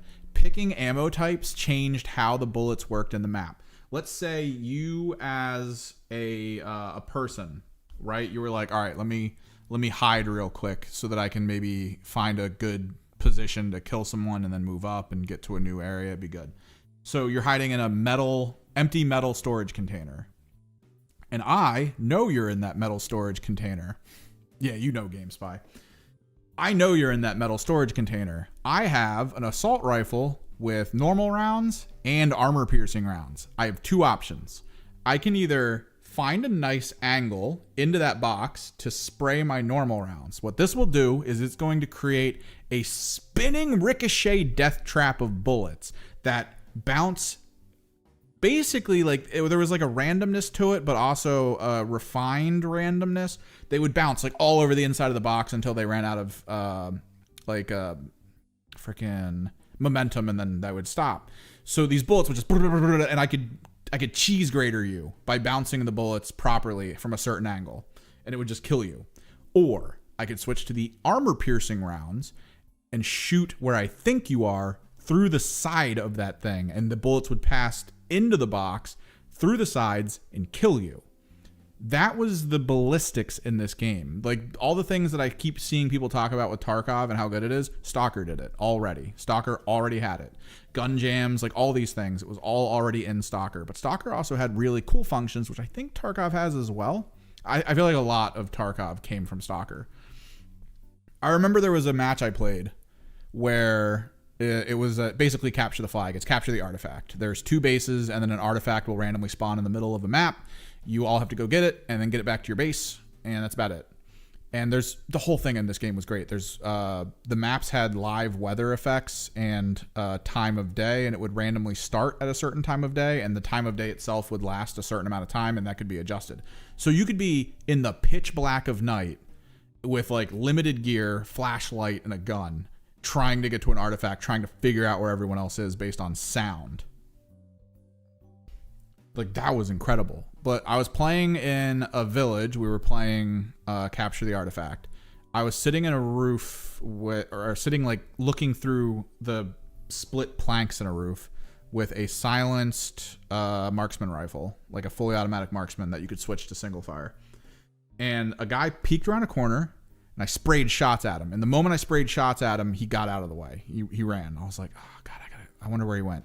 I didn't see him or hear him, so I was like, all right, I'm going to go check. I hopped down into the main floor of my building, and I walked out, and I was like, all right, which way did he go? I looked down, and there was blood on the ground, and I was like, all right. And I looked up, and there was blood slightly away from that blood. And I went, no way. You can track wounded, bleeding enemies with their blood trail. So I followed the blood trail into another house. I saw it go around a corner into a room that I know is a small room, and he probably had an SMG and was staring at the door and was possibly bandaged back up. So I pulled a grenade out, bounced it off the wall that I was looking at to go into that room through the door, and I killed him. I did that completely tracked by the blood I saw on the floor. In Stalker. This is a game, quick reminder. Shadow of Chernobyl. And this was in day one of this game. This was a game that came out in 2007. It already had all of this in it. Already had all of this in it. It was so good. Oh, I gotta do... Oh no, I already did it. So I got shifter on his antenna, which is nice. Let me pull him in for you guys. Let me get this set up because I'm going to get going here. Thanks for hanging out in advance, but I got to go see about getting some stuff. So let me focus up for you guys. Ooh. We'll have to do the base later. But yeah, look at the claw. Look at that shifter. It's orange to purple.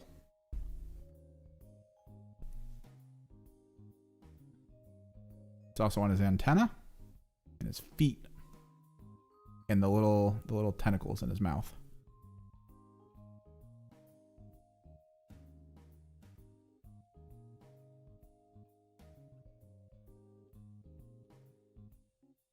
So we'll do the base. Hopefully I can come back here Thursday. Again, my schedule is going to be weird. Pay attention to the Discord.